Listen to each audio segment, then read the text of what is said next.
Members of Parliament, ladies and gentlemen, Minister of Finance, Ms. Marinka J. Gums and her support staff, good afternoon and welcome back to this meeting of Parliament, the meeting handling the draft amended budget 2024 as presented by the government of St. Martin.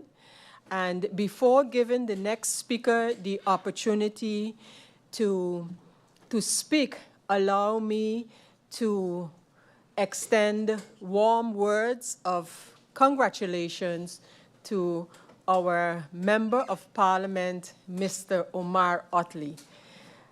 Happy birthday to you, MP Otley, and as I wish you happy birthday, I want to tell you that you are in good company as I just ran out to say happy birthday to a citizen of St. Martin celebrating her 103rd birthday today.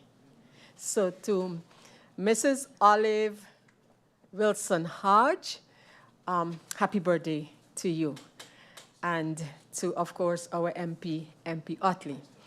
And with those congratulatory remarks, we continue with the meeting, and we adjourned during the speakers of Parliament, and we are now at MP Franklin Myers. MP Myers, you have the floor. Thank you, Madam Chair, and good afternoon to you and to the Rifid, to the Honorable Minister of Finance and her support staff, my colleagues in Parliament, radio listeners, and those of you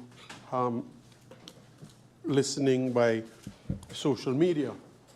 Allow me to, as well, extend congratulatory birthday greetings to MP Omar Otley, my nephew. I remember 1986 when he was born. I remember that very well. I always thought he would have been a basketball player, but he took another course. But congratulations, and I wish you many, many, many more wonderful years. And to the York family, which is my family, I extend my condolences as well for the passing of Ricardo York, the son of Belto York, and who tragically passed over the weekend. And I wish the family strength and comfort during this difficult time. I won't be lengthy, Madam Chair. I want to thank the Minister of Finance for answering the questions, and subsequently all of the other ministers as well for answering the questions. I just have a few comments as it pertains to GB. You know, one of the things that I'm going to have to get reaccustomed to again is what is the norm in politics, which is the political back and forth. But I think we will serve St. Martin much better if we can all identify what the problems are and come together collectively and say, okay, well, let's solve these problems, because it was just a matter of months ago. And we talk about the hypocrisy, but it was just a matter of months ago where a whole nother set of ministers faced the very problems. So the problems didn't go away, but they faced the exact same problems that are present today. And today, the roles may have been reversed, but the problems remain the same. So I think it calls for some kind of understanding where we as elected representatives of the people can come together and say, well, okay, let's deal with these problems, let's get it out of the way.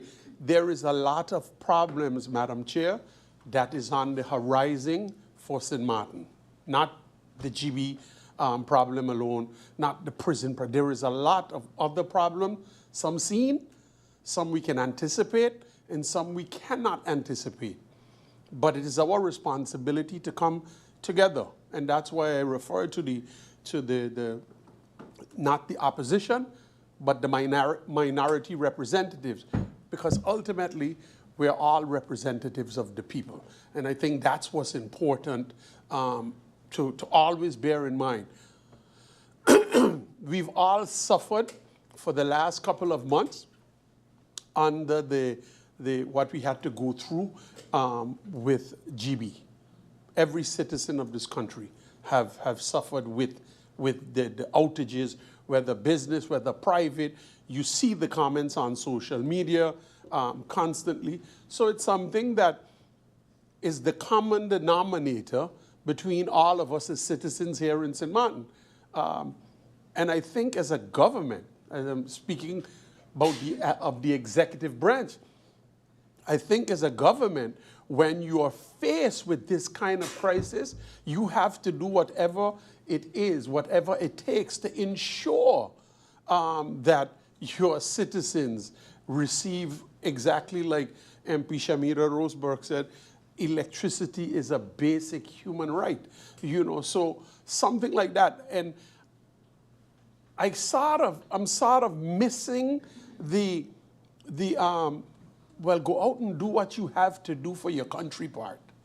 You know, when do we allow, you know, the government to say, well, okay, if this is the problem, you're elected, you're appointed, but, you know, deal with the problem at hand, deal with the crisis at hand. I'm missing that. You know, I want to commend the Council of Ministers, the Prime Minister, and them for going out and doing what they feel was necessary in the position that we were in as a country and as a people. I think that's what's important to send. That's the message that need to send out. So can we actually put a price on generators? Can we actually put a price on the inconvenience that our electricity outages cost us? Can we actually put dollars and cents to the effect that the people of St. Martin felt over the last couple of months? That's what this deliberation is about. You have a government that's bringing a solution to a problem that we were faced with, we're still facing with. And now the problem is the amount of money. And the government who sits in the executive branch, their quagmire is, do we do something or do nothing? Well, I encourage them to continue and do, because at the end of the day, once you're working in the best interest of the people of St. Martin, you will be rewarded by the people of St. Martin. We've had government-owned companies.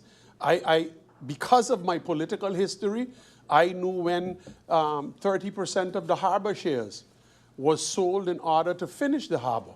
30%. And St. Martin had 70, and the Netherlands had bought 30%. And years later, St. Martin was able to buy back those shares and do projects in St. Martin. Now, we're fine with a different, we find ourselves in a different scenario. And this scenario is, what do we do about our electricity grid? And there is a problem. Again, I want to commend the Council of Ministers in your short tenure. I believe it's from May to present. In your short tenure, at least there is a proposal now on the table as to what your intentions are for moving forward in this electricity problem. MP Myers, if with your indulgence, I will allow MP Irian to make an interruption at this time. MP Irian. Thank you, Madam Chair. Just listening to the comments by MP Myers, I want to be very clear that we as members of Parliament, we don't just go along to get along. Yes, the government has a proposal on the table, but we as members of Parliament also are here to hold the government accountable, like it was mentioned before. Today, the government says that the generators, the engines, are a plan B.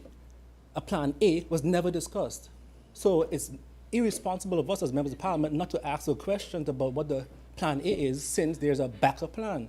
And yes, we all experiencing the same situations and the issues with GB, and we all want to get done. But it doesn't mean that we're not going to do our job. We're not going to hold the government accountable.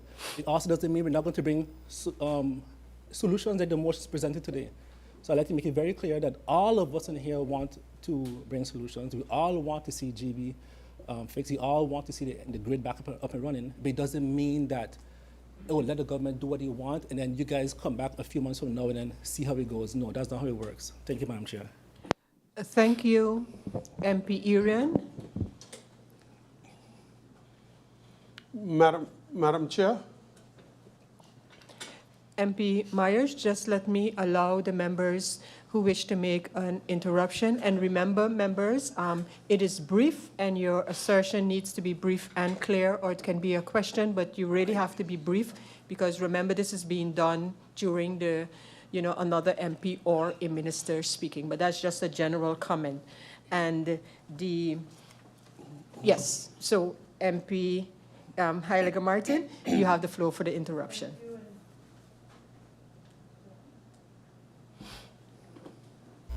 Yes, thank you, Madam Chair Lady. Just briefly, I recall earlier when through you, Madam Chair Lady, when the Minister of Finance was preparing her opening statement, she deliberately said that she is waiting to see what GB is going to come up with. If GB could come up with something tangible that is not at any cost to the people of St. Martin, then the plan is to have the government follow through with a $75 million loan.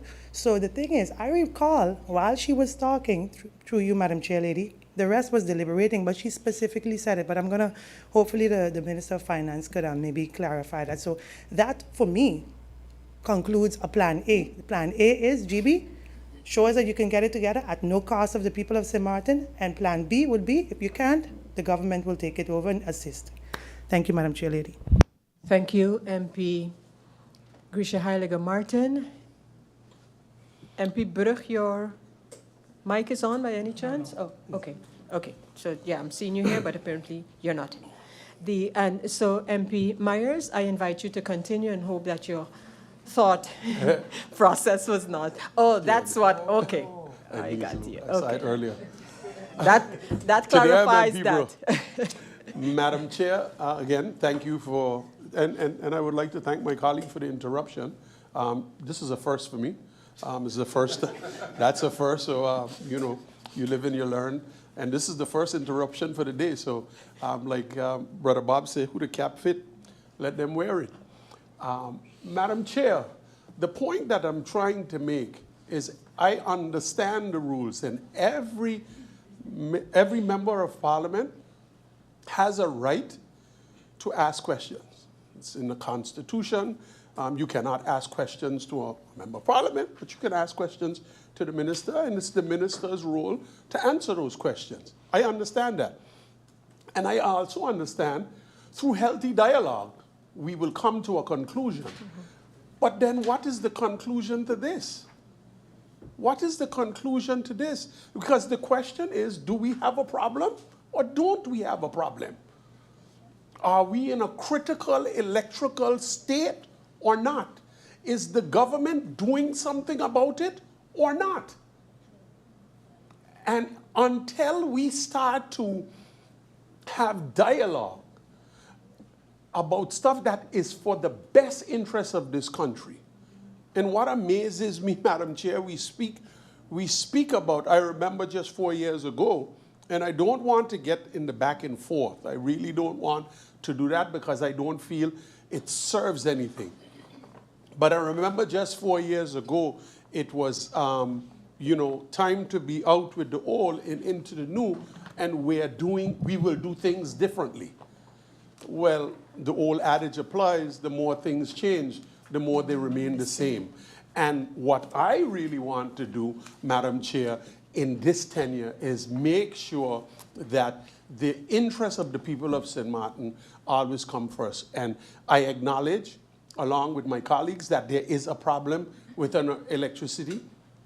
And with that, I also, again, would like to commend the Council of Ministers, because it is in times of crisis It is in times of crisis, not comfort, you will show the people of this country your true leadership. Thank you, Madam Chair. Thank you, MP Myers. I just wish to make a comment at this time with respect to the motions that are being considered and those that have been submitted.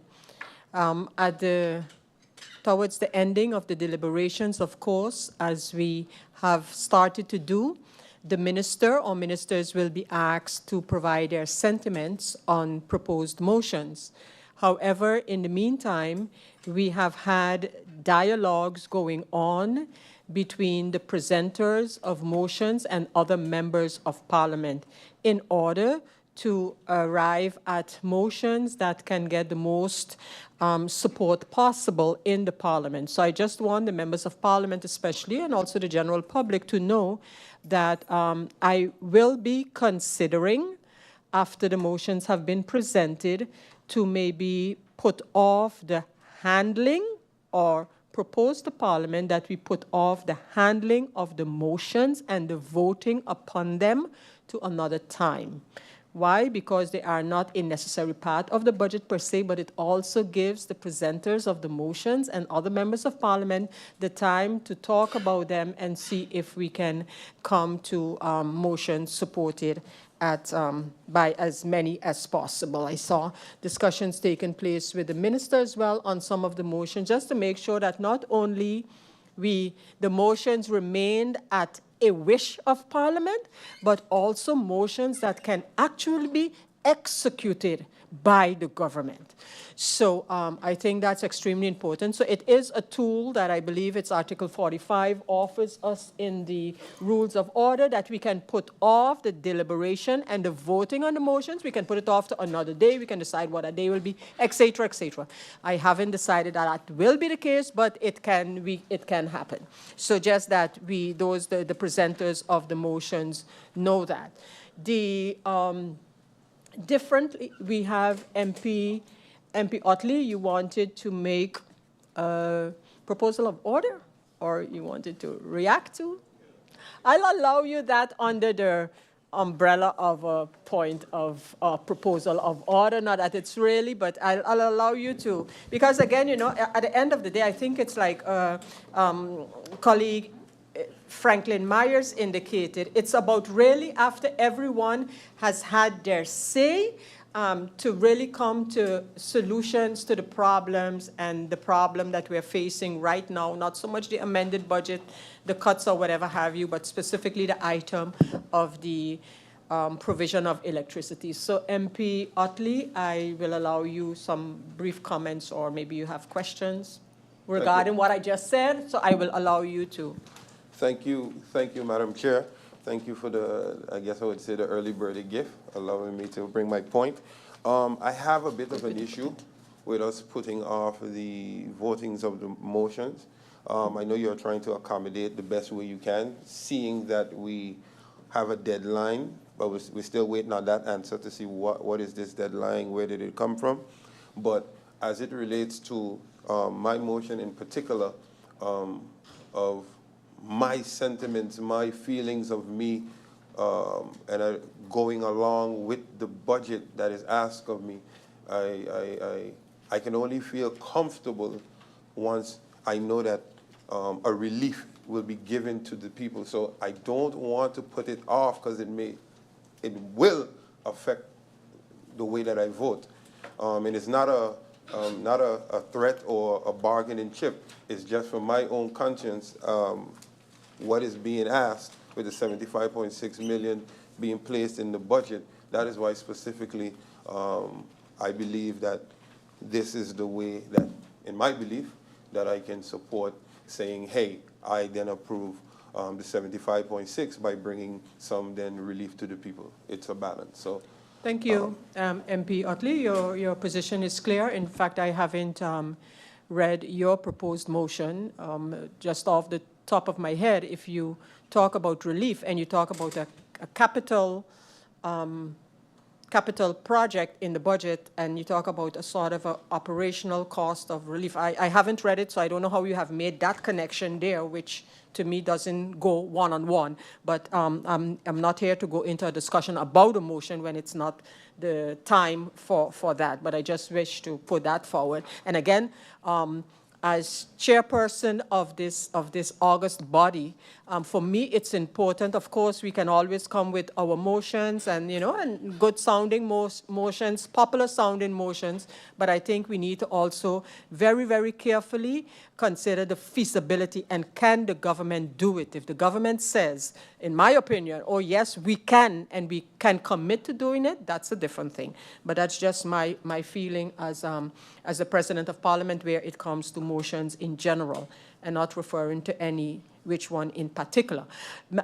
Ladies and gentlemen, members of Parliament, we have actually come to the end of the speakers, the members of Parliament, and this would mean that we will now be going over to the responses from the minister and ministers. Before we do that, I'll adjourn, and I have to make sure when I say 5 minutes that it is 5 minutes, otherwise the clock will be counting any overtime in terms of the adjournment. The countdown is what we are trying to stick to. So I'm going to adjourn for 5 minutes. That will take us to 2:30 according to the clock on the wall. We'll just adjourn to, for 5 minutes at this time. A meeting adjourned for 5 minutes.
Members of Parliament, ladies and gentlemen, Minister Gums and her support staff, I reopen the meeting just to inform everyone that now that we are starting with the answering by the ministers to the questions posed by members of Parliament, for that purpose now, this meeting is going to be adjourned until 3 p.m., allowing then the ministers to come in sequence to answer the questions as posed. So the meeting now is going to be adjourned until 3 p.m. Meeting adjourned.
Members of Parliament, ladies and gentlemen, Minister of Finance, Ms. Gomes, and support staff, good afternoon and welcome back.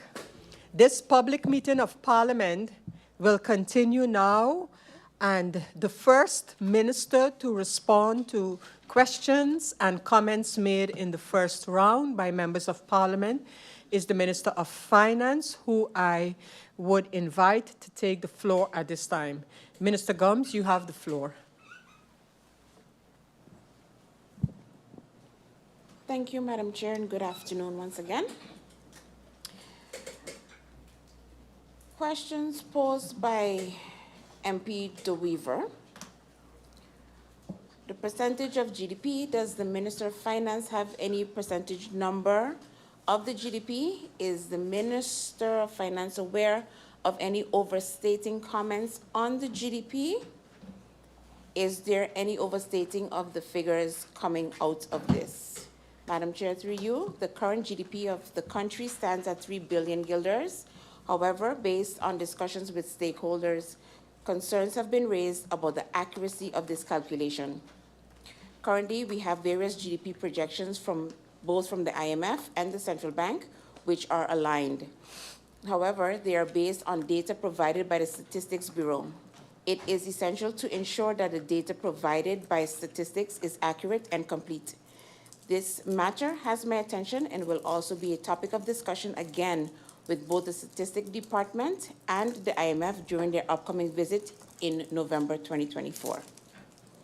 I move on to questions by MP York, who asked about the tax holiday. And Madam Chair, through you, I acknowledge MP York's statement regarding the tax holiday, and I just want to clarify for everyone that the tax holiday was not granted before the snap elections of August 2024. I emphasize this point as such insinuations can be harmful.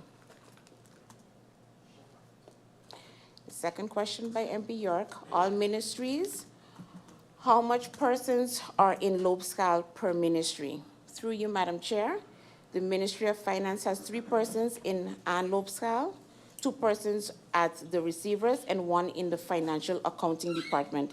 They will be eligible to go into the functional scale as of January 2025. Question 3, Mullet Bay is up for sale. What are the plans for the current government to buy Mullet Bay? Through you, Madam Chair, this article is indicating the situation, what was already presented to Parliament. As such, the plans did not change. I move on to questions by MP Arian. What exactly does it mean for the approval of a backup?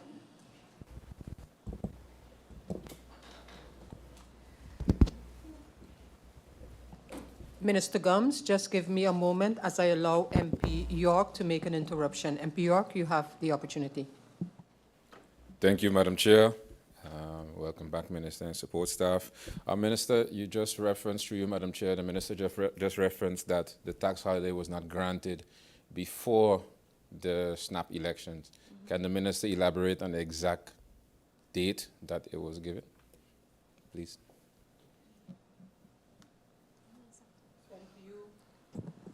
Thank you, MP York. Minister, can you respond to that query now, or Minister? The exact date, I can't give the date in question, but I know it was September 2024. Second one, same one. MP York, you want to use your second opportunity for interruption? Yes, Madam Chair, thank you. MP York? Yes, so I reference to misrepresenting the reality, oftentimes with what's on paper, and something doesn't need to be signed before election for it to be an election promise, right? So I just want to take that out of the air of saying, oh, it's signed afterwards, so it's not a campaign promise, or it's not a campaign whatever. We all know how promises can go, and just because something is signed afterwards, is the minister saying, through you, Madam Chair, by virtue of it being signed afterwards, that it has nothing to do with elections?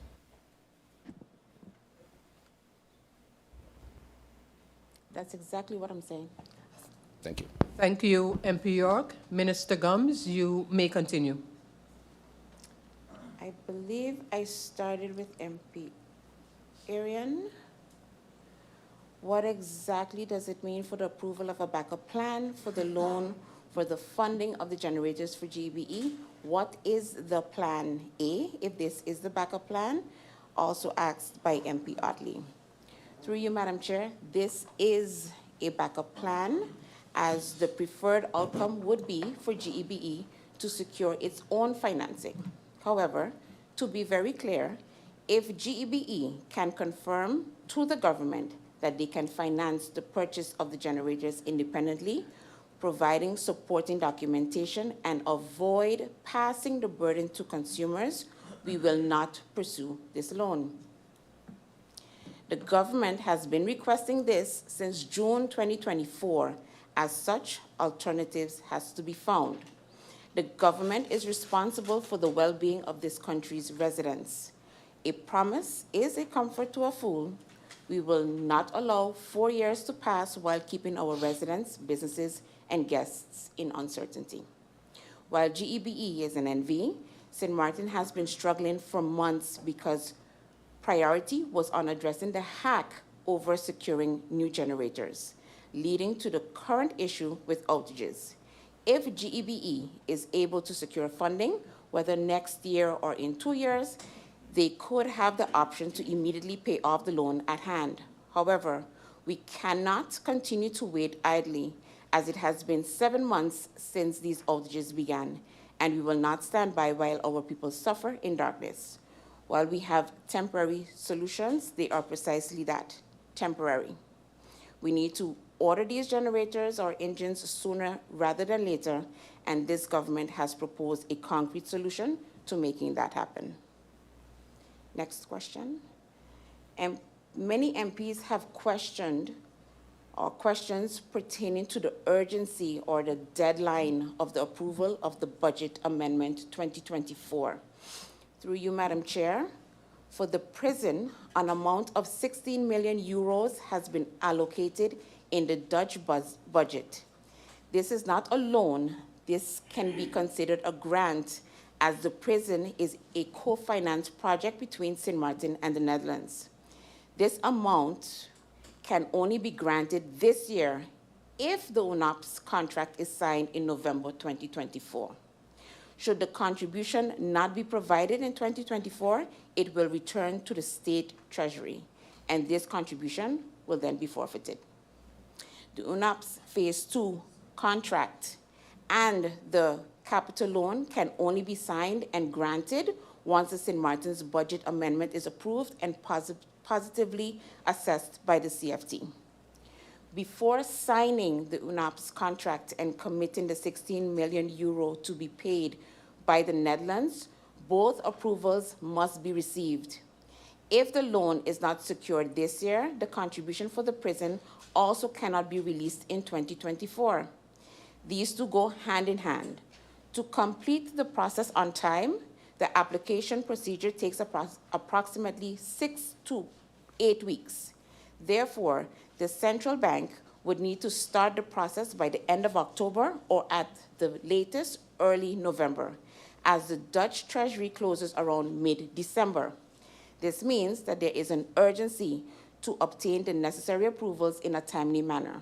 As such, the urgency is to be able to receive the grant of the 16 million euros, approximately 32 million guilders, grant for the prison from the Netherlands, and the remaining loans for GEBE and the Mental Health Foundation, as these funds have not been included in the budget 2025 in the Netherlands, and as such cannot be sent to us in 2025. The urgency affects both the loans and the grant as per Dutch budgeting rules. The funds must be transferred within this year. Otherwise, they return to the Netherlands State Treasury. Since the Treasury closes mid-December and the process takes 6 to 8 weeks. This is the reason for the urgency in approving this budget by the end of October 2024.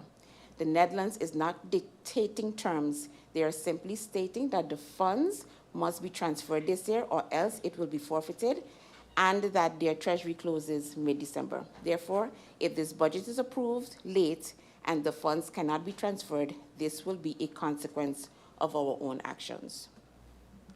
Next question. If we can't calculate the loss of the revenue of a tax holiday, how is it possible that the government cannot calculate revenue loss while this is more unpredictable, but can calculate revenue gains? Through you, Madam Chair, with regard to the revenue loss calculation, I informed Parliament previously as follows. And the breakdown goes, a tax holiday may lead to a reduction in revenue from a specific tax, such as reduced profit tax rate. However, when you look at the broader economic picture, this reduction is offset by other gains. The initial loss is balanced by increased employment, which leads to higher wage tax contributions, along with additional revenues from turnover tax and other related taxes.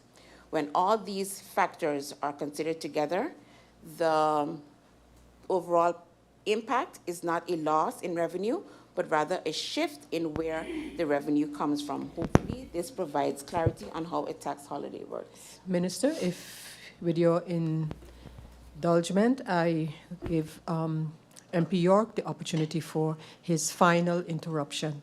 MP York. Thank you, Madam Chair. Through you, Madam Chair, the Minister is again repeating the textual rhetoric of what all the tax holiday can bring. But once again, this tax holiday was granted to a developer that was already on the island, that was already in the middle of his construction, that with or without the tax holiday, the same employees was going to be hired, the same, everything was going to happen already. So what did the tax holiday bring to St. Martin, in this case, that St. Martin wasn't already getting? Thank you. Thank you, MP York.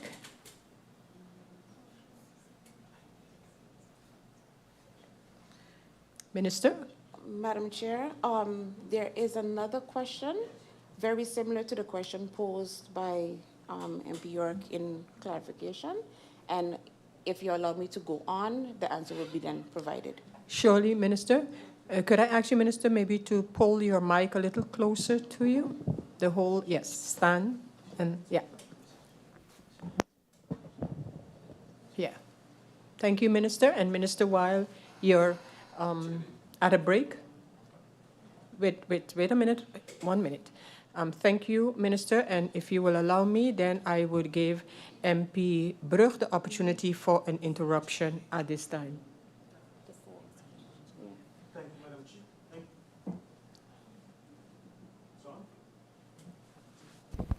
Yes, okay. Thank you, Madam Chair Lady. Through you, Madam Chair Lady, can the Minister let me know if the person in question that received the tax break, have they received a tax break in the past before? Thank you, MP Brug. Thank you. And I'll give the floor to the Minister in a moment. But I think from the signal that I have been getting from a previous MP who interrupted, MP York, is I think what the MP has been asking sort of to me is whether he has gotten an answer. Now, the MP has gotten an answer, and the Minister indicated that in responding to the interruption, she will do that further down in her discourse and presentation. So that's the Minister's answer. But you have also asked a question, and then I now turn it over to the Minister. And Minister, you may continue. MP, and to the Honorable MP Brug, the same applies. The very next question talks about tax holidays, and the breakdown as to what I can divulge is in this answer. So it would answer both MP York and Mr. Brug, that is MP. Thank you, Minister. Thank you, MP Brug. And Minister, you may continue. Did the government then have positive advices from the two entities? If not, then what the decision based on to approve the tax holiday? How many more tax holidays are in the pipeline? And do they have negative advices also? If so, would the same procedures be used to approve this one or be used for others, especially if there are locals involved in those? it would be better to fight for local companies just as hard as we fight for the big companies. And Madam Chair, to be very clear through you, I informed Parliament previously that I cannot divulge information on the tax holiday. The tax holidays are granted in accordance with the law by national decree approved by COM and signed by the governor and the minister respectively. Next question. Is it possible that we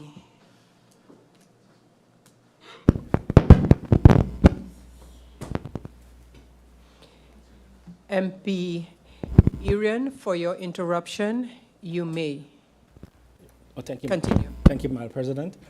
I want to be very clear with the question that was posed, Madam Chair. The question was not to give any information regarding who got a tax holiday.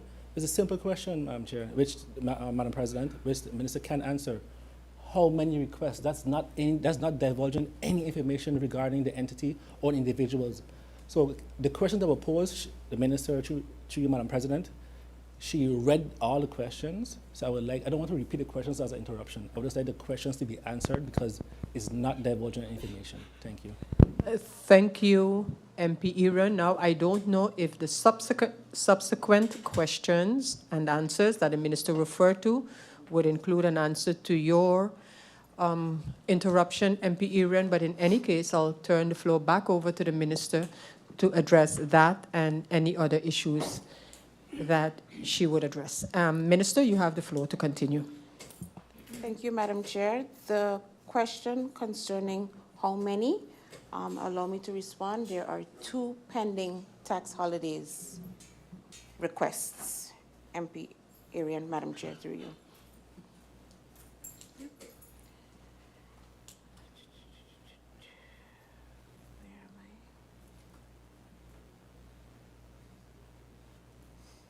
Yes. Continuing with the questions posed by MP Irian, is it possible that we take the money loan to GB, government can't lend to another entity, while the on-lending agreement to the airport shows loans from the European Investment Bank can be loaned through the government to the airport on lending PGIA. This is designed. This should have been considered for GB. Why are we reinventing the wheel? Madam Chair, through you, as stated, the PGIA funding is a grant received from the trust fund and a loan granted the European Investment Bank, whereas the GB funding is a loan from the Netherlands requested under Article 16 of the RFT. These types of funding are not directly comparable under Article 16 of the RFT on which this loan is based. The government cannot borrow from the Netherlands to lend to third parties. It can only borrow for capital goods. Therefore, as I previously mentioned, it is not permissible to borrow funds solely to lend them out. The PGIA loan was partially a grant, which is fundamentally different from a loan from the Netherlands. It was never stated that the government cannot lend to third parties. Rather, it was clarified that the government's borrowing under Article 16 must be for capital goods. Additionally, it has been stated that GEBE will lease the generators through a lease agreement, effectively repaying the loan, similar to how the airport handles repayments through it, though in a different manner. I move on to questions by MP Brugge. How much protest letters does the receivers receive? Madam Chair, through you, for the period July up until September, we received the following protest. Wage tax, AVBZ, AOV, AWW, 308 protest. Turnover tax, 172. Profit tax, 96.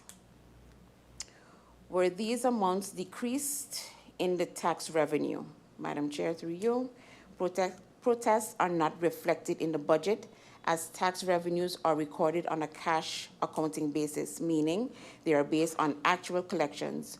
Consequently, outstanding funds are currently not included in the budget. Revenue projections are based on what the government expects to collect within this fiscal year, based on what was actually collected in the prior year and specific collection measures. Next question. How much did we overstate last year when it comes to tax revenues? Through you, Madam Chair, as mentioned before, taxes are recorded on a cash accounting basis rather than on an accrual basis.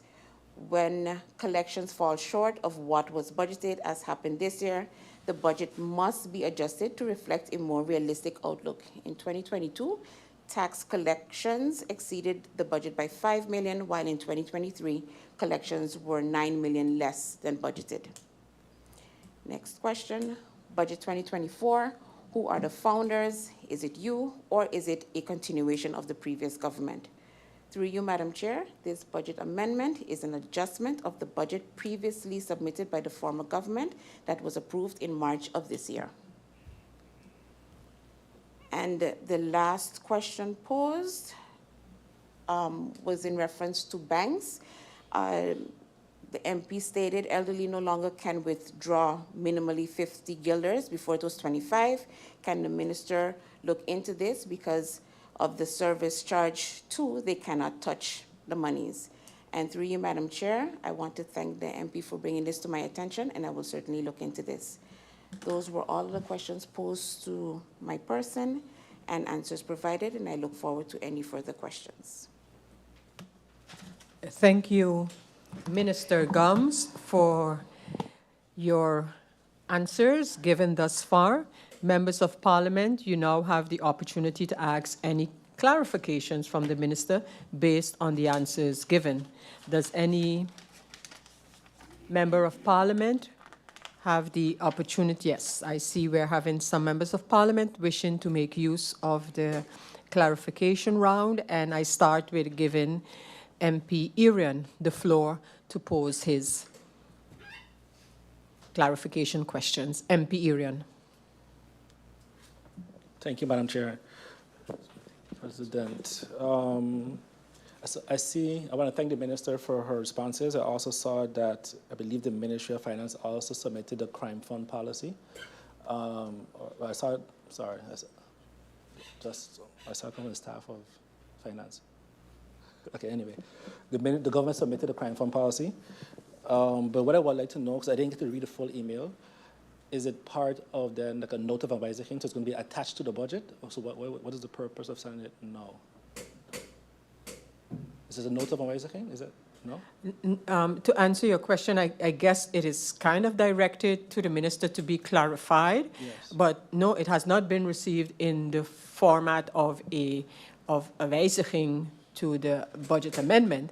And I think it's in providing information as requested by members of Parliament. This is one of the documents of the many provided to Parliament. Thank you. Yeah, you may continue, MP Irian. Just a couple of clarifications. The question regarding the funds borrowed for the loan. So I would like clarity then in terms of the COVID loans. Were the COVID loans then, because it was stated that government cannot borrow loans unless it's for CapEx. So the COVID loans that were also borrowed to support businesses, among others, was that then CapEx or not? So the COVID loans, how do we see that as a clarification? And then the question regarding the tax holidays, again, it was stated, eventually the Minister did answer that there were 2 more in the pipeline, but there are 3 other parts pertaining to that question that if the other 2 have negative advices also, if the same procedures will be followed as the one that received the positive advice. Yeah, that was my question. Thank you, MP Irian. I have MP Brug, you requested clarifications. MP Brug, you have the floor.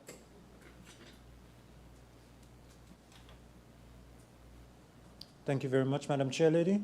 Now, basically for the clarification, I just wanted to make sure that the Honourable Minister just understood the last concern that I had with regard to what she just read. It was a little bit confusing to me just now, but basically, just to repeat to make sure that it is clear, is the fact that in the past, you could have taken out 25 guilders out of your account.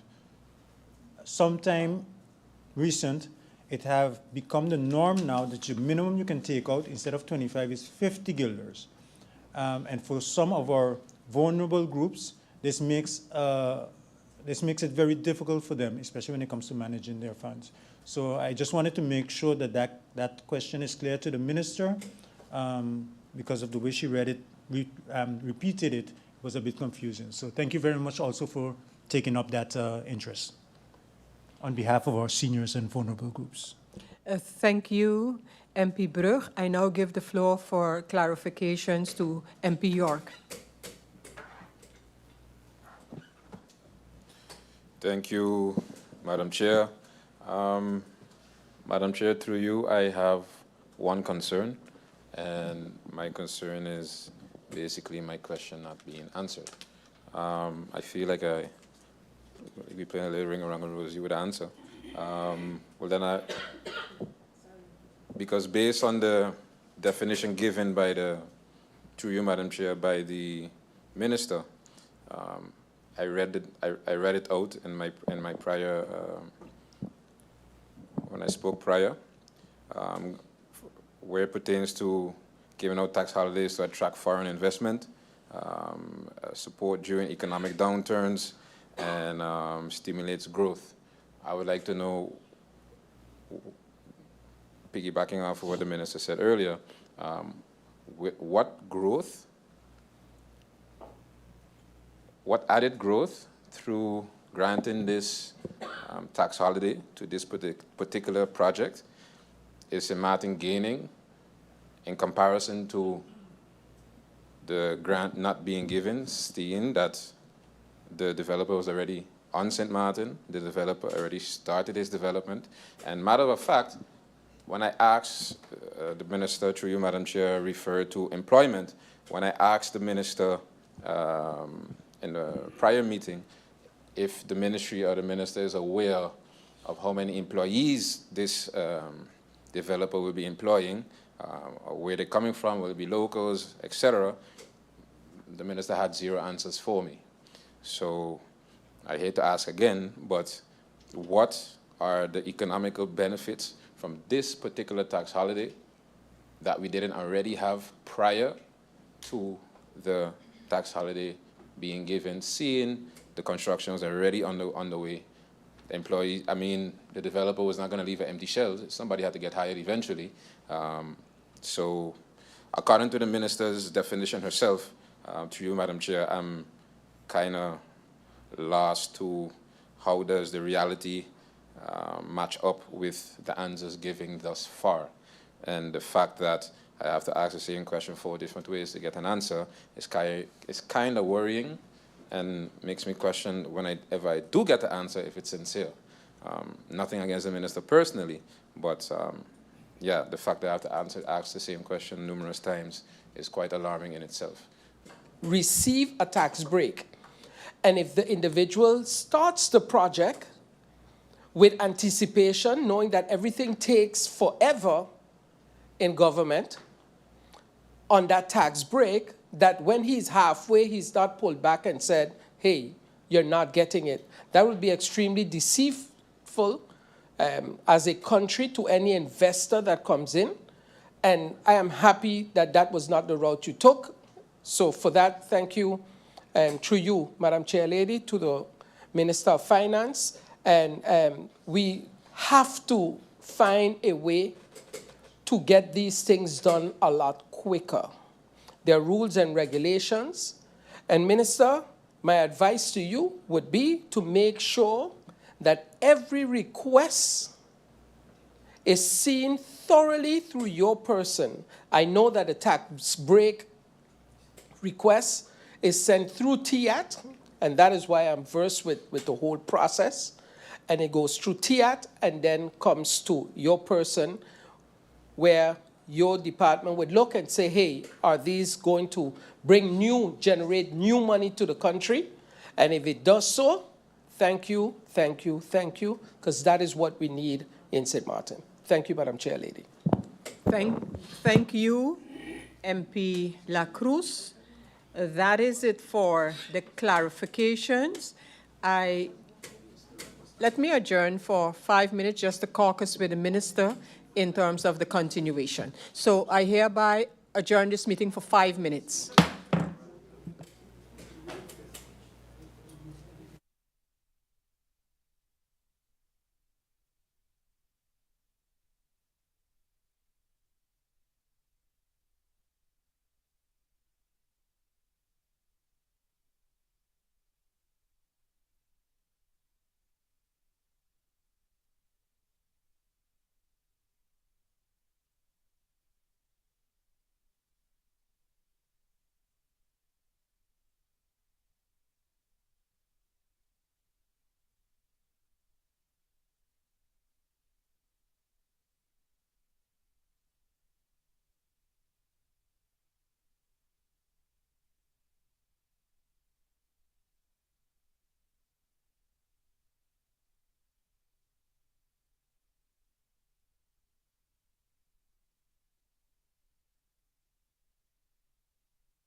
Good afternoon and welcome back all.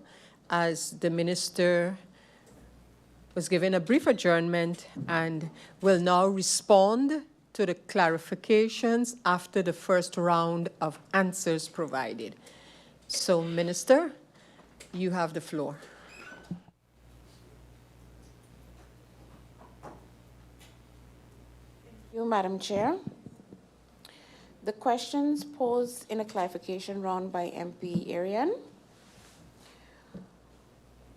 MP Arian wanted to know how we see the COVID loans. And to be clear, the COVID loans were liquidity loans and not CapEx loans. Number two, in reference to the question on tax holidays by MP Arian, the other tax holiday requests will be handled in the same way and follow the same procedure. Question posed by MP Brugge, or not a question, but a statement. I just want to clarify. Your statement was very clear and it will be looked into. And finally, the question posed by MP York. It's unfortunate that the question has been asked in more ways than one. I thought it was very clear in my response. Nevertheless, as previously stated, I cannot go into specifics of tax holidays. The law exists and investors, whether local or foreign direct investors, can request a tax holiday once they meet the requirements. Again, let me reiterate, the legislation is in place and tax holidays are granted by national decree. The individuals involved are investors who should be able to trust that their tax information will not be disclosed to anyone other than those involved in the implementation of the tax ordinance. If this tax is breached, St. Martin could suffer significant damage to its image, which could negatively affect the investment climate in St. Martin. Therefore, I believe that in this case, the interests of those concerned in maintaining the confidentiality of their information is key. I thank you, Madam Chair. Thank you, Minister Gums, for those clarifications provided. This has brought us to the finalization of this part of the meeting, meaning the ministers are now answering, and the part that is finished in this round is the part of the Minister of Finance. So just a 2 minutes break as we change roles and seats for the next minister to answer questions. The next minister up is Minister Grisha Heiliger Martin, who will be addressing the questions in her capacity as Minister of TIAT. So just a brief adjournment, 2 minutes just to change roles. Meeting adjourned.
Ladies and gentlemen, we continue right away with the next minister to respond to questions by members of parliament.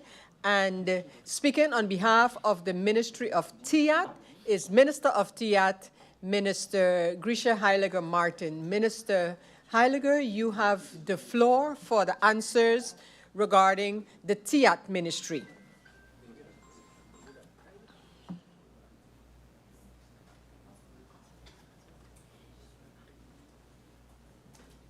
Good afternoon, Madam Chair Lady. Good afternoon to the Secretary General. Good afternoon to my fellow colleagues, MPs, members of Parliament as well. Good afternoon to those in the Tribune, and good afternoon to St. Martin's, Sweet Swaliga. Good afternoon to one and all. I'll start with the first question. Well, the first MP Melissa Gums, had no questions. And moving over to MP De Weaver, she made a statement regarding the overstating of the GDP, and I think Minister of Finance clarified that answer as well.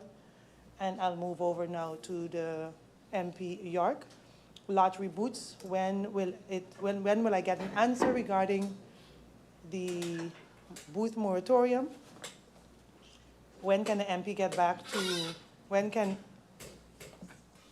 he get back the answers as to when the Minister of Finance will be meeting with the Minister of TIA to discuss the possibility of the moratorium? So there's a draft national decree that is currently with the Excellency the Governor, pending approval. Once approved by the Governor, these regulations will have clarity, will have clearly defined the regulations for the lottery license holders, booth and point of sales. And this will also ensure fees are paid monthly and by extension assist with compliance of taxes. Once the decision process is completed, all required information will be made available via publications, and the lottery license holders will be granted the time to prepare for the new rules for their licenses. During my next meeting with His Excellency the Governor, I will confirm when when I can receive a decision on the decree. But the aim is to have it returned to the ministry to do the necessary with the stakeholders, to make sure that the stakeholders are aware of it and within the government before the end of year, once we receive the approved decree. Next, MP York asked, advice making what is the advice making its rounds regarding the capex for the AC for LB Scott Road Sports Auditorium? When will we be able to get an answer? For reasons that remains unclear, MP, through you, Madam Chair Lady, this advice has been awaiting release on a civil servant's desk within the Ministry of ECYS department for quite some time now. However, I can assure you that the ECYS cabinet has been consistently following up to expedite the release of this. It's stuck on somewhere in that department, but they are regularly asking for it to be released. MP Artwell Arian had no questions. MP Omar Adley had no questions. Next, I have MP Brugge. There was an inventory done on the lottery booths and companies, and the conversation also took place to have these companies pay for each of their booths. If it only took for an LB to take in effect, did something go wrong? What is the status on this? As mentioned in my previous response to MP York, the national decree is currently at His Excellency the Governor, but to add some context as to why it's taken so long for said decree to be sent to the Governor, we had to await the appointment of the board of the members of SAR for review, and once that was completed, the advice had to make its round within the organization to then be sent to the Governor for final decision making. And coupled with the fact that we had 2 elections that caused some delays in the process. Next, I move on to questions from MP La Cruz. MP La Cruz is disappointed in the fact that all the information in the Ministry of TIA, the lottery, regarding the lottery booths, and that the minister is being set up for not being provided with the proper information so she can bring it to the floor of Parliament. A lottery license automatically came with the possibility of placing booths or vending machines, and when these locations are where kids have access, and that should not take place. And there is a moratorium on locations and companies that have requests for a new location at the Department of Permits. We are losing money on the lottery games being sold on the island that are illegal. And the problem is not at the lottery booth, but that the locals have become addicted to gambling, because of the easy availability of the lottery booths and casino. So the MP is saying to find a way to tax the winnings and use it for rehabilitation on the island, tax alcohol, tobacco, and allocate these funds for specific purpose: cancer center, tax sugar, diabetes center, tax prostitution, use it for single mothers, charging for personalized. Also suggestion that we charge for personalized number plates. So as I previously, through you, Madam Chair, elucidated in the Central Committee meeting, the legal basis for the lottery booths can be found in Article 3/4, Paragraph 1, under A of the Landsverordening, in Article 2, Paragraph 1, under C of the relevant national decree, and lastly in the lottery license itself in Article 26. The concerns and the issues regarding problems and disordered gambling on St. Martin are taken up in the Country Package Master Measure H2 with the establishment of the Gambling Authority and the draft of the new gambling ordinance. In regard to the other forms of possible revenue generations via taxes, do note that we did mention in an interministerial collaboration with Minister of TIAT and Finance to focus on fiscal reform, which is in turn will explore the various possibilities as to what will be a win-win scenario for government. And also, I remember stating earlier that I am also open to coming to Parliament and meeting with members of Parliament in perhaps a TIAT Central Committee meeting to have a discussion, a brainstorm session on how we could increase coffers. Any idea you bring is a win-win for St. Martin, so I'm open for that. And lastly, also mention that we are willing to take up, yes, exactly that. But in a nutshell, I said it correctly. Then I will move on to MP Roseberg, who had no questions. And then lastly, I will move on to MP Duran. MP Duran is asking, how much has the causeway cost the remainder that needs to be paid? So the causeway has driven the fuel class throughput, so from its inception, so how much has the causeway cost the people of St. Martin? So based on the consolidated loan, 35% of which is allocated to the causeway and financed at a 5% interest rate over 20 years.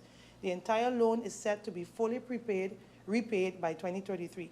The outstanding balance currently, as mentioned before in the Central Committee meeting, is 48 million, with an initial loan amount, the total was 51 million. So with that, so the causeway is 51 million. With that, Madam Chair, Lady, I have come to the end of the answers to the questions posed by the Member of Parliament, and looking forward for any clarification they may have. Thank you, Minister Heiliger, for your responses and to questions by the Members of Parliament. I now go over to clarifications, and I see that MP Duran indicated his need for a clarification. MP Duran, you have the floor. Thank you, Madam Chair Lady. Thank you to the Honorable Minister for the answers provided thus far. However, I still don't feel I received an answer. So just for clarification's sake, through you, Madam Chair, 51 million was paid already, and the additional 30-something million would then equal almost 90 million? Or am I to understand that 51 million is remaining? That is a bit confusing. So I just want to know then, for me to zoom it in from 2014 or the inception of the construction to present. What has been paid out thus far and how much is owed? Thank you for the opportunity, Madam Chair. Thank you, MP Duran, for requesting that clarification from the Minister. I give the floor now to MP York for his clarification questions. Thank you, Madam Chair. Once again, good afternoon to the Minister and her support staff. Minister, in a prior meeting, you expressed your worry or your questions about the legislation for casino licenses. For example, if there's a construction that houses over 200 rooms, that they automatically fall under the requirement to apply for a casino license, etc. A while ago, you referred to moratoriums, and that you will be speaking, caucusing with the finance minister over moratoriums for lottery booths. My question is that is that caucus, is that meeting solely about lottery booths, or would that also include casino licenses? In particular, the casino legislation for the 200 plus rooms policy or legislation, one of the two. Thank you. Thank you, MP York, for that clarification question. MP Artwell, you now have the opportunity to ask for a clarification. MP Irian. Thank you, President. Through I would like to ask the minister to clarify, or just to maybe be a little more clear, even some questions came from the public regarding the legislation that you referred to for the lottery booths. Just to make it very clear for the public, are you saying that legislation is indicating that every booth that we physically see has a legal basis to be there?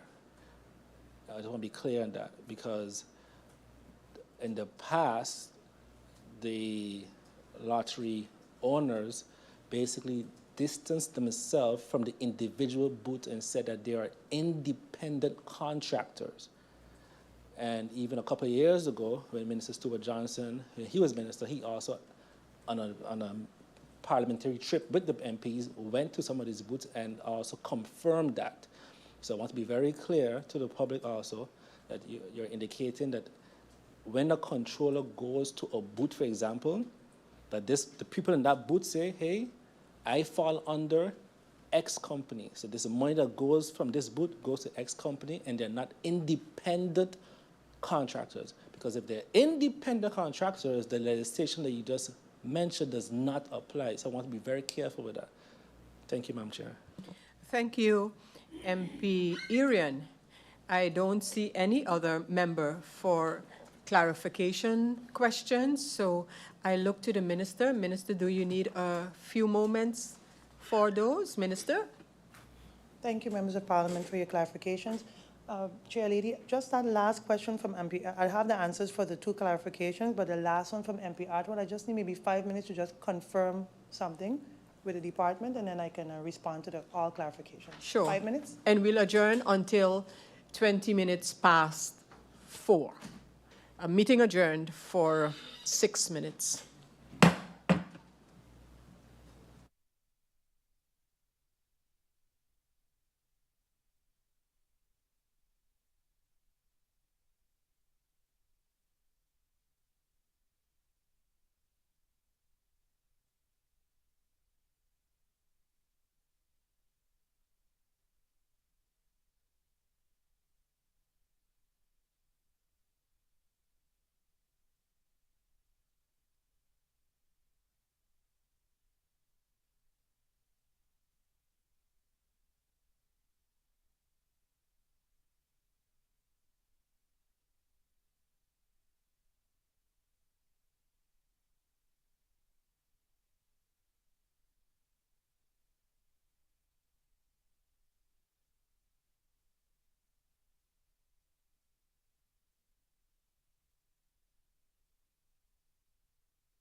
Good afternoon and welcome back. Minister Heiliger, you have the opportunity to respond to the clarification questions by members of parliament. You have the floor.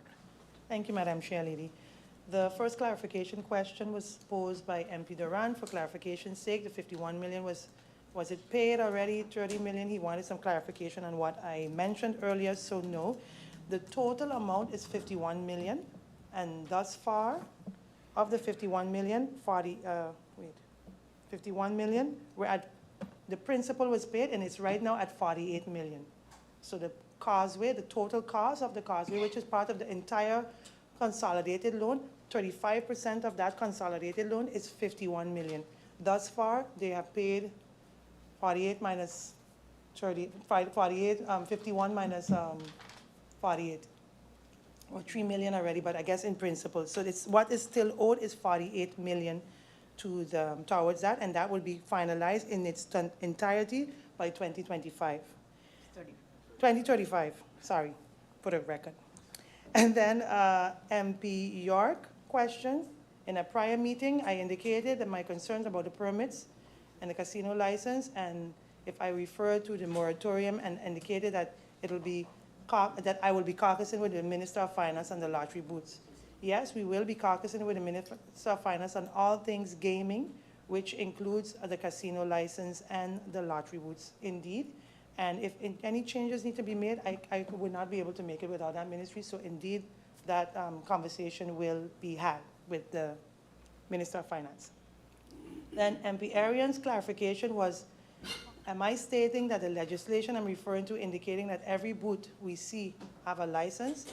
So when a controller goes to the booth, the people that are on the booth are saying that they fall under a certain company. So as mentioned before, during the Central Committee meeting, they are operating on behalf of the lottery license holder, the lottery company for which they're selling the lottery, and do not have their own business licenses from the Ministry of TIAT. And as such, they are not operating as a BV or NB or NV. I think I mentioned that in the Central Committee meeting. However, with the new decree, and by extension, the new legislation, the lottery license holder is required to ask the ministry for permission to have a booth or point of sales or sales point, and they must meet the new requirements of the regulations as it will be stipulated per this decree. Thank you, Madam Chair Lady. Thank you very much, Minister Heiliger, for clarifying those additional questions and queries by members of Parliament. Members of Parliament, we have come to the end of the first round with the Minister of TIAT. Considering that Minister Heiliger is also representing the Ministry of Justice and will be responding to questions relating to justice posed by members of Parliament, we don't even have to take an adjournment except for the minister to maybe swap her staff. So let's still do for 2 minutes. And for 2 minutes, let's adjourn for 2 minutes. The minister indicated a little more. Minister, was that the signal you were given? 5 minutes. Okay, so I'll wait for the clock to strike 4:30, and then I'll adjourn until 4:35.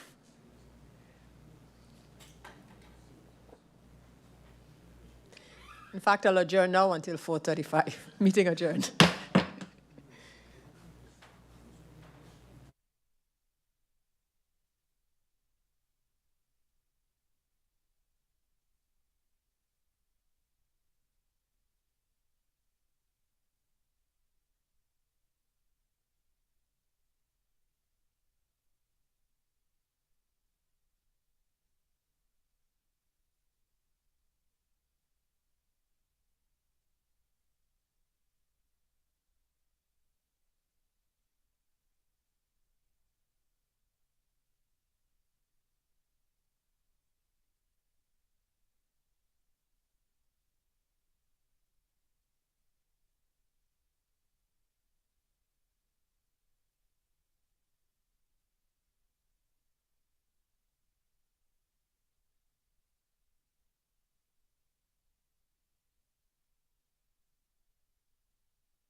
Parliament, ladies and gentlemen, Minister Grisha Heiliger-Martin, now in her capacity as Acting Minister for the Ministry of Justice.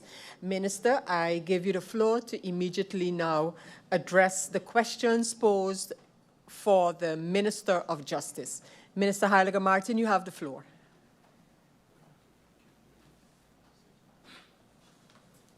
Thank you, Madam Chair Lady. I'll first start with the question posed by MP Otley, and his question was that what measures are being implemented to protect stores on Front Street and the Mahu area as the Christmas season approaches. The ministry has enhanced visibility throughout the island through island-wide controls, including traffic and multidisciplinary patrols, supported by bike patrols in key areas and unmarked surveillance cars or surveillance. The ministry is also in the process of developing a strategic plan for the 2025 high season. Are there sufficient plans and allocated budgets for the police overtime to ensure safety? Yes, through you, Madam Chair Lady, there is sufficient budget to cover these costs. I move over to questions by MP Brugge. With the increased crimes, MPs noted that the law enforcement officers are doing their best despite limited resources, but expressed concerns about losing the war on crime. The response from the ministry: with the limited capacity that the ministry have, they are still fighting crime and booking successes. And they're building on an intelligence capacity and knowledge together with their partners within the justice chain. And they are also collaborating with international partners such as the French, Anguilla, and St. Kitts. MP Brugge, the next question: what is the current staffing status across departments within the Justice Ministry, and are all positions filled? Staff Bureau, 12, not all positions are filled. Judicial Affairs, 9, not all positions are filled. IBPS, 111, not all positions are filled. Customs, 42, not all positions are filled. KPSM, 195, not all positions are filled. LR, 15, not all positions are filled. FIU and MOT, 8 employees at the moment, but not all positions are filled. COG, which is 13, again, not all positions are filled. And Have a Bay, 100, but not all positions are filled. Next question posed by MP Roseburg. Rising crime, we have a crime fund, but without a policy in effect. Draft policy plan was to be reviewed, and that it was the intention to draft the policy plan. What is really going on, and how is it possible? MP suggests a roundtable meeting to come up with a concrete action plan to tackle this matter, and not only vehicles, but also social and economic issues. The MP said that she needs to address the poverty, and that we need to address the poverty and then address the crime so that we can address it via the crime fund. The matter will be monitored as a coalition member to ensure that the criminal fund is utilized to tackle crime, and making sure that the community can also benefit from the changes and opportunities. The answer posed to the question is that the ministry supports the proposed roundtable meeting to address law enforcement and needs a social economic factor linked to the crime as a valuable opportunity. MP Roseburg also pointed out the lack of the effective policy for the crime fund, noting that a draft policy plan was expected. Ministry responded by saying that this has been submitted in writing to the Secretariat of Parliament.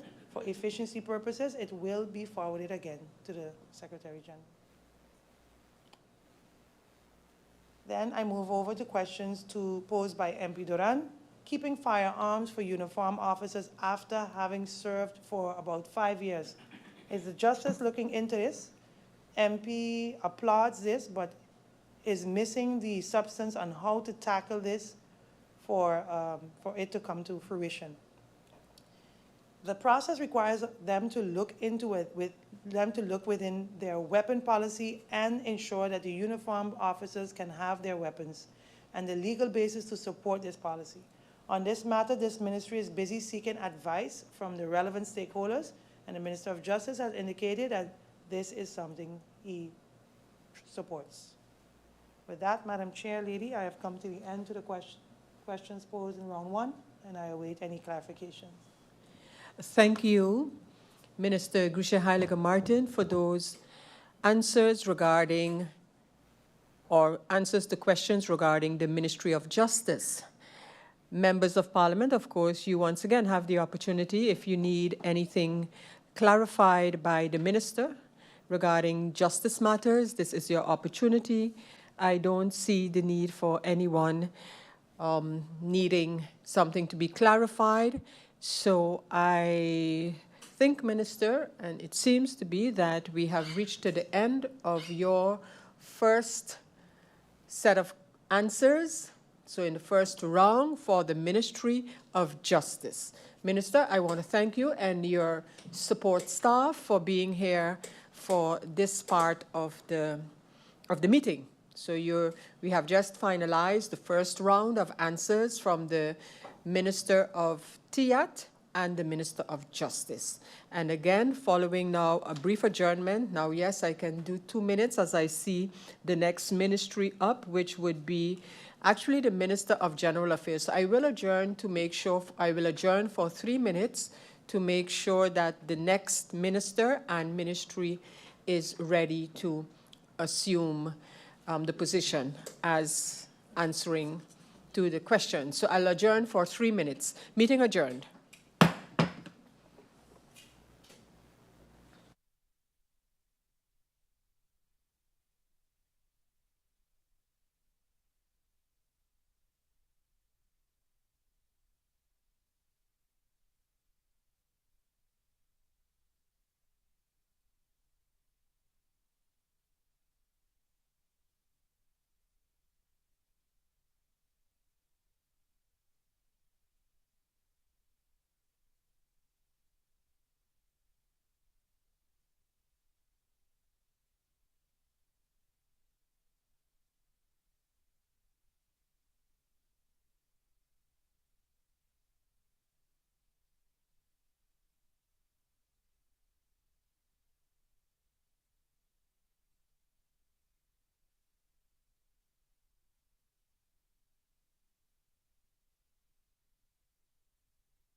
Members of Parliament, good afternoon once again. At this time, I wish to welcome the Prime Minister, Dr. Luc Mercelina, who will be addressing the questions posed with respect to the Ministry of General Affairs. So at this time, I welcome the Prime Minister in his capacity as Minister for General Affairs, and I invite him to take the floor to respond to questions regarding that ministry posed by members of Parliament. Minister Mercelina, you have the floor.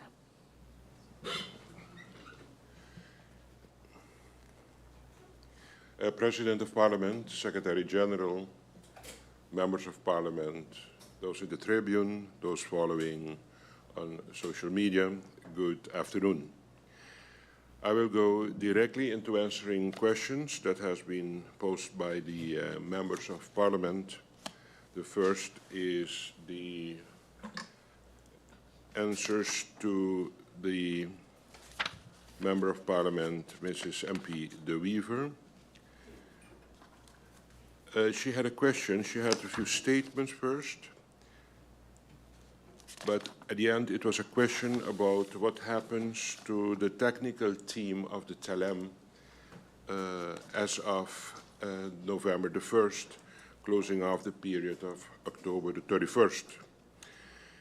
TLM has stated that following this date, starting the 1st of November, the restructuring of the technical team will proceed according to TLM's transformation strategy, which aligns with the organization's long-term goals of enhanced efficiency and service quality. The phased departure of specific staff members will ensure that service continuity and quality are maintained, minimizing disruption to TLM's operation and customer experience. The next question of Mrs. MP De Wever: does the MP have to be concerned that there is an ongoing issue with TLM when it comes to the ability to supply internet? TLM has assured us that there is no need for concern regarding TLM's ability to supply reliable internet service. The new ISP core network has been successfully completed, and TLM has already commenced migrating services to his upgraded platform.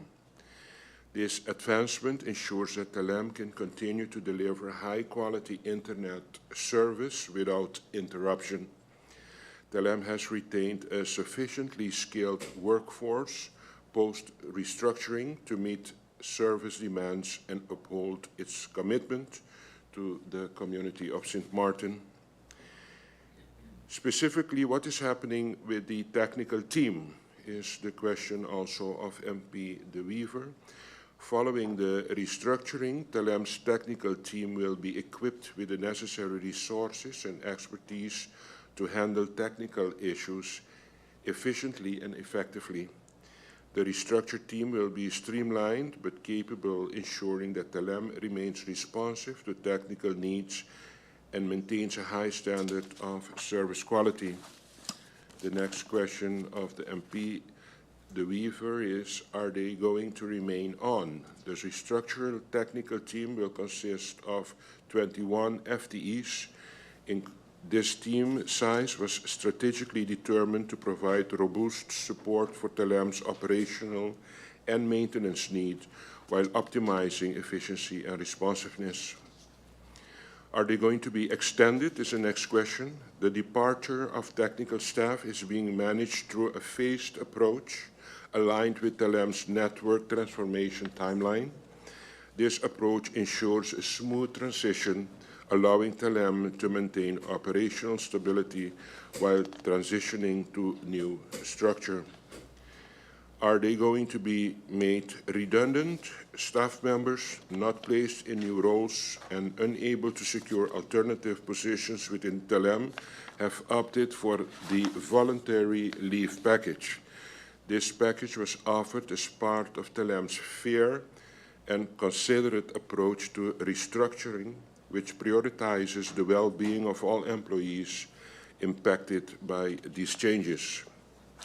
The next question of MP De Wever: what does the future hold for TLM as it stands today? TLM has made significant and strategic investments in its network infrastructure, positioning the company to achieve sustainable growth and enhance service quality.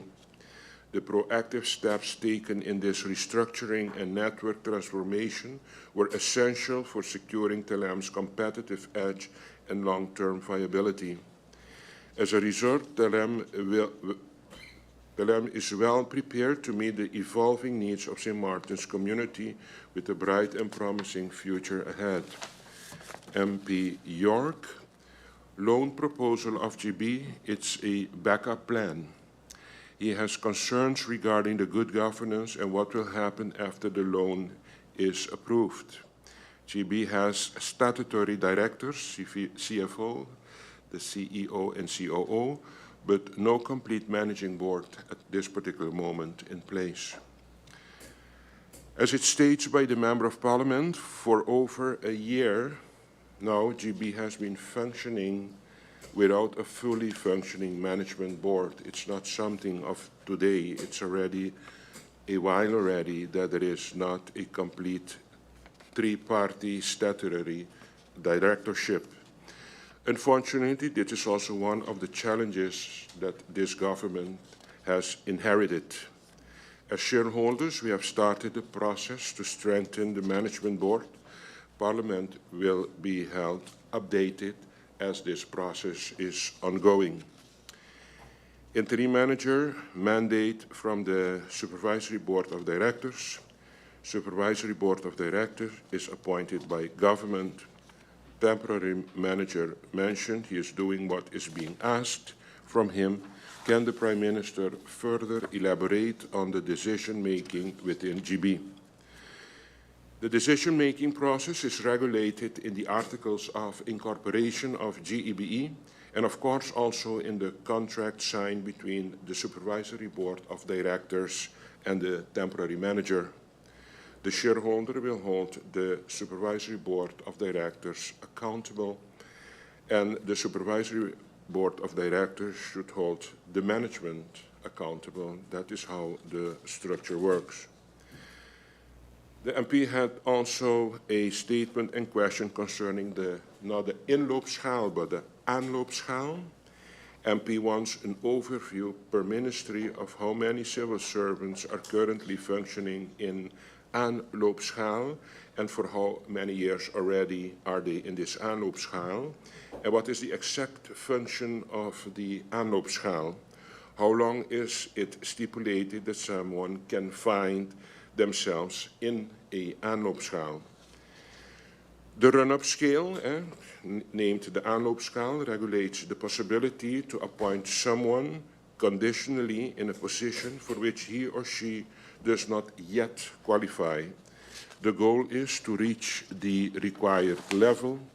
The human resources management purpose of the run-up scale, aanloopschaal, is to create a possibility to hire persons who you otherwise would not hire for the position and give them the opportunity to grow in the position.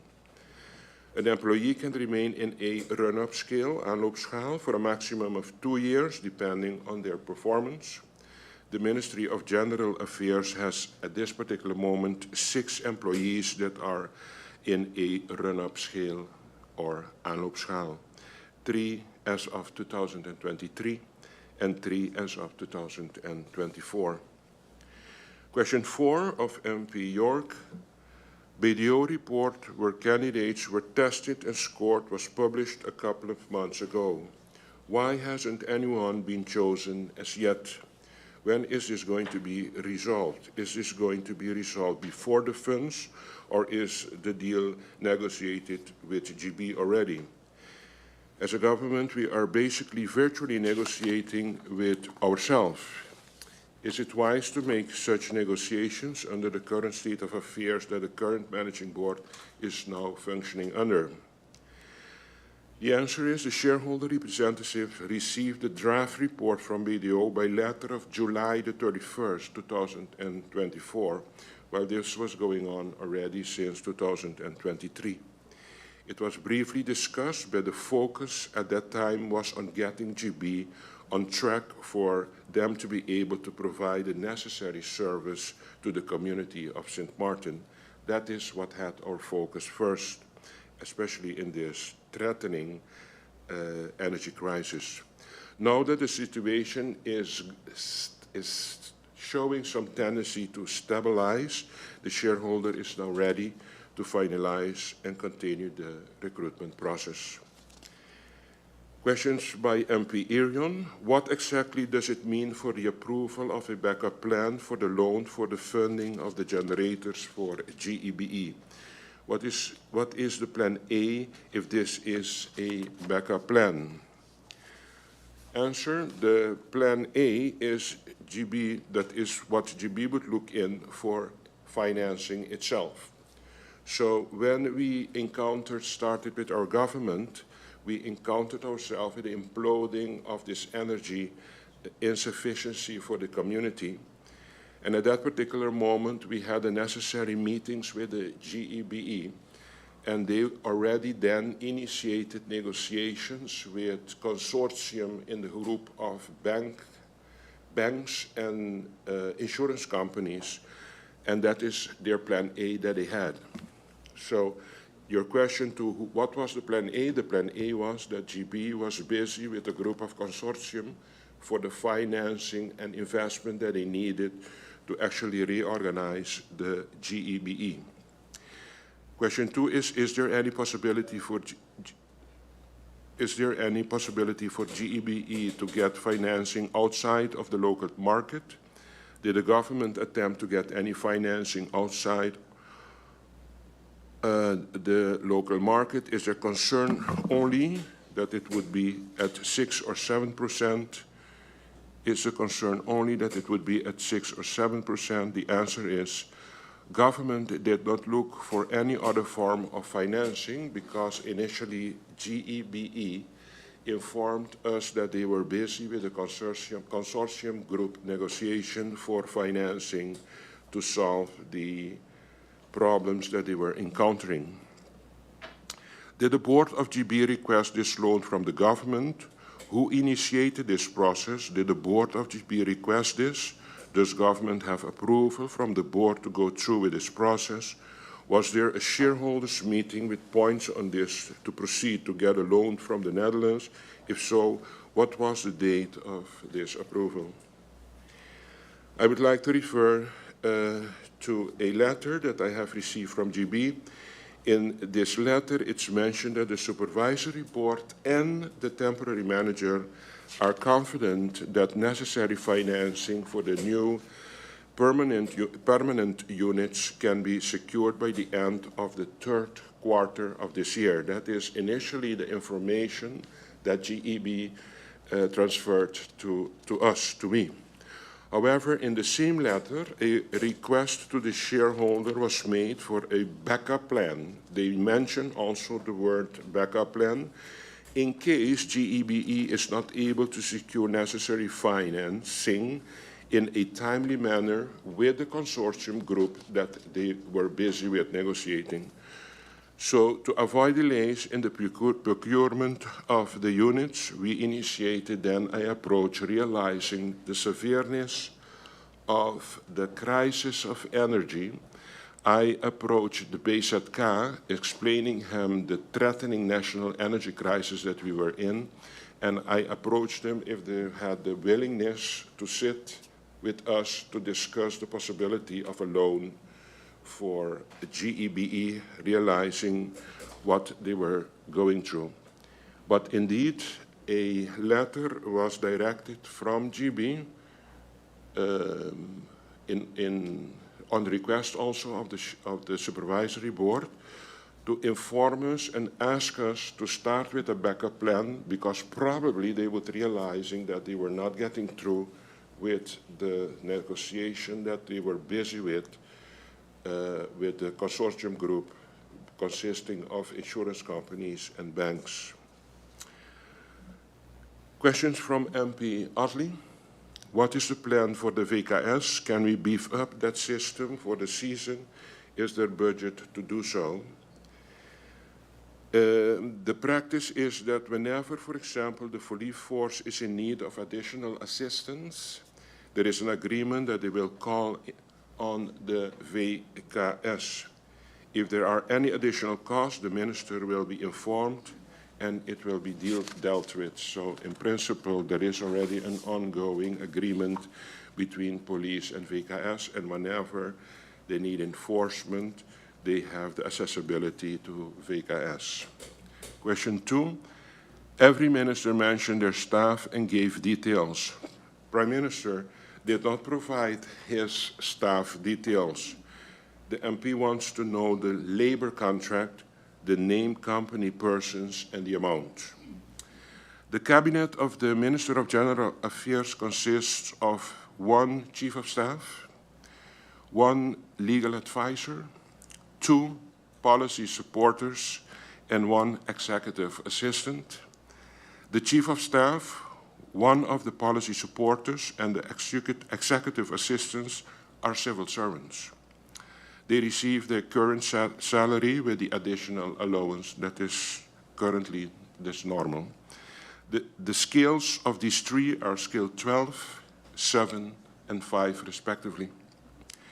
The legal advisor and 1 policy support both have a contract which is in accordance with the policy as referred to already and are scale 14 and 9 respectively. Cabinet functions are not public functions, therefore I cannot divulge the private information of those workers of the staff, but I gave you the amount of staff members working and also the scale that they are in. Finally, as mentioned, there is no consultant in the Cabinet of General Affairs Minister at this Messalina, particular moment. if I could just interject a interruption for a moment with your indulgence, and I then give MP Otley the opportunity for an interruption at this time. Thank you, Madam Chair. Madam Chair, I almost was going to say, you know what, just forget it at this point. Just forget it until that explanation that cabinet functions in private. We had 7 ministers and 6 gave the information. So does the Prime Minister and his cabinet fall, through you, Madam Chair, fall under a different rule, regulation that you cannot answer the members of Parliament?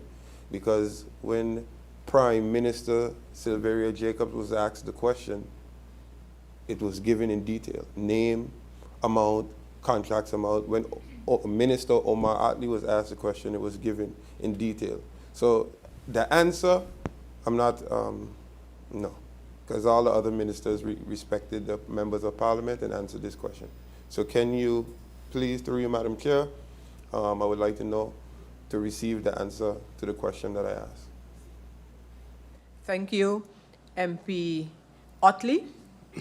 Prime Minister, do you wish to go into, or how do you wish to go into the question by MP Otley?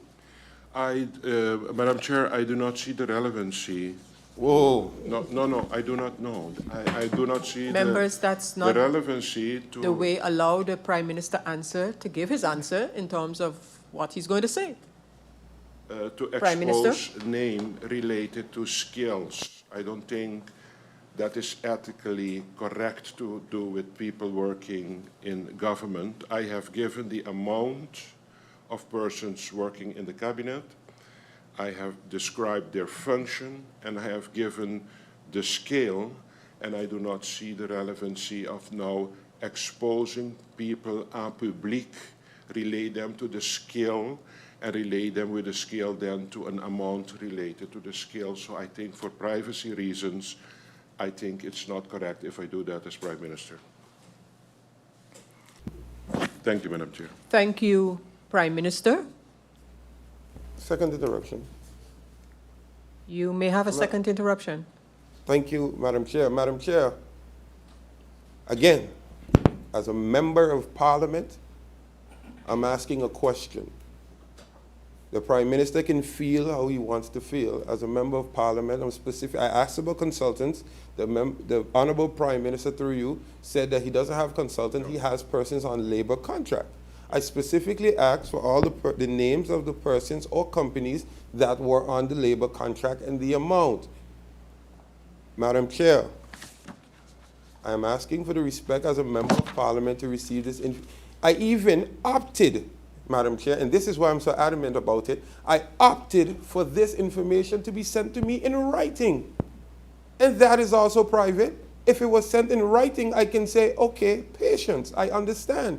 But not even in writing it was sent.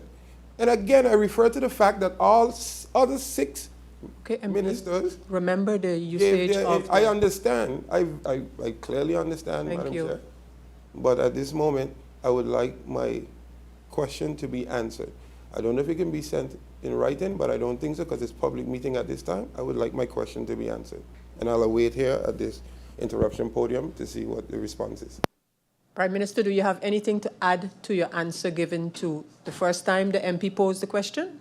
President of Parliament, I am a little careful with giving information because in the beginning of this session, a member of Parliament said that he is going to publicize the answers that were given. And I really don't think it's correct for us to start mentioning names, breaking the privacy of people working in government, while I gave the function and I gave the skill, and there are no consultants working by me, so everybody working in my cabinet is related to a skill. So if the Prime Minister, if the Member of Parliament wants it in writing and he can guarantee the privacy of people working in the cabinet, I have no problem to send him in writing. That is clear, and I thank you, Prime Minister, and thank you for your answer. I see MP Irian now requesting interruption. MP Irian, you have the floor. Yes, thank you, Madam Chair. I have a question regarding my interruptions regarding GB, but I just want to make a statement. There's a slight contradiction from the Prime Minister, because the Prime Minister is mentioning that he wants to protect the identity of the staff in government, but actually, the government has published the names and positions of all their staff in the first weeks of working. So how can it be that the publishing was in a government email? So it's public already. So why now when the MP is asking for that same information that you provide to all the government staff that the MP cannot get it? So I think that's a bit weird, Prime Minister, because you know that you have published the information and the names and positions already. What he didn't publish with the scales, but he's not asking for that. My question is regarding GB, and at this point, I feel a little, I feel a little sorry for the Minister of Finance, because I can see her trying to defend something that I don't really think that it comes from her, because her information regarding the backup plan is not in line with the Prime Minister's information. The Prime Minister says we had a whole CC regarding budget debate. At no point in time was it related to us as members of Parliament that this was a backup plan. Your speech, a very emotional speech, was about how urgent and how important it was to get the engines up and running. I even asked about GB, and you said then that GB has failed. It's an interruption that you're making use of. Has failed to get the financing from the consortium. But today you state probably GB were not able to get the financing from the consortium. Probably. That means as if you do not have the information. So my question is, were they able to? Is it still ongoing or not? Thank you, Madam Chair. Thank you, MP Irian. Prime Minister, your response? Realizing the seriousness of the crisis threatening livelihood of people in St. Martin, I have been informed and requested to look for other option for financing, for investment in GEBE, and I assume my responsibility, and I approached the BZK and asked them if they are willing to discuss a loan, and they were willing to, and then I gave that information to GEBE, and now we are so far that we are waiting on approval, because GEB is not able at this particular moment, the way I am informed, that they're going to get through with the consortium group of bankers and insurance companies to get the $42 million for investment for GEBE. Okay. Question 2.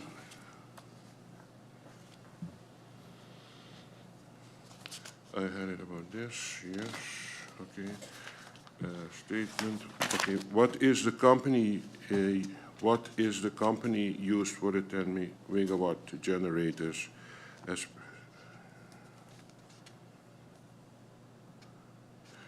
Which company was used for the 10 megawatt generators? As presented in Parliament on June the 25th, 2024, the 10 megawatt generators were rented from So Energy International. What date was the agreement for this 10 megawatt generator signed? And what was the price? The overall cost for the rental of the generators was $1,942,150 US. The question 6 is, what company was used for the 20 generators that just recently arrived? When was that contract signed? Who purchased, paid for them, and how, and for how much? As was also presented to Parliament on June the 25th, 2024, the 20 megawatt generator were purchased by GEBE themselves with a 3-year lease-to-own contract from CMEC. The cost of this contract was $7,723,000 US. This is a statement. MP Brug. GB, all of us are a victim of GB. Whoever is sitting needs to address the issues. Glad to hear that it's a backup and MP hopes government is looking into another solution. Has government received an alternative option or was an alternative solution brought forward even from within government? At this moment, the intention is to proceed with the backup plan, realizing that GB is not getting through with the negotiations with the consortium group. And that is in the case that we sit now and discuss the conditions for the loan. For clarity's sake, no discussions about the condition for the loan has been discussed until now. It's only the question if they are willing to. They said they are.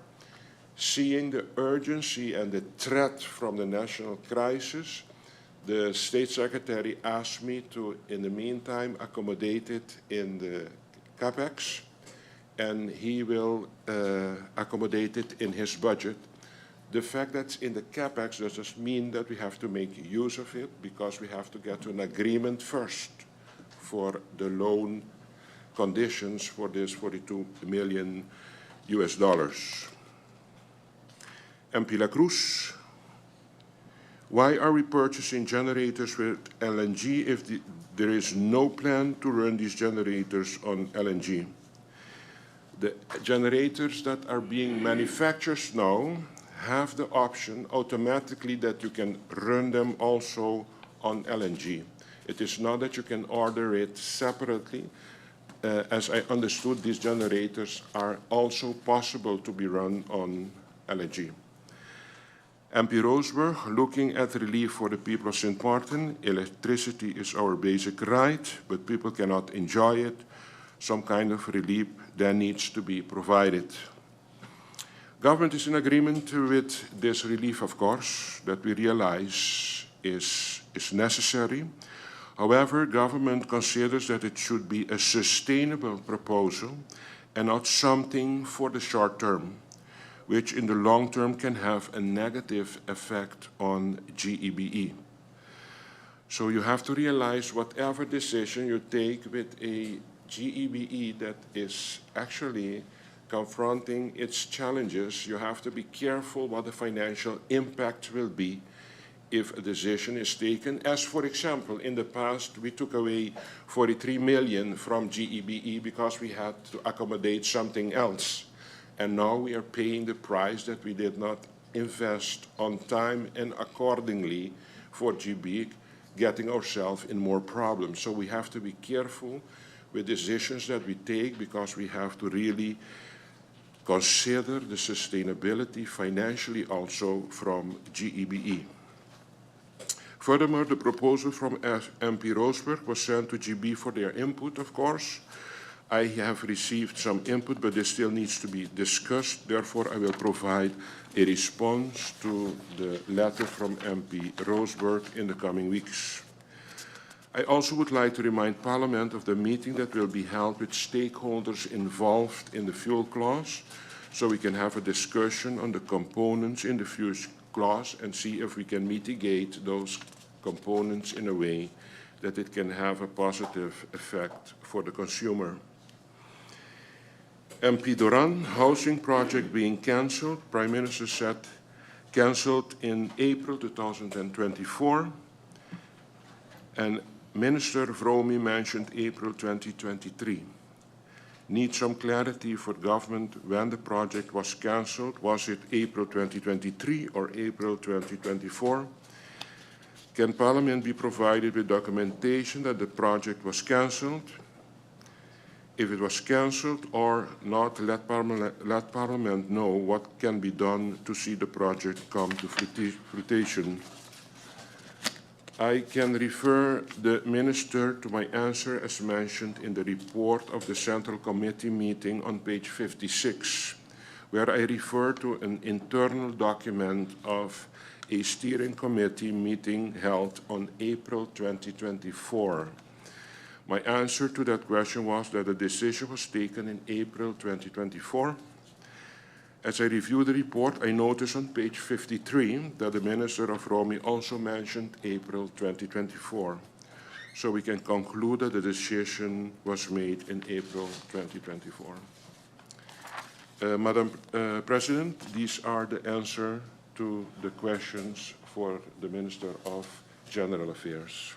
Thank you, Minister, for those responses to questions relating to the Ministry of General Affairs.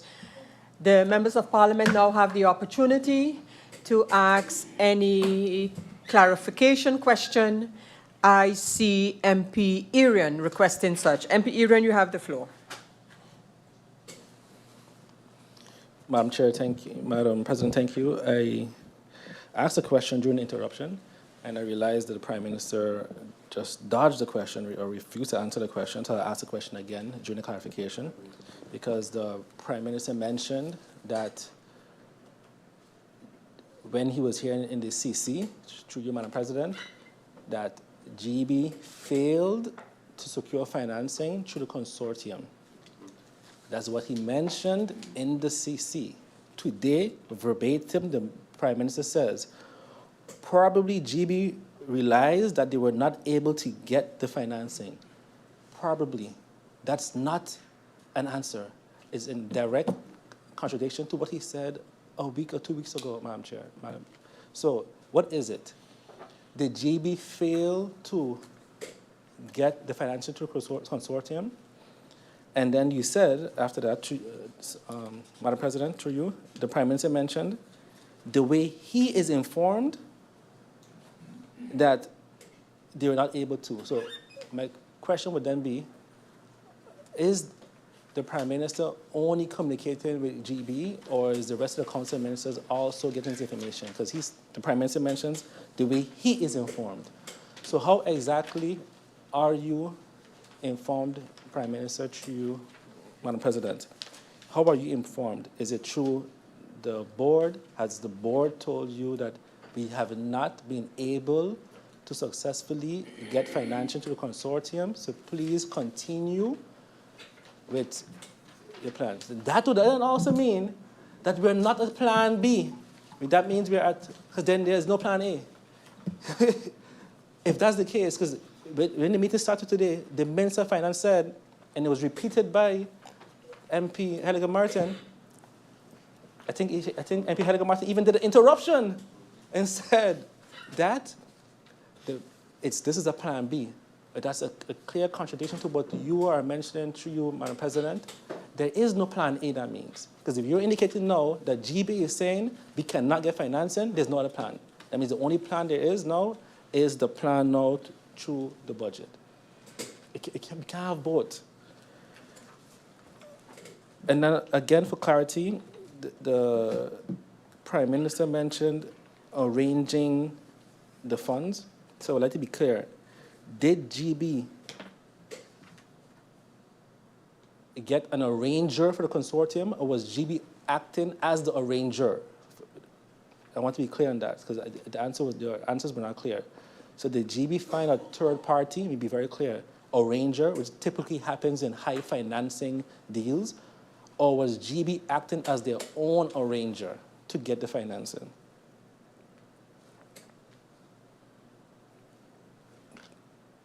The Prime Minister also mentioned that GB said they are very confident by the third quarter they'll be able to secure the financing. Currently, we're now into the fourth quarter, so that has passed.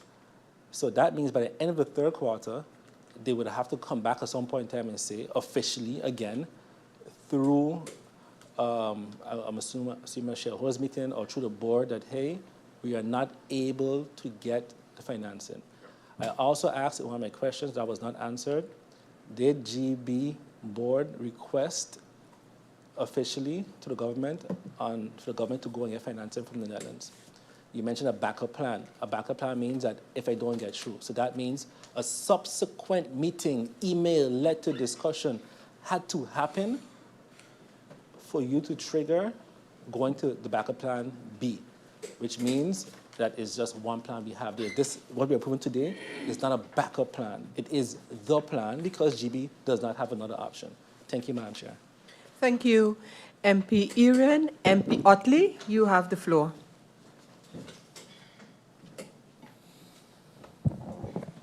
Thank you, Madam Chair. Madam Chair, as a member of Parliament, you expect that specific questions be answered, or even you be respected in a manner as a member of Parliament. It's a government website. And as my good colleague stated, the government posted those persons in their cabinets on the website, but it specifically wanted those that are on labor contracts and consulting contracts. But it seems that the Prime Minister has something to hide. We speak of transparency, but each and every minister could have divulged this. And I'm asking you, Madam Chair, as the person or our source in Parliament, we turn to you to ensure that we are respected as members of Parliament.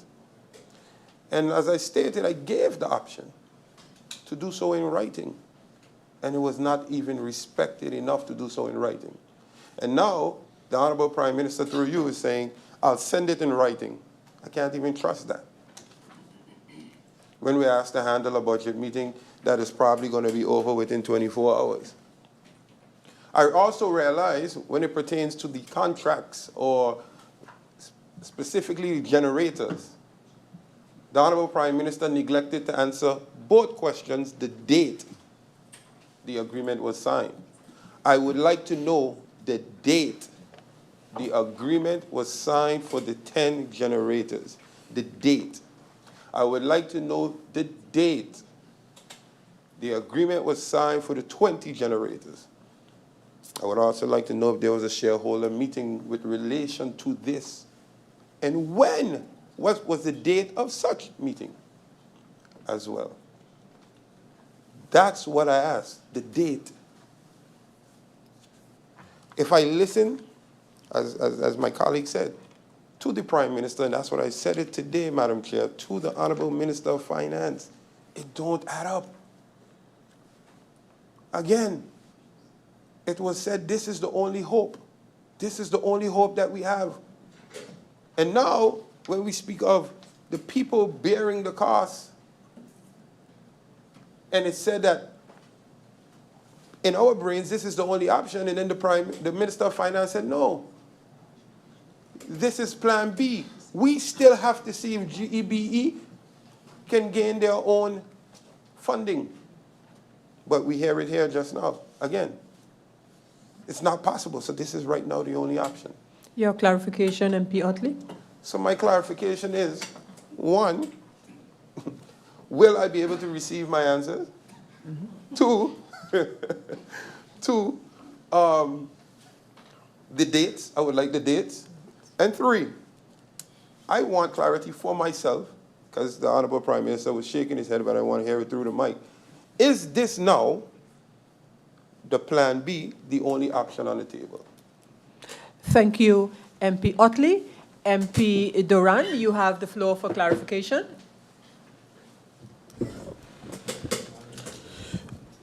Thank you, Madam Chair, for the opportunity.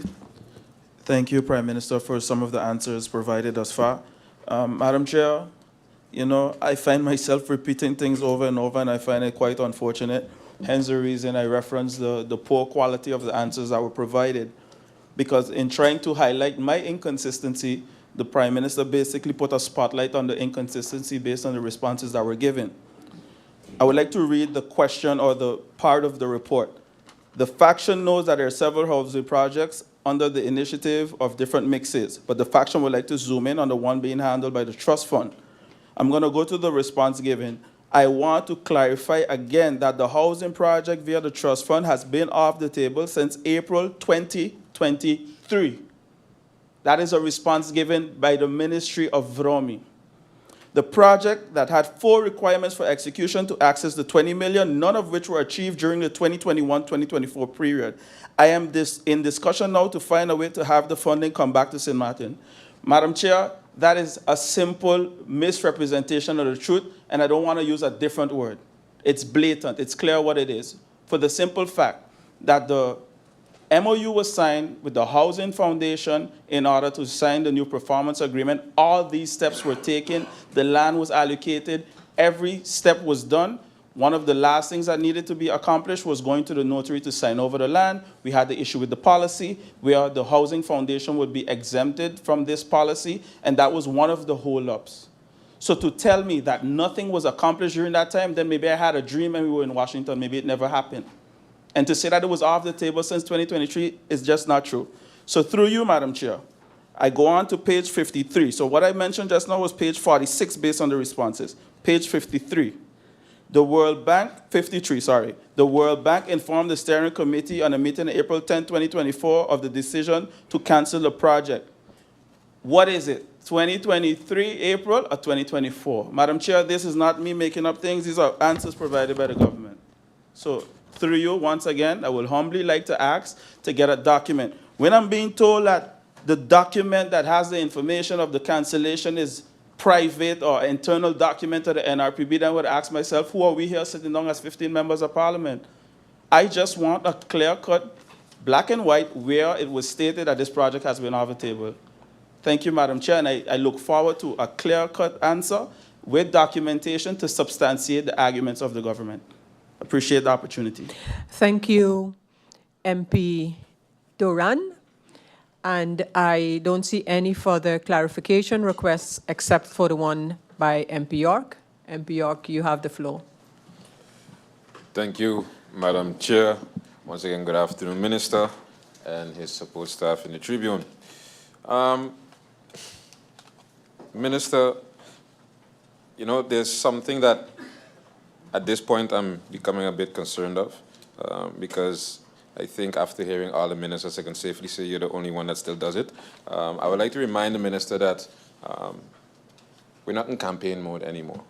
Elections are over, and the election rhetoric or the campaign rhetoric of this is what we inherited, this is something that we got from the previous government, before answering questions, I think is a bit played out right now because you know, nobody asked you, through you, Madam Chair, nobody asked a good minister to run for public office, and you know, no one forced him into a coalition, nor forced him into the role of being a prime minister, through you, Madam Chair. And this, you effectively didn't inherit a problem, you inherited the entire country. So the same way you, through you, Madam Chair, the minister accepts the good, the bad comes with it as well. And in the same energy that 99% of the projects that are being rolled out right now by the current government, I don't see anywhere in those press releases them saying, hey, this is what we inherited. So if you don't do that with the good, I think it's time to give it up with the bad. Moving on from that, I asked some questions, particularly when it comes as it pertains to good governance of GEBE. It was not to be looking at minor details, but a lot of times we skip those while we're busy focus on the big elephant in the room, or whatever you want to call it. We're being asked to sign off or to approve a loan of 75 million guilders, and moving forward with the company, I'm more questioning how is the company being managed in its totality. Because, there's an old adage, without proper reflection, yesterday's mistakes becomes tomorrow's promises. And, one thing that I could say I've learned from seeing, when there's a lot of movement or not enough focus placed on the management board, for example, going into the hack, GB was already 2 to 3 years behind on financial statements. And yet, today, even though it's something that's pending for a year now, in a couple of months, this current government will also be in office for a year. So when I ask when is the BDO report going to be taken seriously, I understand that the minister says that priority was elsewhere for a period of time, but I would ask if the minister could clarify why the definition of multitasking is not being applied while finding solutions for today's problems. Because to piggyback off of what the minister said earlier, we've been here speaking about Plan A's and Plan B's, and sorry? Yes, I'm getting to that. Thank you, Madam Chair. Thank you for that, for specifying that, because I would like more clarity on the fact why we seem to be one-track minded in coming to the solution of GEBE, because I'm understanding that we have to fix the generator problem first, and then we move on to sustainable energy. Why can't that be parallel of one another? Because we could bundle the plans, and the execution is phased out after that. That's no problem. But I think right now we're being very much one-track minded. I understand the severity of the issue, but that issue and fixing that issue could also lead to other issues if the sustainable energy is also not addressed. So if the minister can clarify that for me, I would appreciate it. And the good governance, once again, I asked the minister how are they going about maintaining that, and he basically explained to me how GB is supposed to be ran through the articles of incorporation, the supervisory board, the management board, and the stakeholder. I already knew that.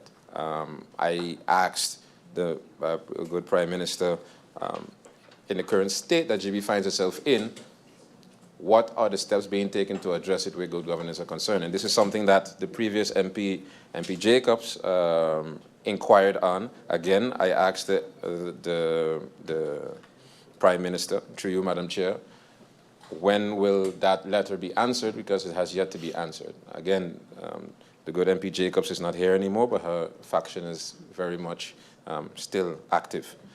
So to clarify, when will we be receiving the answers on the letter that was submitted to the minister a couple of months ago by MP Jacobs? Okay. So if that answers his question off the bat. And yes, so, and lastly, if the Prime Minister can clarify when exactly will this management board situation, I wouldn't say be cleared up, but when will the process start? Because the process has already started. When does the stakeholder and the supervisory board expect to make a decision based on the report given by the BDO, as the Prime Minister stated, since July? And those would be my questions. Thank you. Thank you, MP York. MP La Cruz, you have the opportunity to ask any clarification based on the answers provided by the Minister of General Affairs. MP La Cruz. Blessed afternoon, Madam Chair Lady, Rafid, Prime Minister and his support staff in the Tribune, and my fellow colleagues. Madam Chair Lady, through you to the Prime Minister, am I to understand that the government had no choice, or GB had no choice in purchasing these types of generators? And if that is the question, if that is the answer, why still not make optimal use, or at least put a plan in place that we could end up spending less on fuel class and bringing down the bill? Madam Chair Lady, for some reason or the other, I don't understand, and I'd like someone to just maybe sit me down and explain me, right? Why are we still dealing with diesel? And all these years, it has already been thought of, past motions on motions, and projects, and even GB with ideas, and it's still not happening. So if the Prime Minister could please elaborate on that, I would truly, truly find it a good idea today. Thank you, Madam Chair Lady. Thank you, MP La Cruz. Prime Minister, do you need any time to review the questions for clarifications? How much time would you estimate that to be, Prime Minister? There are some very specific questions, like a date of the signing of the contract that I will have to get back to the management of GB for. So there are a few specific questions that I need to have consultation with others to give you the correct answer on that. So I need perhaps an hour if we want to finalize it, or I want to send them in writing. I have no problem with it. Okay, so Prime Minister, that's your proposal.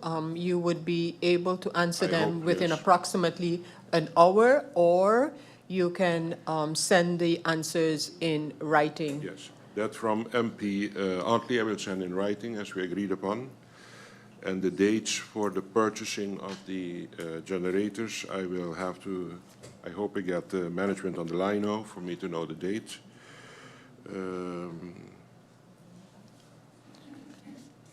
And the answer of Mr. York about when we started already, because we have received a letter from BDO with a suggestion, and we are starting now to evaluate the proposals and to move on to go to direction to making a choice and propose to the corporate governance to proceed. And that's going to take a while also. Once you make a choice, you propose it to the corporate governance. That's going to take a while also with the VDSM screening at high level. So it's a lot has to take place, but it has our attention now. So actually now it's about the date of the purchasing of the agreements of the 10 megawatt and the 20 megawatt. I will send MP Otley the answers in writing. And I will have to check in correspondence about the question of MP Doran, if it's 2024 or 2023. I have documents, it's 2024, but I wanted to check it again. You direct it to me? Yeah, sorry, President. So in principle, I think in an hour time, I will try to get the answers for the Member of Parliament. Fair enough. Yeah. Prime Minister, with that response, you have what kind of point to make, if I may ask, MP Irian? What, you have an additional clarification to the answers given? Yes, because you heard, you asked the Prime Minister a question regarding answers, and Yes. we are in a public meeting. Typically, when meetings questions are posed verbally, we get an answer back verbally.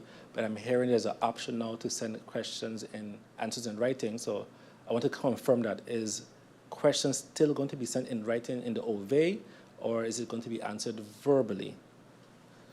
The questions have been asked to the Prime Minister in this public meeting. One of the answers given is that I cannot provide that information in this meeting, but I am willing to send that in writing. That would be after this meeting, of course.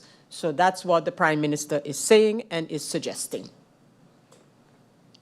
Thank you, Prime Minister, but you are able to come back with some of the answers, but that would be in approximately an hour's time. Then so I will adjourn your part for the Ministry of General Affairs at this time. I will adjourn until 6 p.m. and then we will continue with you, Prime Minister, in your capacity of Acting Minister for ECYS. Meeting adjourned until 6 p.m.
Members of Parliament, surely but slowly we're getting to the evening, so I want to say good evening and welcome back. And I welcome the Prime Minister back now in his capacity as Acting Minister for the Ministry of Education, Culture, Youth and Sports. And I welcome the support staff joining the Minister at this time. And I immediately turn the floor over to the Minister, who will address the questions asked by members of Parliament regarding the Ministry of ECYS. Minister Marcelina, you have the floor. Thank you, President of Parliament. In the function of the Acting Minister of Education, I will give answers to questions posed by the Member of Parliament concerning the Ministry of Education. The first is a question from MP York. He spoke about the aircos from the sport auditorium, understood that an advice is taking its round. When is the Minister expecting the advice to be ready? The installation of an air conditioning system in the LB Scott Sports Auditorium is a collaborative project between the Ministries of ECIS and TIAT. We have finalized the draft terms of reference, the TOR, for the public tender, and the advice is currently making its rounds. Once a decision is made, the tender announcement will be published. DPE, being entity over school management teams of various schools, DPE evaluates principals and management teams. Does the ministry believe in bottom-up evaluation? This matter has to be looked into. Our current evaluation system would require further insight of this stance, a further response to this question. A further response to this question will be provided by him about the stance on the functioning of the DPE. How many people work within the DPE department? There is a total of 8 persons working currently employed at DPE. Question 5 is the HR department and how long in service in current function? 2 persons are now in this current function, HR advisor, 14 years in function, and the HR officer in 9 years. Question 6, what is the education background of the persons currently functioning in the HR of DPE? HR advisor, he has a Bachelor of Science in Business Administration, double major in Human Resources and Management. The HR office is a Master in Science of Educational Leadership and Management. Question 7, present State of Education Report 2020-2022, presented to Ministry and 2022 and 23, still being prepared, advances to 2020 to 2022, before moving on to 2022 and 2023 to receive by Parliament. Would that be possible? The State of Education Report 2020 to 2022 was sent to the House of Parliament on June the 27th, 2024. However, a presentation should be coordinated soon from the Cabinet of the Ministry of Education, Culture, Youth and Sport. Question 8 from the Member of Parliament, Mr. York. As it pertains to school materials for schools, budget cuts, and look into public-private partnership, is the Minister aware that the entity allowed to request funding for schools falls under the PTA, the Parent-Teacher Association? Schools' PTAs are dormant for various reasons. Schools are not equipped to receive any funding from any entity. The legislation does not explicitly assign funding request responsibilities to Parent-Teacher Association to the PTAs. for especially school materials. Instead, it designates subsidized school boards as accountable for managing funds for both operational and educational needs, as well as ensuring compliance with funding requirements. This implies that PTA fundraising efforts are supplementary rather than a mandated source of financial support for the schools. Question 9 is, what is the LMA on reporting of teachers to DPE? What is the process of complaints and making those reports? Public school staff are civil servants, thus the LMA must also be followed in handling any complaints regarding public education school staff. Question 10, and what is the process about reporting teachers to the inspectorate? If not the same, what is the difference? If advices are drafted without the proper process not being followed, are these advices deemed valid or invalid? What happens to these advices or those that are drafted? All advices that are drafted have a predetermined procedure that must be followed. Advices can and is sometimes returned for correction to being them in compliance with the regulations where derogation is prohibited under the law. Question from MP Brug. What I read in the media concerning Prince Willem-Alexander School, can we have a breakdown of what the situation is and how can we assist? The reports are presently under thorough investigation. As the Ministry conducts this review, we seek to obtain complete information prior to any disclosure. And then we have questions from MP La Cruz.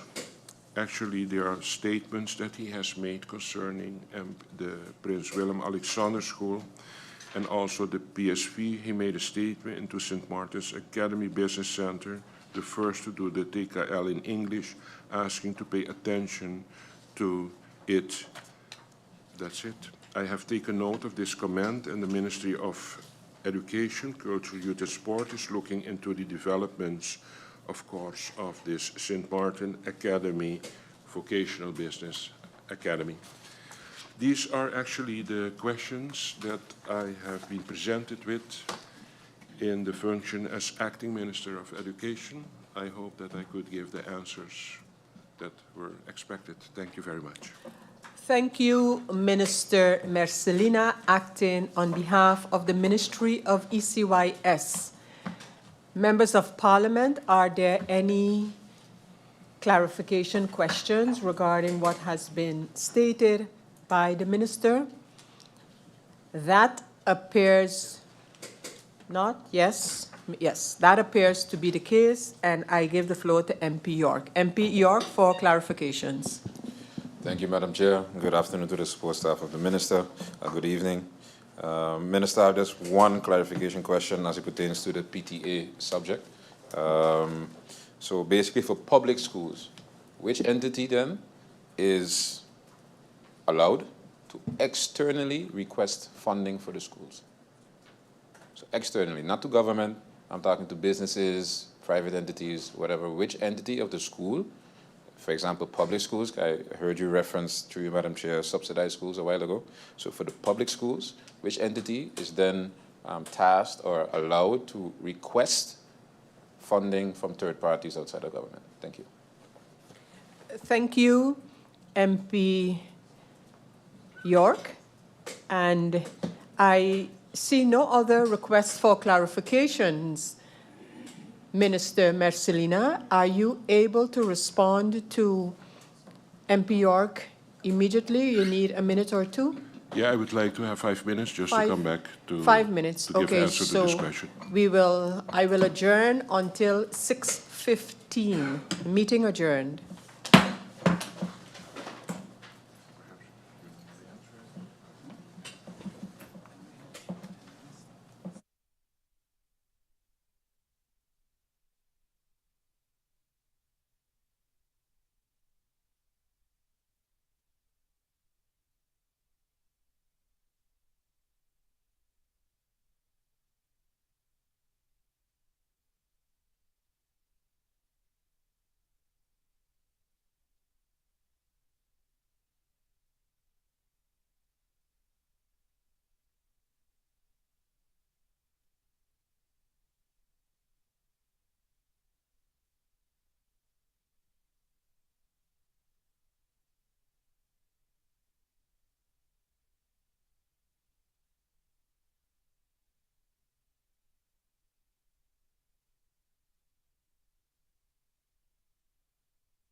Minister Mercelina on behalf of the Ministry of ECYS. Minister Mercelina, I offer you to take the floor to respond to the clarifications. Thank you, President. To come on back to the question of Member of Parliament, Mr. York, the only one that can do that is the Minister of ECYS, being what they call in Dutch het bevoegd gezag, the competent authority. And he is the only one that in his authority can seek, for example, funding for the PDE. Of course, after his approval, he can canalize it and request others to work it out for him, but he is the only authority that can do that. Okay, thank you, President. Thank you, Minister Mercelina. And this would then bring us to the end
Yeah, that's fine. Yeah.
Oh, he on the phone?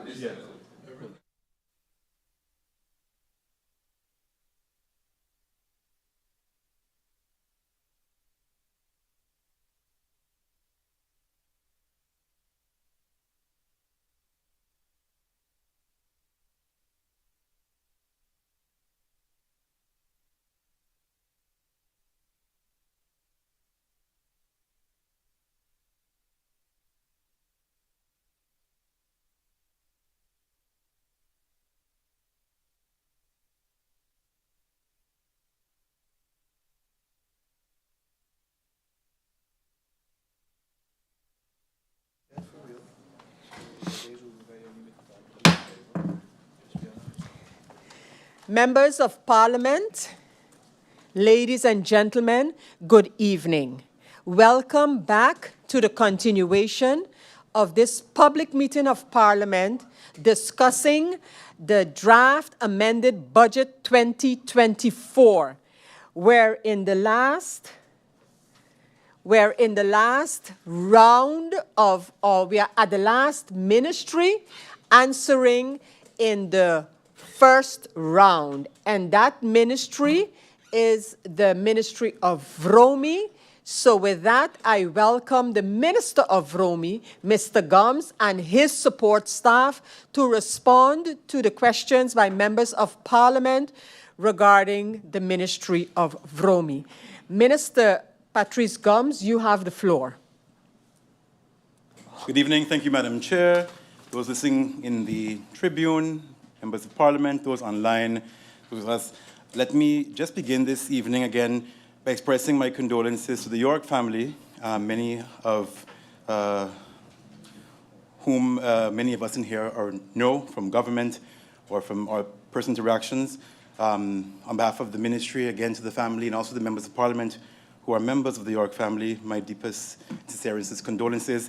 And to the civil servants of the Ministry of Vromi, during this time, I again extend my condolences and courage to you as we continue to navigate this together as a Vromi family.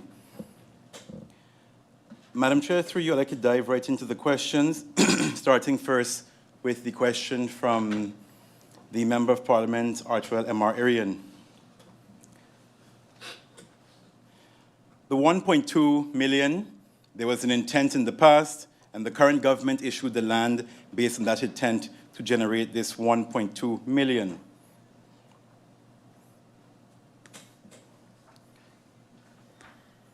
Suggestions? Yep. In response, through you, Madam Chair, in February of the year 2002, a ministerial decree was issued to the developer for a parcel of land, parcel of water rights in the lagoon. This decree was never deeded within a 6-month period and therefore expired. However, the developer constructed and maintained a marina in the lagoon for a period of approximately 20 years. In 2019, a new decree was issued to the developer. For this new decree, 2 new meebriefen were made. The water parcels in the lagoon were remeasured, and one of the existing marina and one of the proposed extensions of the same marina that was to be requested. In this 2019 decree, the Department of Domain Affairs advised to issue the developer a penalty of 1.2 million guilders for using the water rights. The decree of 2019 also expired without the developer deeding it. To date, this area is still not deeded, but in use. Now, under my tenure, I plan to do the following. The first, ensure the water rights that have been in use for the past 20 years are being paid off with a retroactive fine. And just to clarify, discussions are now about rectifying the first parcel, not issuing a second parcel. The decree, therefore, is only about the area that has the existing structure that's currently in use but not deeded or paid for. In this decree, the retroactive payment of 1.2 million guilders is also included as a condition to get the deed passed, meaning that the monies are going to be paid to the government as soon as it is deeded. Aside from that, the canon for this area, will also be increased from 50,000 guilders to approximately 250,000 guilders per annum. The MP's second question, is the Well Road going to get the attention it needs? It's part of the road, it's part of the road, of the side roads project, but there's no plan or structure. The side road project, let me clarify, the side road project is for roads that are unpaved. Well Road being paved is not part of this project, but the resurfacing project. As mentioned during Central Committee meeting, Well Road is considered for CAPEX 2025, which has more budget and more time for implementation. The MP's third question, Nature Foundation spoke about protecting this area, and we did get some clarification from the MP, through you, Madam Chair, with regards to what he meant by this area. It was actually with regards to the lagoon in its entirety, not necessarily a piece of land. Did the Ministry of ROMI speak with the Nature Foundation regarding this land, this area? Will any building permits be given for the area? And before that, will there be any advice requested from Nature Foundation for anywhere in the lagoon? Advices from Nature Foundation have been received concerning pending water rights requests in the lagoon. These will, of course, be used when a decision will be made concerning these requests. One of these cases is currently being handled in court. It pertains to a negative decision concerning the issuance of water rights and is being defended by the government lawyer. The entity who got the negative decision went to court in disagreement of this decision. Whenever a new request will come into VROM department, which is the policy side of the ministry, they will be asked, of course, for advice. If they deem necessary that the Nature Foundation is consulted, this, of course, will be done. How many approvals have been issued for water rights in the lagoon this year? During the Central Committee, I indicated that no water parcels were issued. This relates to my time as minister. Upon further investigation, the department noted that 4 decrees were issued for water rights in the lagoon between January and May 2024. These meebriefen are 81, 2018, 49, 2023, 68, 2020, and 61, 2023.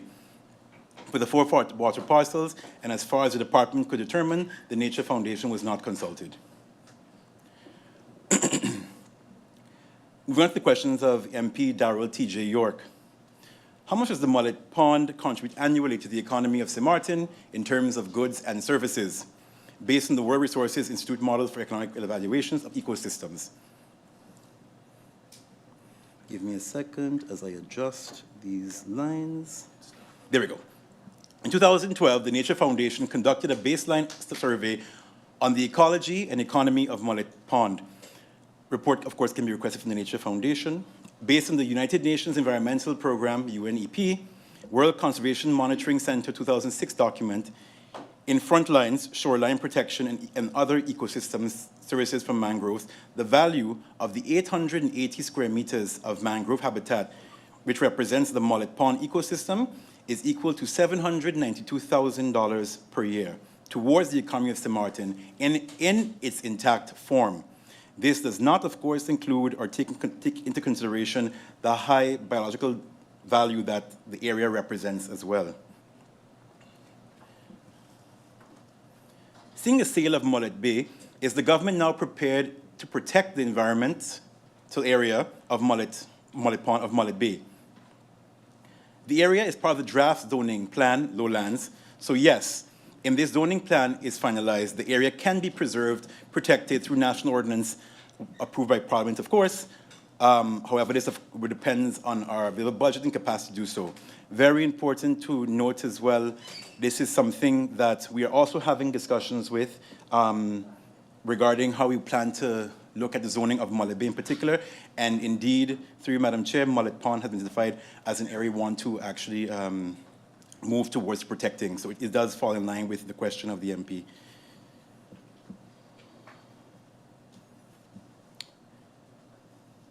The MP references newspaper article, Mullet Bay received the green light for the sale.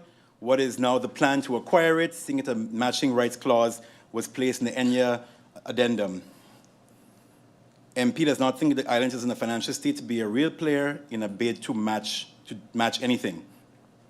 Very short, the government is indeed looking for financing options, which most naturally won't be shared at this very early stage of deliberation. How many civil servants are in Anlopskal and for how long? Within the Ministry of Romy, there are 2 civil servants in Anlopskal, one from 2012 and 2017, and the other one from 2014. This, of course, would seem very long. One of the reasons why is that the one from 2014 has been out for some time. That's being dealt with. In 2017, that is being addressed now in a current advice to retroactively address that situation. Moving to the questions of MP Egbert Drendy Duran, was it April 2023 or 24 when it was announced that the housing project was taken off the table? And can Parliament be provided with proof that the project has been cancelled? What can we do to assist? So the question is missing. 1 second. Yes. Thank you. Through Madam Chair, in my Central Committee meetings, I will clarify the statements that I made regarding 2021-2023 dealt with the list of requirements, obligations the government had to do between that period until 2024, which was then, if you allow me to share some of the documentation that I have managed to pull up.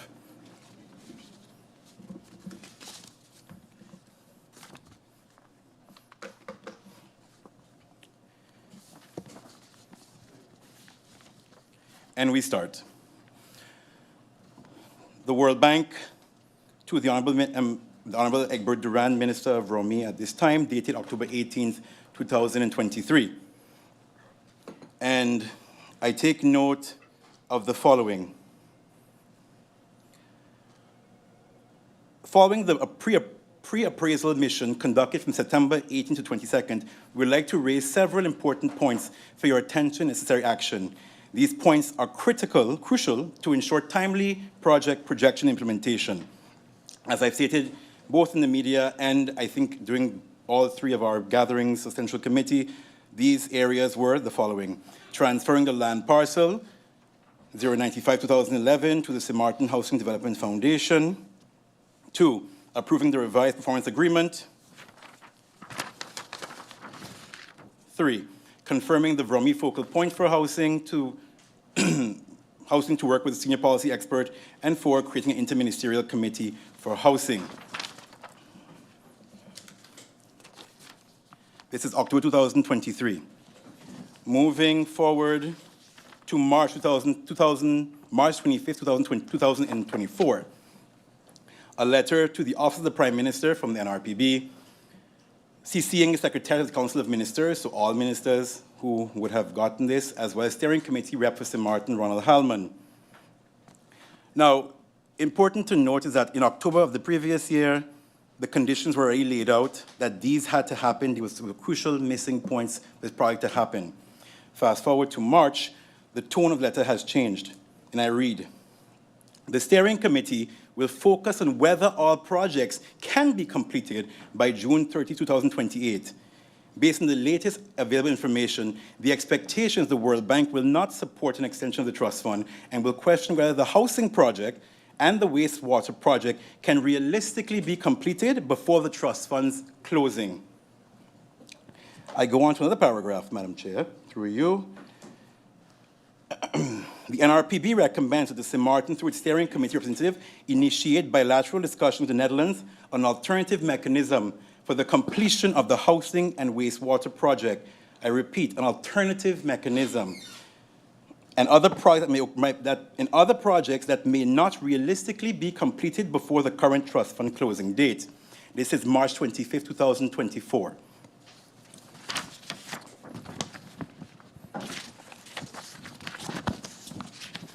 It goes on to say, Madam Chair, to the extent that there are significant concerns that the project cannot be completed within the trust fund timeframe, an extension is not possible. Bilateral discussions will have to be initiated to see how the project can be finalized after the trust fund closes. A possibility that can be explored through a steering committee representative is to reduce the scope of the project under the trust fund or to finance the construction component through CapEx loan of the Netherlands. A decision on this matter will require a separate decision of the Council of Ministers. We go on to now, this recommendation also came that this information be made clear in a steering committee meeting that was planned for April 8th. As we all know, we cannot necessarily mention or discuss what's discussed in COM, but I will indicate that on April 17th, so a week or so after the steering committee meeting, which was already indicated that it will be off, and I will say, through Madam Chair, I've already requested the World Bank through the NRPB to provide me with the final document that was submitted. But needless to say, the fact that all of these recommendations up until March 2024, 25th of March, steering committee meeting happened a week after that, and to date, none of the following requirements have actually been done. They was communicated via the steering committee. The project will be pulled. The letter of the Council of Ministers of the 17th to ask, and I can be very vague because it's a calm decision, to see what can be done as a pending request to prevent the loss of funding. At that point, the funding was already lost. And through you, Madam Chair, I'm awaiting that confirmation because the minutes were not unfortunately shared, so that will come in a letter that will come to me and then be shared to the Parliament at a later date.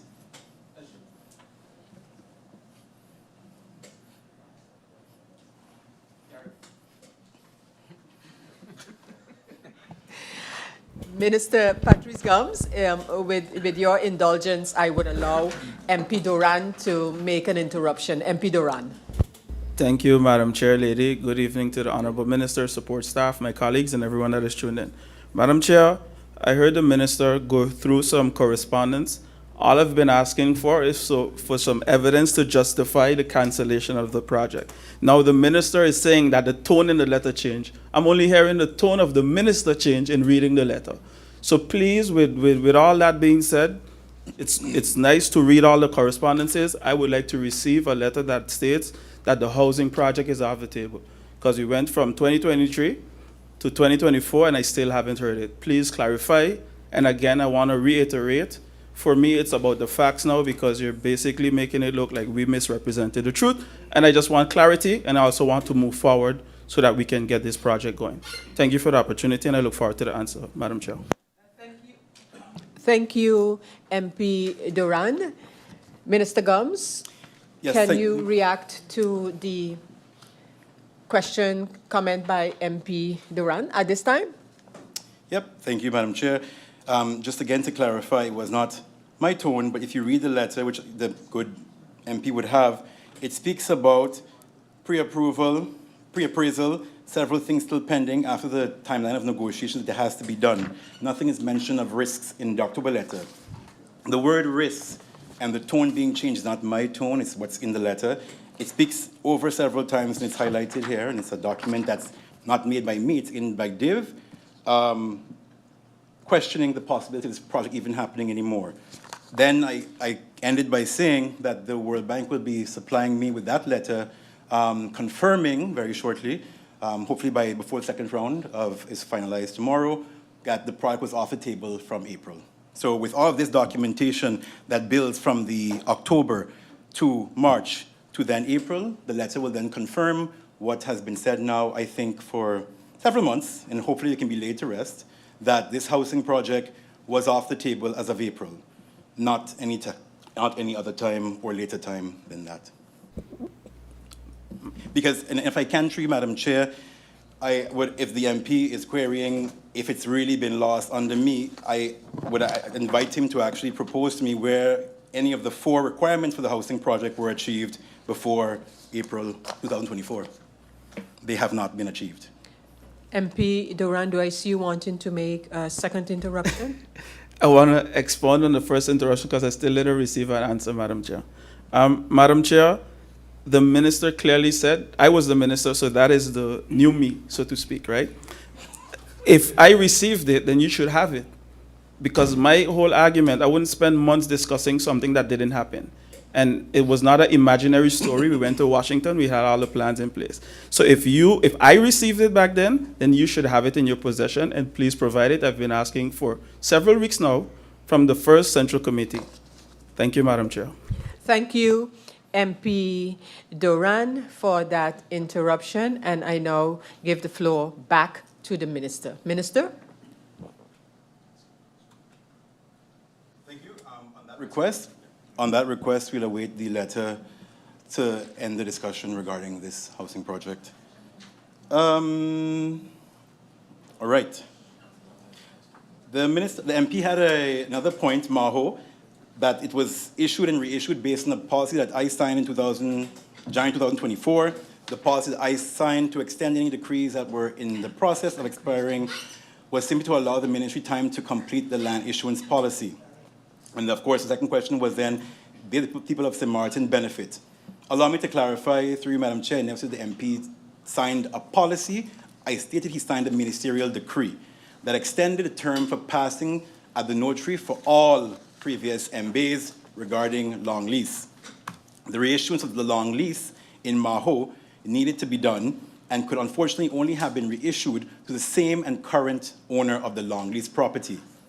As stated during Central Committee, only the area in the original May brief was reissued. The people of St. Martin and the country financially are and will benefit from this reissuance greatly. The canon per square meter has been raised from 1 guilder cent to 6 guilders with retroactive effect to the date of the decree 2021. And in 5 years, the said date 2026, to 12 guilders per square meter. Which notary allowed this deed to be passed? Because it can be seen as a new issuance because of the additional land space that was acquired. As stated previously, there was no land additional acquired. It's really only a reissuance to which is allowed in the DDAM. And the notary who passed it was Notary Richards. And of course, with any inconsistencies that may come up, this will of course be rectified, but we do not expect any. Building permit that was signed on May 2nd. Can the minister give an account how many permits were signed off from May 21st? I think maybe you mean May 3rd? May 3rd until now. Are there any illegal, are these illegal or legal as government is the missionary state? To date, a total of 79 permits have been signed. The mentioning of date was for elucidation purposes. The intention, as the MP is alluding to, is not that to say that things cannot be signed, as government must indeed continue. What must be considered is what is being signed and its long-term impact. Well Road, is it on the priority list? What is the priority? When is it coming? What is the priority when it comes to Well Road? Stated in the answers provided to MP Irian earlier in this dialogue, and especially as well in the Central Committee meeting, Well Road will be addressed in CapEx 2025. Draft land policy, can you break down the 12 to 18 months?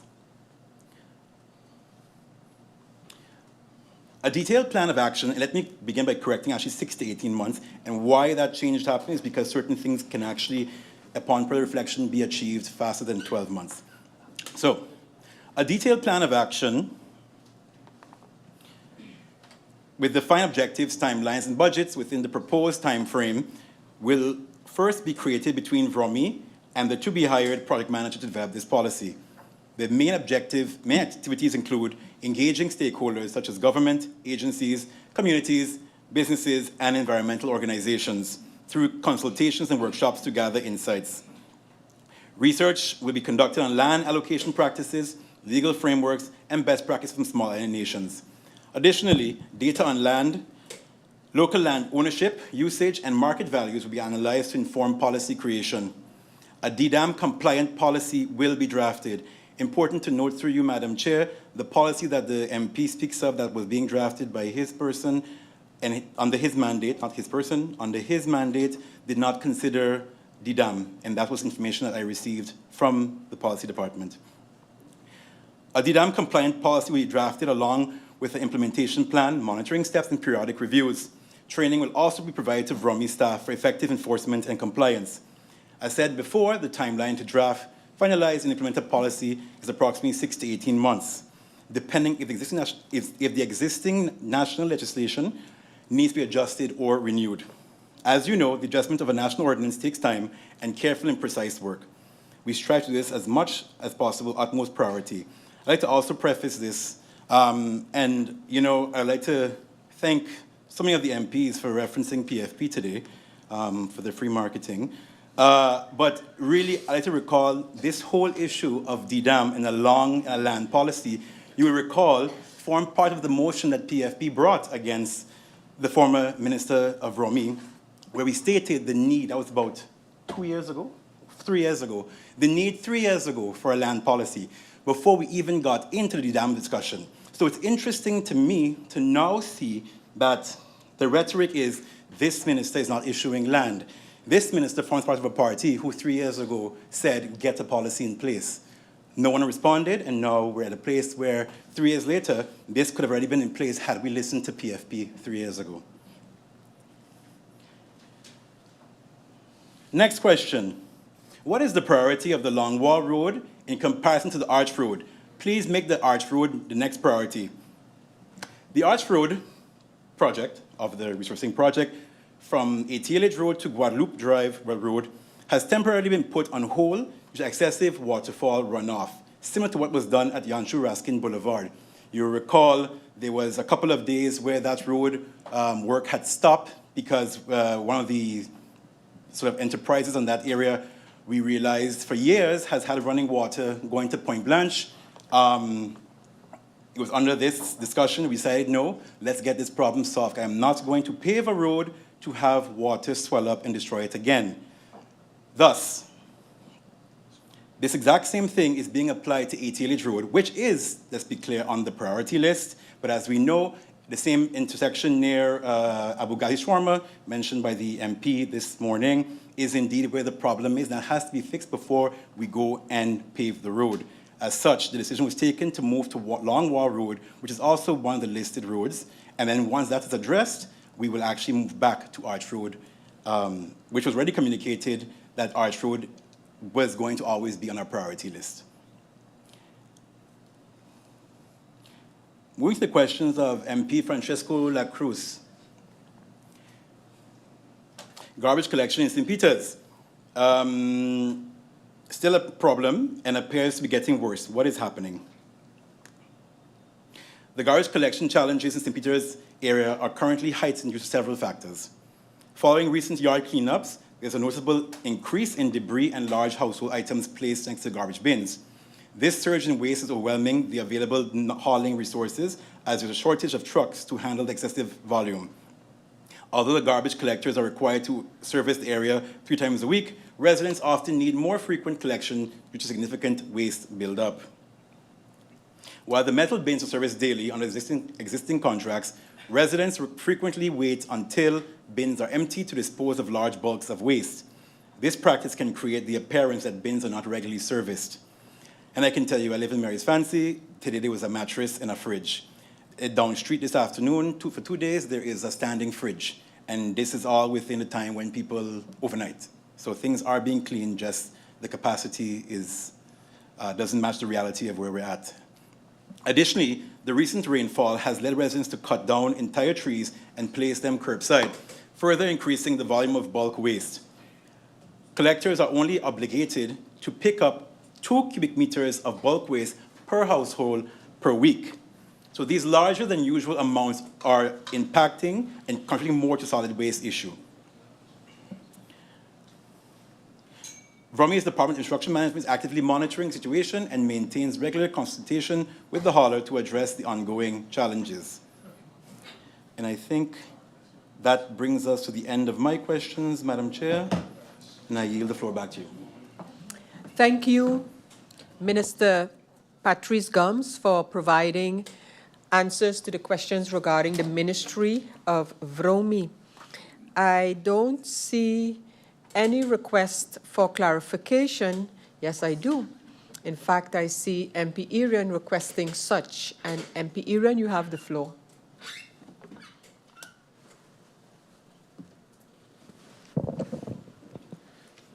Good evening, Madam Chair.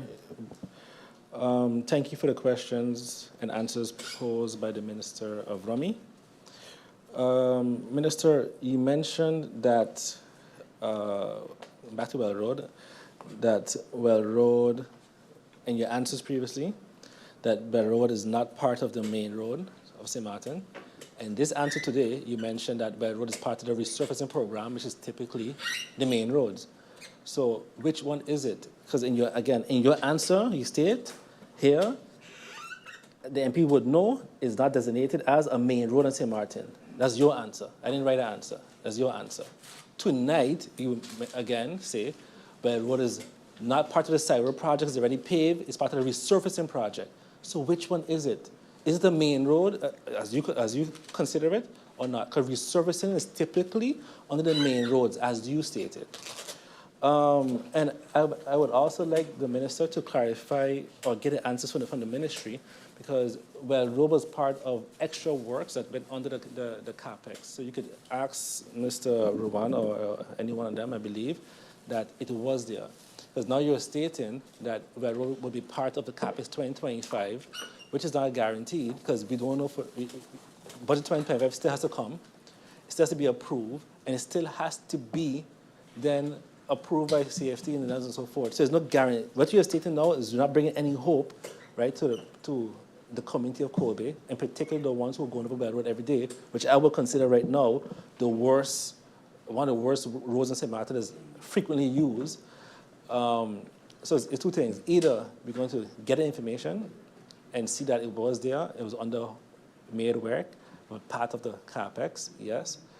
Or if you see it upon yourself as it being a very important road, then make some changes in the priority list and get it done. But don't say that you have to put it onto 2025 for a budget does not improve. Or at the very least then, let's start patching it up. Thank you, Madam Chair. Thank you, MP Irian. I now give the floor to MP Duran.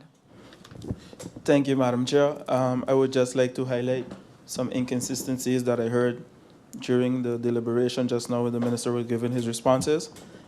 With respect to the housing project and the conditions that needed to be adhered to, the focal point, the land transfer and the performance agreement, the focal point was designated, so there is a focal point. I'm not sure if the minister is not being informed adequately, but in the policy department, there is a focal point. I just wouldn't call the individual's name. They were appointed as such. With respect to the land policy, with the land issuance, land transfer to the St. Martin Housing Development Foundation, as I mentioned earlier, that was not done based on the land, missing the land policy and the notaries not agreeing to sign over anything. So we then discussed and explained to them that the land issuance policy, the government-owned companies and sort of ZBOs would be exempt from such, which the Housing Foundation would have fall under. So that just wasn't completed, but everything was done in terms of the designation. Lastly, the performance agreement. A MOU was signed to agree towards a performance agreement because that was needed for us to go to Washington back in March of 2023. So for the minister to sit here, and I ain't gonna call the minister a liar, but simply misrepresent the truth and say that nothing was done based on the conditions, I find it quite worrisome because the proof is in the pudding. And all these documents are there. So Minister, if you're not receiving it, I'll see what I have in my phone still. I'll try to forward you, as I don't have access to my email, but whatever information I have, I'll send to you. Because I think it's quite ridiculous now to be going back and forth.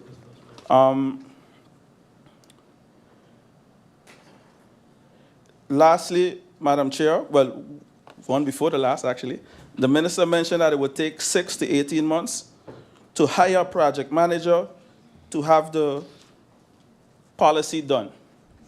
Madam Chair, the minister has 2 experts sitting next to him, one of them who was the author of said policy, and saying that the DRAM arrest was not considered in the policy. The DRAM arrest, basically in a nutshell, and I'll cram it right down, is saying that there needs to be a policy.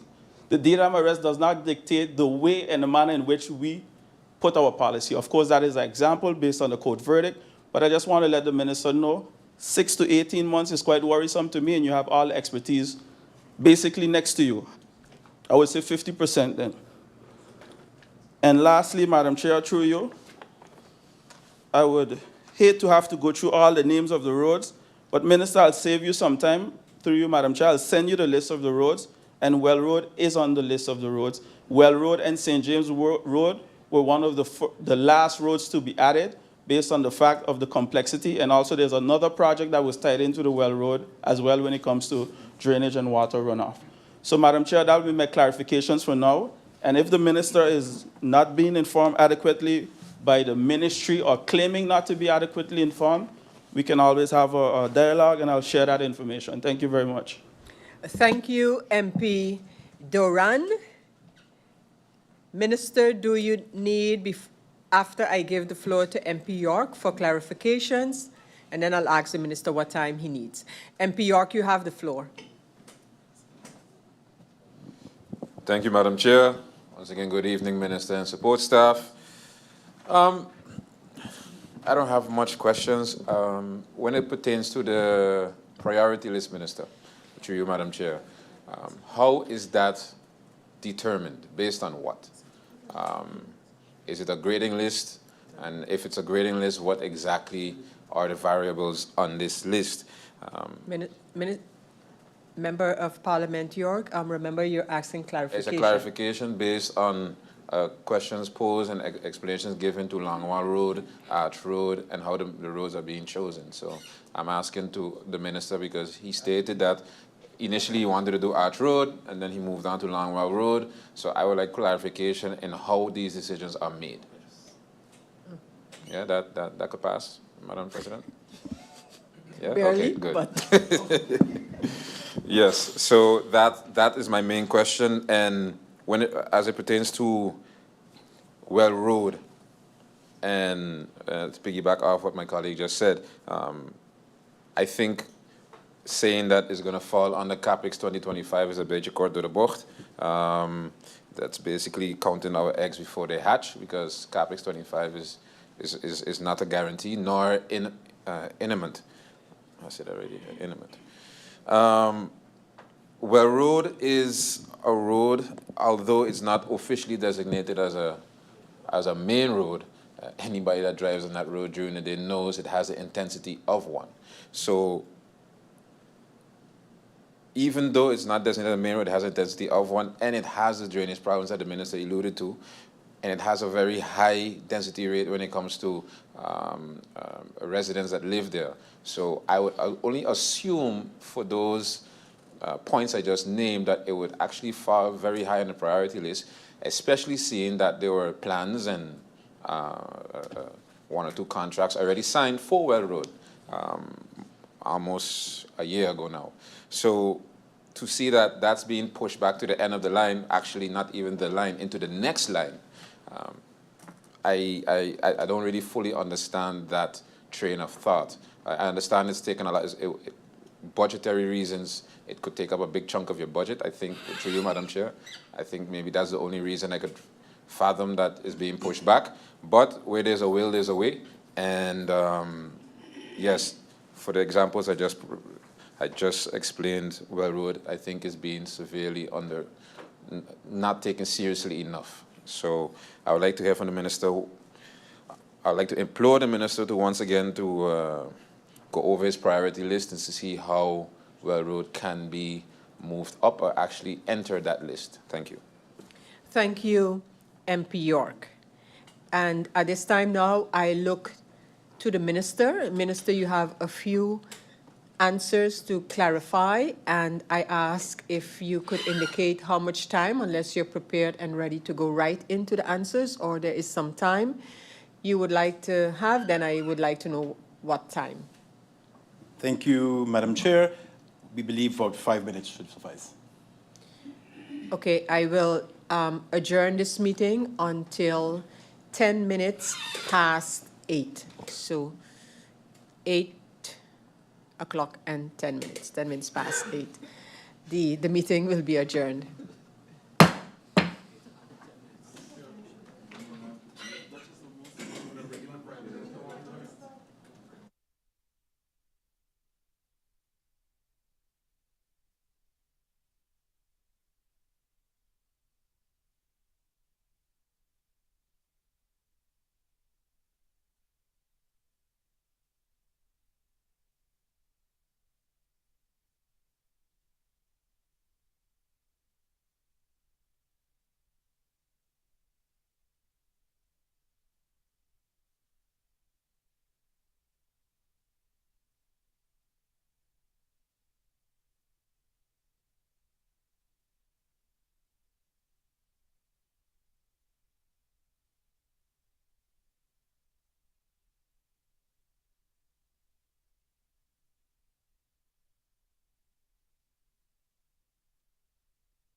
Ready to go.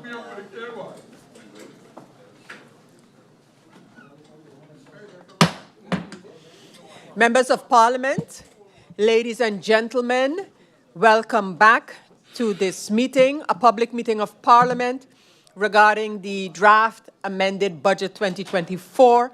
At this time, I invite the Minister of Romi, Minister Patrice Gums, to take the floor and respond to the few clarifications as reactions to the answers provided. Minister Gums. Yep, thank you. The two questions that we have, the first from MP R12 MR Arian, is Well Road a main road or not? Well Road is a secondary road. As I stated in Central Committee meetings, the focus of the project now is on main roads in this year. It's also stated that next year the focus will be on secondary roads. Being a main road or secondary road does not exclude you from resurfacing. It's a question of priorities. Then the question from, then the question through you, Madam Chair, to MP Darrell T.J. York. Priority list, how is the list priority list determined? Is there a grading list? To say the Well Road will fall in CapEx 2025 is a little court door the book. Even though the Well Road may be considered classified as a main, is not classified as a main road, in reality it's being utilized as a main road. I would like to ask the Minister to go through and revise the priority list. The list of, make it very clear this answer because, I think people sometimes are not aware of how this goes. The list of main roads, as mentioned, the terms of reference, Road Resurfacing Program 2023-2024 is as follows. Airport Road, Arch Road, Illage Road, Part 1, 2, and 3, Link 1, Phase 1, Sucker Garden Road, Long Wall Road, L.B. Scott Road, Walter J. Nisbet Road, and Yanshu Wiskin Boulevard. This is something that was determined before 2023, so therefore I cannot now go and change the roads because it's referenced in a public tender. You cannot go now and change a public tender and create a priority. That's one. The purpose of the CapEx geared towards main roads is being respected during this project and its intention to allocate funds towards more roads, if budgeted allows it to go part of this program, or to make use of intended CapEx 2025, which has increased budget for resourcing activities. Important to note, this had to start in 2023. It's now starting in 2024. So I think for the MPs, through you, Madam Chair, to say that I cannot, as Minister, push it to 2025 is unfortunate, given that this project actually started in 2023. And though I understand you can argue and say the budget is an issue, this was also something that was delayed and pushed several times as well. Again, it goes back to what I've been stating several times. Then once the company wins a bid, it is also up to the capacity of the company and the ministry to actually implement the road works. So as ambitious as I would want to be, and I can imagine the rest of Well Road as well, everything is laid down in a public tender, and everything is based on what the country and the government can actually absorb at any given time. And with that, Madam Chair, I think we've come to the end of clarifications. Yep. Minister of Romi, Minister Gums, I want to thank you for responding to the requests for clarification by members of Parliament. And Minister, that brings you to the end of this session, the first round of the meeting of the handling of the draft amended budget 2024. Minister, again, I want to thank you, and I adjourn just for 2 minutes, so until 2019, 19 minutes past 8, and to allow the minister to take leave and the next minister to join us here, which is the Minister of General Affairs, coming back to respond to, I think, one outstanding matter raised in this round and which the minister promised to come back on. So Minister Patrice Gums, thank you so very much, and I bid you farewell for now. I did decide to adjourn for now. I need to make it. Yeah, I'll still keep it to 2019, 19 minutes past 8. Meeting adjourned.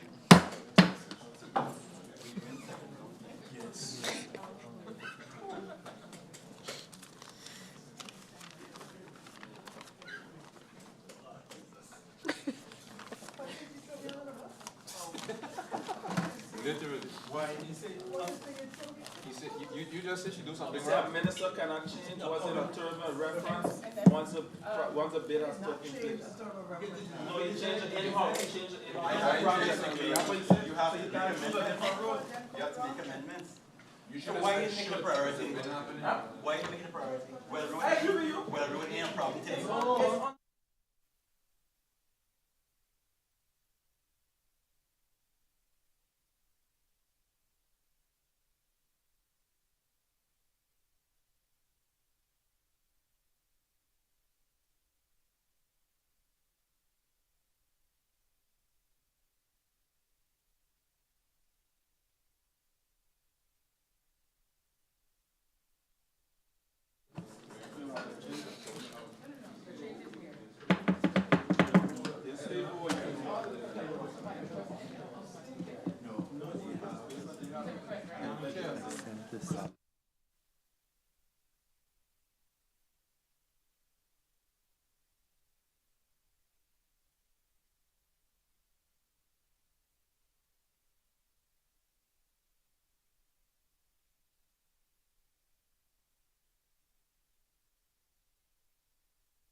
Members of Parliament, ladies and gentlemen, we continue with this meeting.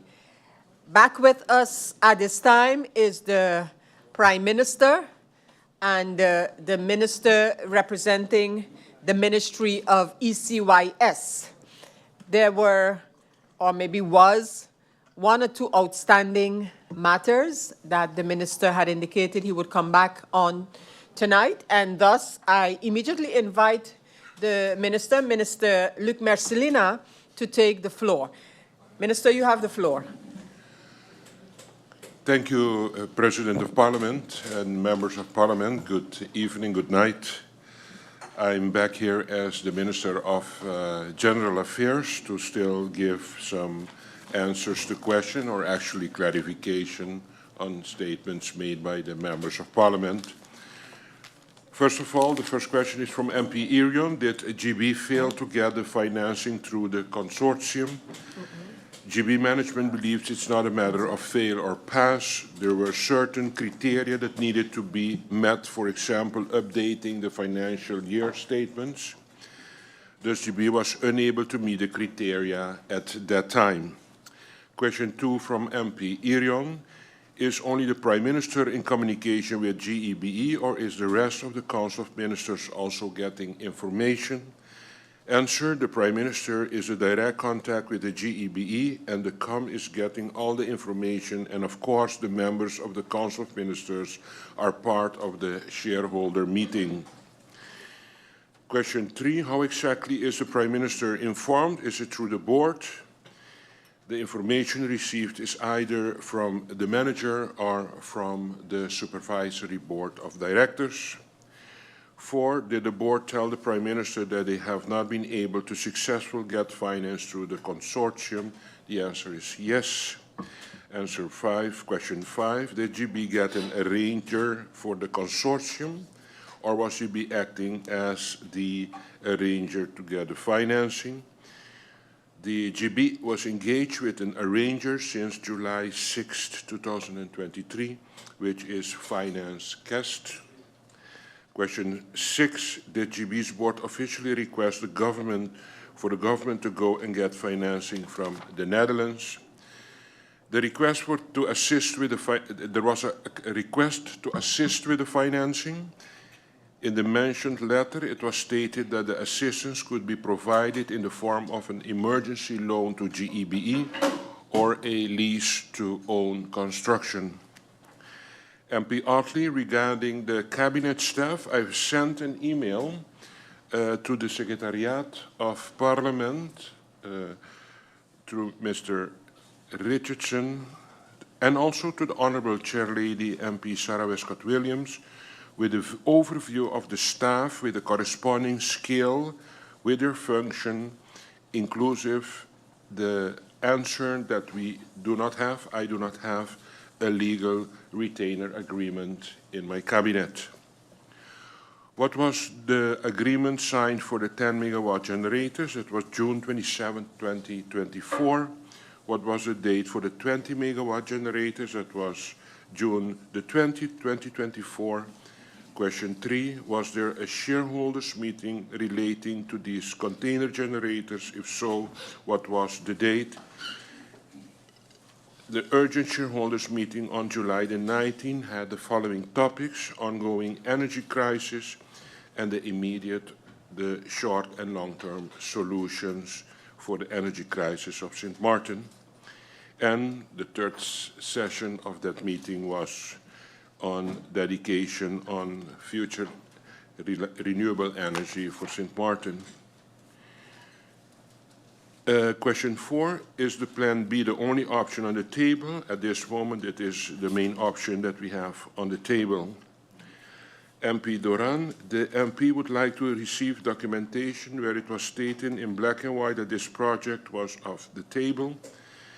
I follow just now the answers and the discussion with the Minister of Romy, so I refer to the reaction of the Minister of Romy. MP York, the MP would like more clarity on why we seem to be one-track minded when coming to solutions for GEBE. I understand that we have to fix the generator problem first, and then we move on to sustainable energy. Why can't that be parallel of one another? The answer is I can inform Parliament that this was a choice that we made. First, it was imperative to fix the generator problems that we were encountering to stabilize the grid. It has also been mentioned, however, that the company is working on net metering gap analysis and seeking a location for its first solar project. Question 2 from MP York. With the current state, the GEB finds itself in what are the steps being taken to address where good governance is concerned?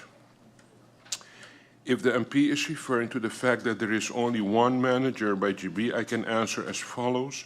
As I mentioned before, although some members of Parliament suggested that as shareholders' representative, we focused first on bringing the solution to have stable electricity for the community and not on management, we can consider that we have a more stable situation at this moment.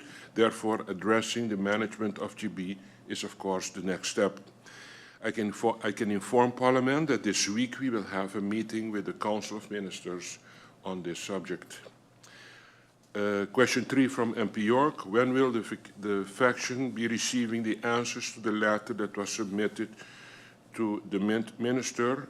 It's concerning the MP Jacobs.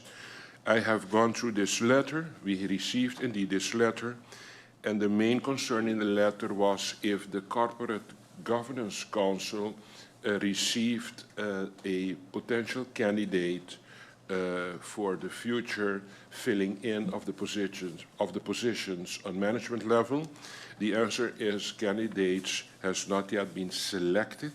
But the moment they're selected, it's a procedure that the next step is to propose them to the Corporate Governance Council, and from there on, the shareholders will get feedback back on their analysis and suggestions and advice. Question 4, when exactly does the shareholder and the supervisory board expect to make a decision regarding the management board based on the report of the BDO? As mentioned in the previous answer, this week this subject will be discussed in the Council of Ministers. And the question from Mr. Lacruz. is the MP to understand that GB had no choice in purchasing these types of generators.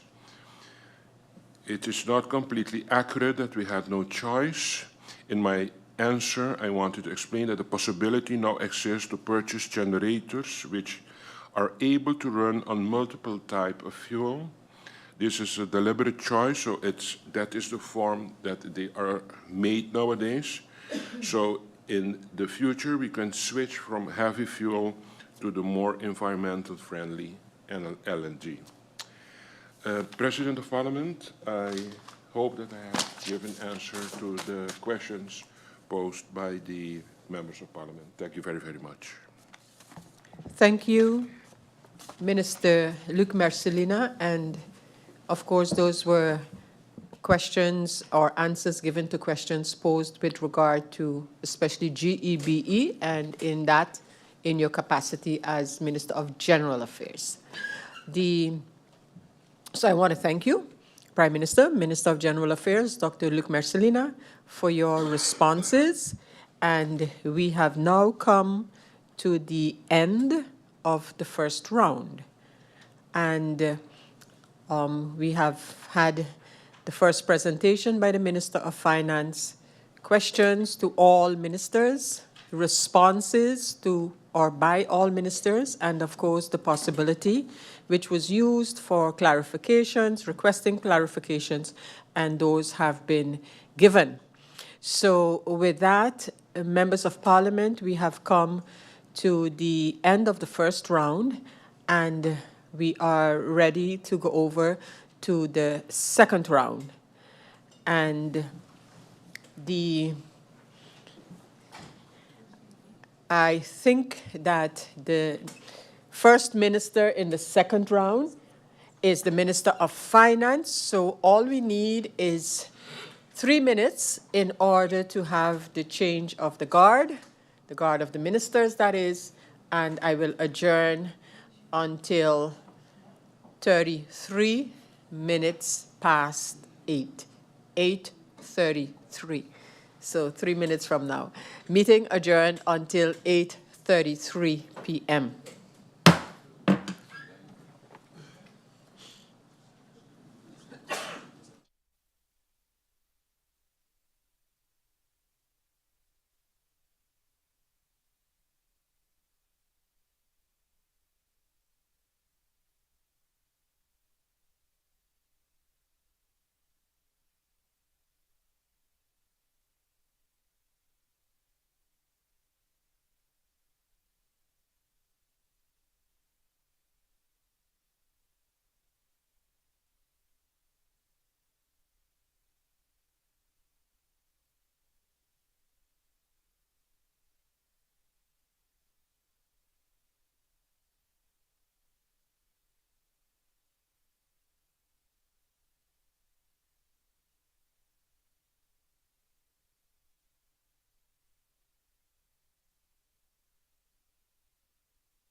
Members of Parliament, ladies and gentlemen, members of the Council of Ministers, good evening and welcome back.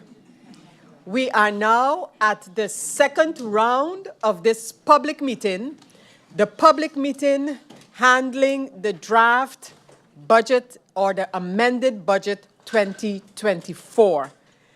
At this time, I want to welcome the Minister of VSA, Public Health, Social Development and Labor. I want to welcome back the Minister of Finance. Welcome back the Prime Minister. Welcome back the Minister of Vromi, and welcome back the Minister of Tiat. And members of Parliament, of course, according to the previous speakers, we will now continue with the second round. And as already established, the speaking time per member of Parliament is 15 minutes. I look at MP Gums and I got the signal that MP Gums will not be speaking in this second round. No need to, as well as not feeling totally up to it. It's more, not being totally up to it. And then I look at MP De Wever. MP De Wever, you would be next on schedule. I have no further questions, Madam Chair Lady. Thank you. No further questions. Thank you, MP De Wever. I have up MP York. MP York.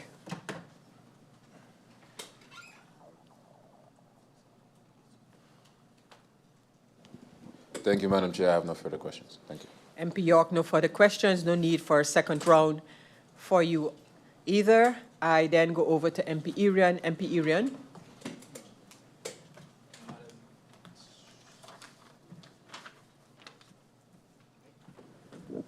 Thank you, Madam Chair. Yes, I would have a few questions for the Minister of Tiat, and she knew that was coming, so I know the answers are already available. So my question would be related to lottery booths, and this is important because we saw the complaints regarding income for the government, revenue generation, and I would hope that for budget 2025, we can include this potential revenue. So my question would be, based on the answers given in the first round, Minister Tiat, Helga Martin, the current lottery booths, so we're very, very clear. Are they legal? Is there a legal basis? Are they operating with a legal basis? So basically, we have the original lottery booth, the person that has the license. There are about 100 others you mentioned in your, I believe, or let's say between 60 and 100. Every other booth that exists, do they have a legal basis? Are they operating legally? Because I think it's unfair that we have controllers going by certain businesses, controlling them, and not just in your ministry, but other ministries, and then I am being fined, I'm being shut down, but then there's a particular business in our community that gets away scotch-free. So are they independent contractors? Do they have SAV? Do they pay taxes? Do they have a legal basis? And what I'm happy for, though, at least, you mentioned that you'll be bringing a legislation that makes sure that all of them actually pay their fair share. So I'm looking forward to that. And I also hope, again, that that legislation or that income or potential or expected income is reflected in Budget 2025. I believe we heard again that education needs a lot of extra funds, among others. Incoming Minister Bruch, MP Bruch, also is questioning his budget for VSA. So I believe this is one area that we can for sure generate revenue. And Minister of Finance,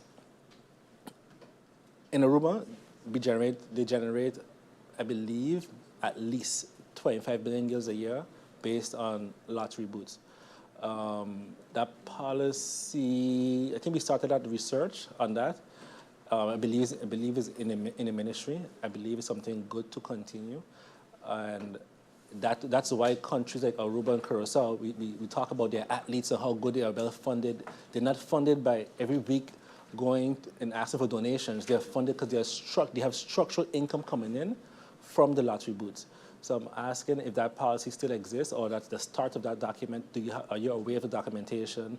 The company that was behind it, there's one company from Canada that does it for all of them. And has any of those discussions continued? That'll be all, Madam Chair. Thank you, MP Irian. The next speaker is MP Otley. MP Otley, you have the floor.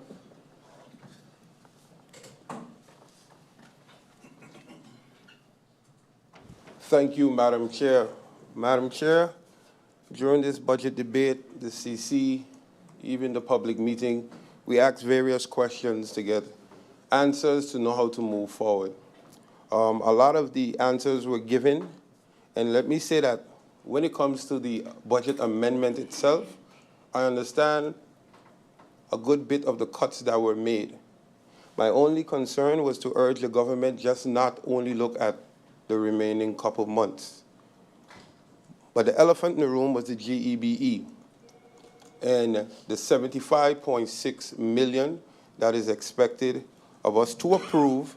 And in the budget it says, once approved, we give the Prime Minister the approval to then authorize him to go ahead and finish the deal or start the discussion with GEBE. I would like to make it known that once the discussion is started with BZK, it would be very prudent of the Prime Minister to present any requirements or conditions to Parliament. I'm pretty sure something will be asked. It won't, zebra don't change its stripe. So something will be asked. So it'll be very interesting to see what will be asked through you, Madam Chair. But Madam Chair, as I said earlier in my first round, I will be presenting a motion, and I would like to present that said motion right here in the second round. So it goes. Parliament of St. Martin in today's meeting, October 29, 2024, considering that the residents and business of St. Martin have been significantly burdened with high utility bills by NVGEBE, exacerbated fuel clause, true port fee, and double taxation, be it TOT. That constant power outage caused by NVGEBE, operational challenges, have not only damaged household appliance and electrical devices, but they had to be replaced on the expense of the consumer. That numerous and daily load shedding have negatively impacted the reputation of St. Martin's tourism product and overall economic stability of the country.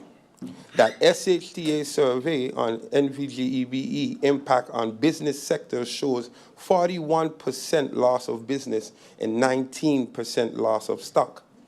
That NVGEBE was affected by a ransomware on March 17, 2022, and results lost 12 months of data, causing incorrect and untimely billing to the customer and incorrect or missing department collection reports. That this ransomware was no fault of the consumer, but actually created a burden for the consumer. That NVGEBE's inability to provide reliable and affordable service is directly affecting the quality of life for residents and the operational capacity of business. That the existing throughput fee is passed on to the consumer. That immediate relief for residents and businesses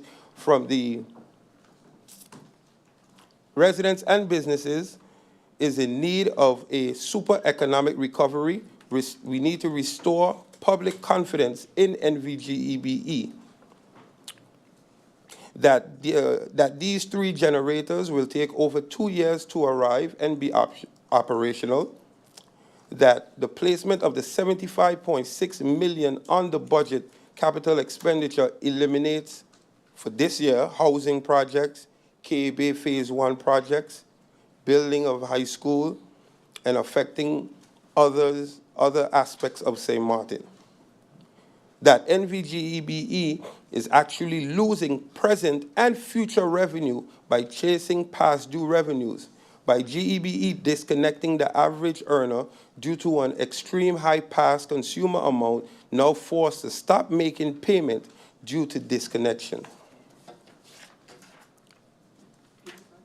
we move to the resolution to call on the government of St. Martin to ensure that all TOT are not placed on invoices, as it is not common practice for businesses to transfer their TOT to consumer.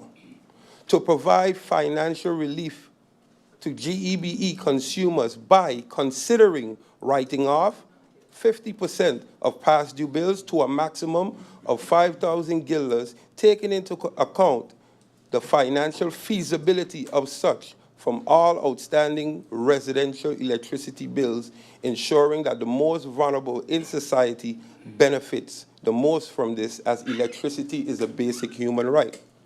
To request the Minister of Tourism, Economic Affairs, and Traffic Telecommunication, as the minister responsible for setting the maximum tariff, to use the power invested in her in accordance with the concession ordinance to decrease the tariff in the interest of the people immediately by national decree containing general measures for all residential bills. To request the Minister of Tourism, Economic Affairs, Traffic and Telecommunication, as the minister responsible to set the tariff, to use the power invested in her by the concession ordinance to decrease the tariff in the interest of the people immediately to national decree, immediately via national decree containing general measures for bills for 3 months for the commercial sector. To regularly engage with commercial customers to understand their needs, challenges, better use feedback to develop programs that can be more meaningful and bring a permanent relief without compromising GEBE's financials permanently. To revise and simply calculate the calculation of NVGEBE's fuel clause to ensure it solely reflects the actual cost of fuel, thereby providing transparent and fair billing practices to the people of St. Martin. To request NVGEBE to present up-to-date audits and yearly financial report to shareholders to ensure renewable energy is not neglected, and request GEBE to present their renewable plan within 3 months, whereby the relevant minister will be asked to return to Parliament. And it goes over to the order of the day, copy of this motion to be sent Government of St. Martin, the Board of Directors, NVGEBE, the Minister of Tourism, Economic Affairs, Traffic and Telecommunication, and all relevant stakeholders. This motion was supported by myself, MP Otley, MP Francisca La Cruz, MP Egbert Duran, MP Ardwell Arian, and MP Darrell York. And MP Ludmila De Weaver. Madam Chair, it is extremely important of such, where we speak of the TOT, I'd just like to take a minute to explain such to the people of St. Martin. What is found is that SOL transfers their bills to the Harbor Group, and the TOT, turnover tax, is added in this invoice. The Harbor Group, in turn, transfers that to the vessels with the turnover tax in it, which by the time it reaches the consumer, we are now billed with the turnover tax in it. This is not common practice. It is actually borderline illegal, if not illegal, to instate your TOT in such invoices. So the removal of such will bring an immediate relief moving forward for the consumer. Thank you. Thank you, MP Otley. The next MP to speak is MP Brug. MP Brug, you have the floor.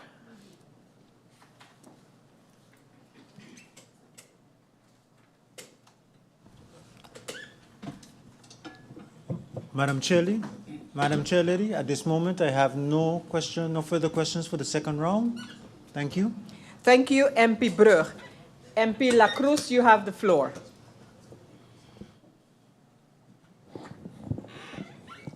A blessed evening, Madam Chair Lady. I kept all my questions for the second round. I have approximately no questions. Thank you, Madam Chair Lady.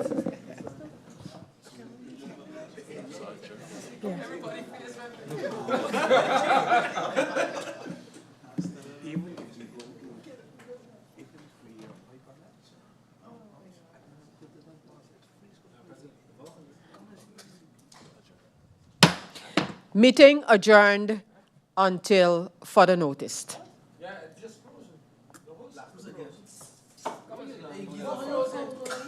Just careful, we don't know what's happening. We don't know what's happening.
Members of Parliament, ladies and gentlemen, welcome back. We just had a little technical mishap there, not sure what exactly happened, but yeah, we should be back up and running right now. And I give the floor to MP La Cruz. MP La Cruz had actually already indicated that he had nothing left to say, and with that, the system froze.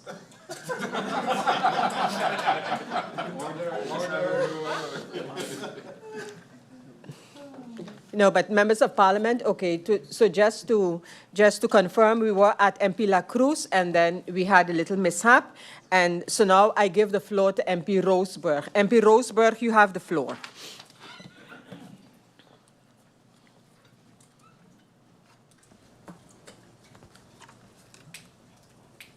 Thank you, Madam Chair, Secretary General, Council of Ministers present, and my dear colleagues, and the public viewing here today, and the ones still in tuned online. In the several meetings, Madam Chair, I don't really have a question, more a few remarks. In the several meetings that we had, also including the budget debate we have been having in the past few weeks, I have been asking several questions in regards to the crime fund. This because the crime fund is a way, seeing the rising crime that we are currently facing, that it can be addressed through this crime fund. Based on the big mystery in regards to the crime fund and its policy plan, the questions received by the Ministry of Justice in regards to this crime fund, and the fact that in the past years there has not been set policy plans in stone, I came to the conclusion that it's needed that this policy plan will be in place based on the law. Seeing that my colleague MP Irian was also looking into this matter, instead of providing two separate draft motions, we have decided to come with one motion, and I would like to bring this to the floor of Parliament. I would like to go over to reading the motion, Madam Chair. The Parliament of St. Martin, in its meeting of today, the 29th of October, 2024, considering that St. Martin faces ongoing challenges with crime that negatively impacts public safety, economic stability, and the overall quality of life for its residents, and the recent escalation in crime rates, St. Martin requires a strategic and evidence-based approach to utilize the crime fund effectively as established by law. That Article 5 of the Regulation on Crime Prevention Funds Ordinance, also known as Landsverordening houdende instelling van een criminaliteitsbestrijdingsfonds, states that St. Martin must develop a yearly crime prevention policy plan to ensure systematic and sustainable crime reduction efforts, and that this policy plan should be submitted yearly when submitting the budget by the Minister of Justice. This crime fund policy plan has not yet been finalized and submitted yearly with the budget in the past years, as obligated by law.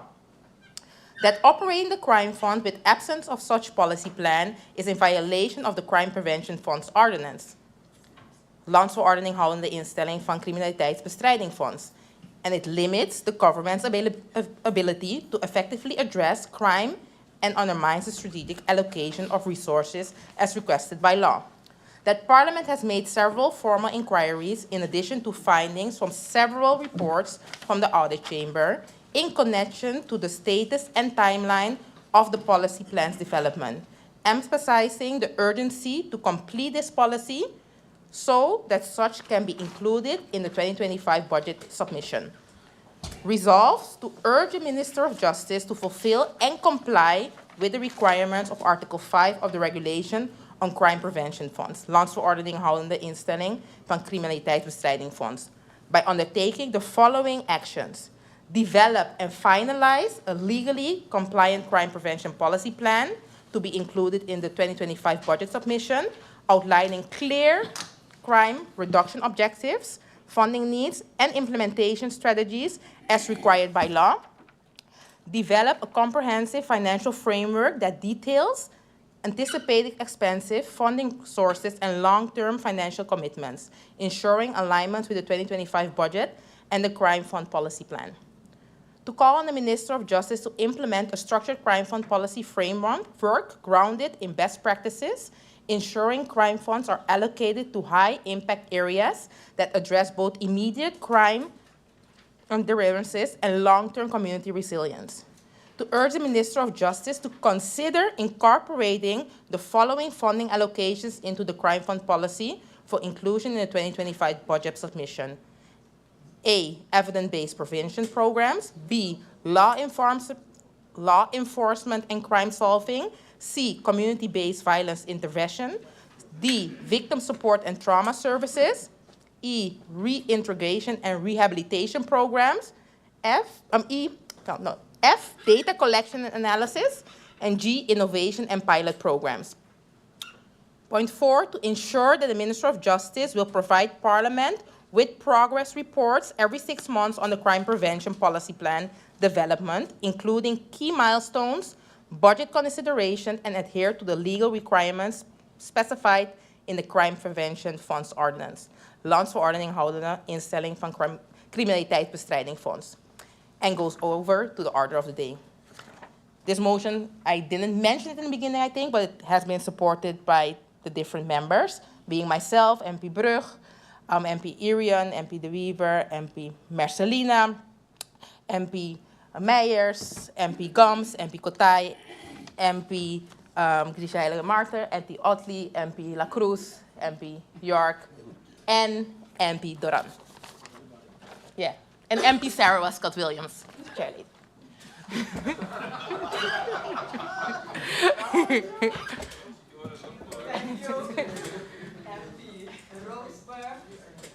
Thank you, MP Roseberg. The mic was not on. And I continue and I give the floor to MP Doran. MP Doran, you have the floor. Thank you, Madam Chair, for the opportunity. Good evening to my colleagues, the honorable ministers of the council. Madam Chair, I would like to retract the initial motion that I put forward. Based on discussions that were had during the course of the evening, I've made some slight adjustments and additions to the motion. I would delve right into it since I don't have any further questions for the Council of Ministers. Parliament draft motion. The Parliament of St. Martin, in its public meeting on today, October 29, 2024, considering that civil servants have gone years without receiving a cost of living adjustment until this was applied during our tenure, that the passing of civil servants places a financial burden on their families, particularly in covering funeral costs, that the current funeral assistance for deceased civil servants in active duty is capped at 4,500 guilders, was established in 1995 and has not been adjusted to reflect the current increased cost in funeral services over this time, that the outdated amount does not sufficiently cover total expenses of funerals today in today's economy, leaving families without additional financial strain in their time of grief, that increasing this benefit presents a compassionate, supportive measure for the families of civil servants who have dedicated their careers to serving the people of St. Martin. Resolves to call on the responsible minister to revise the current funeral assistance benefit for active civil servants who have passed away while in service, increasing the amount to 9,000 Antillean guilders, to request that government update the VSR policy regarding burial contributions, currently set at 4,500 guilders based on financial feasibility, and to request that the government explore the possibility of introducing a burial insurance.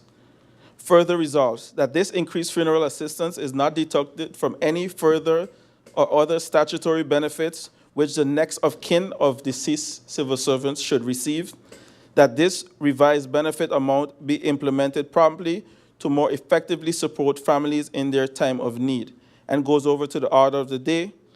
A copy of this will be sent to His Excellency Ajamu Bailey and also the Council of Ministers. This motion has been supported by MP Gums, MP Westcott Williams, MP La Cruz, MP Otley, MP York, MP De Wever, MP Irion, MP Brug, MP Myers, MP Kotay, MP Roseberg, and also MP Mercelina and MP Heilige Martin. Madam Chair, I just want to also make it clear again to reiterate the fact that this motion has nothing to do with the recent situation that happened within government with my cousin passing away, but this has been something I've been speaking about for quite a while now, and I started the initial budget debate a couple of weeks ago presenting different points of concern, and I just think it's right for us to do for our civil servants, and also by extension with the additional point to look into that of the social assistance as well. Thank you for the opportunity, and I hereby present this motion. Thank you, MP Doran. And the last speaker from the side of the members of parliament is MP Myers. MP Myers, you have the floor. Thank you, Madam Chair. I have no further questions. Thank you, MP Myers.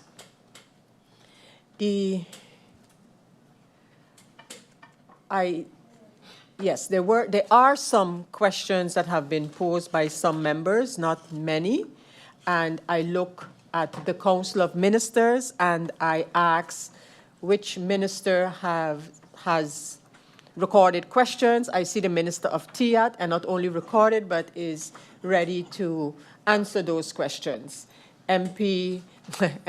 Minister Grisha Heiliger Martin. Good evening, Madam Chair Lady. Good evening to everyone. The one question that I received in the second round was posed by MP Artwell Arian regarding the lottery booths, the legal basis. And I'm going to take some time and answer this question. Please bear with me. The Honourable MP, through you, Madam Chair Lady, is questioning the legal basis of the operation and license. And I will remain consistent in the answer that I gave, but I'm going to maybe elaborate a little more. The authorization for these lottery booths is found in Article 3, Paragraph 1, under A of the Lottery Ordinance, and in Article 2, Paragraph 1, under C of the National Decree containing general measures. For the implementation of Article 3, 3rd and 5th paragraph, and the 4 second paragraph of the Lottery Ordinance, the issued lottery license states that the lottery license holder must send to the minister an overview of the locations from which the lottery tickets are sold. In addition, each new point of sale must be reported to the Finance Department and the Department of Economic Licenses. They operate under the lottery licenses of the license holder, the lottery company, for which they sell tickets and do not have their own business licenses from the Ministry of TIAT, nor are they operating as an independent legal entity, BV and NV. In addition, the national decree that is currently at His Excellency the Governor will have the regulations clearly defined for the lottery's license holder booths and point of sale.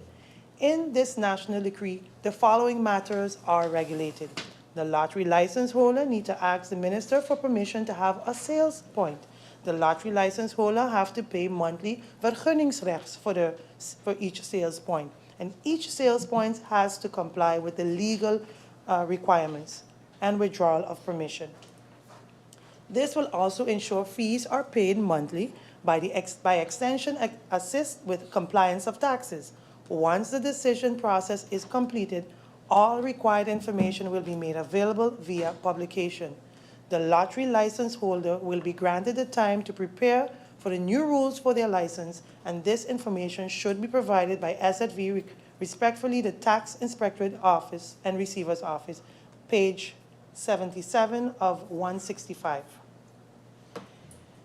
The lottery booths currently operate under the license granted to the license holder. The license holder is either an NV or a BV, and as stated earlier, this matter will be further addressed on the decision on the national decree that is made by His Excellency the Governor.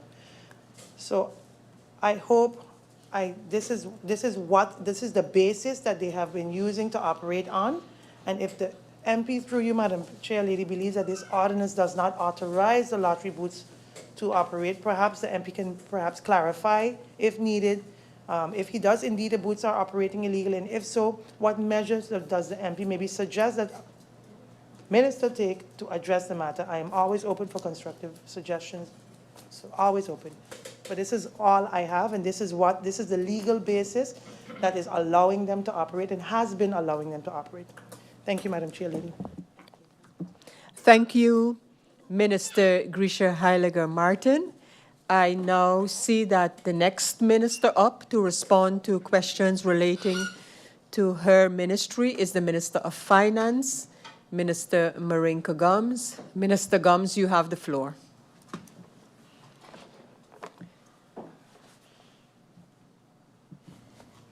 Thank you, Madam Chair. Good evening once again.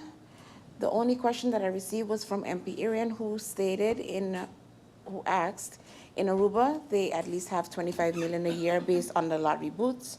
Research was started and should be in the ministry. The MP finds it something good to continue. Does that policy still exist, or the start of that document? Is the minister aware of that documentation? There is one company in Canada that was behind it and does it for all of them. Has any of those discussions continued? Through you, Madam Chair, I am not aware of this document, but I would like to ask the MP Irin, through you, Madam Chair, if you would kindly share it with me so that I can review. Thank you, Minister Gums. Any other minister recorded questions from the Minister of or the members of Parliament? I don't see that being the case. Then I ask the ministers if you would, and I would encourage you to do so, respond or give the sentiments of your ministry and or government on the motions that you have received and or heard presented. And I would ask which minister would like to give the sentiments of the government on the motions.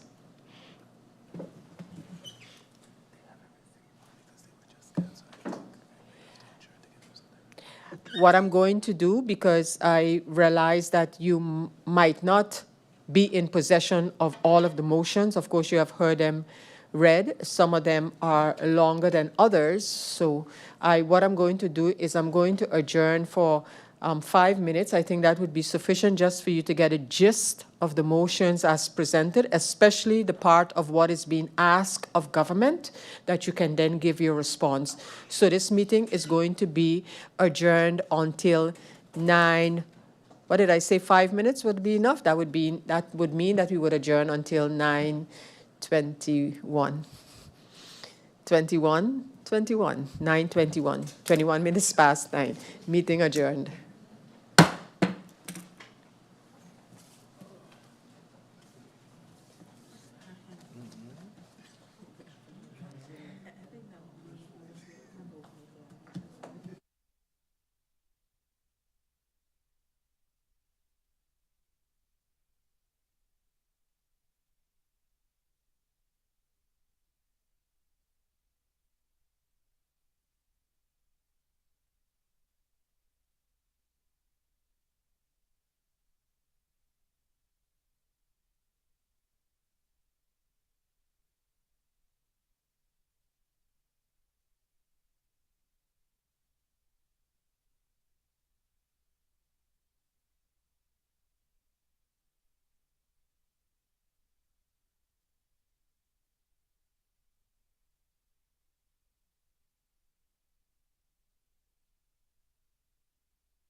Members of Parliament, ladies and gentlemen, members of the Council of Ministers, welcome back.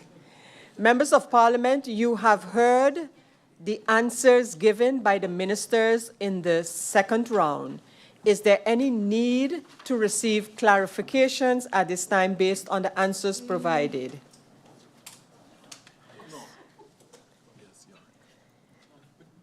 MP York?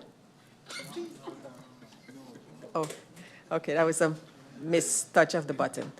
There is no need for clarifications on the answers given by the ministers.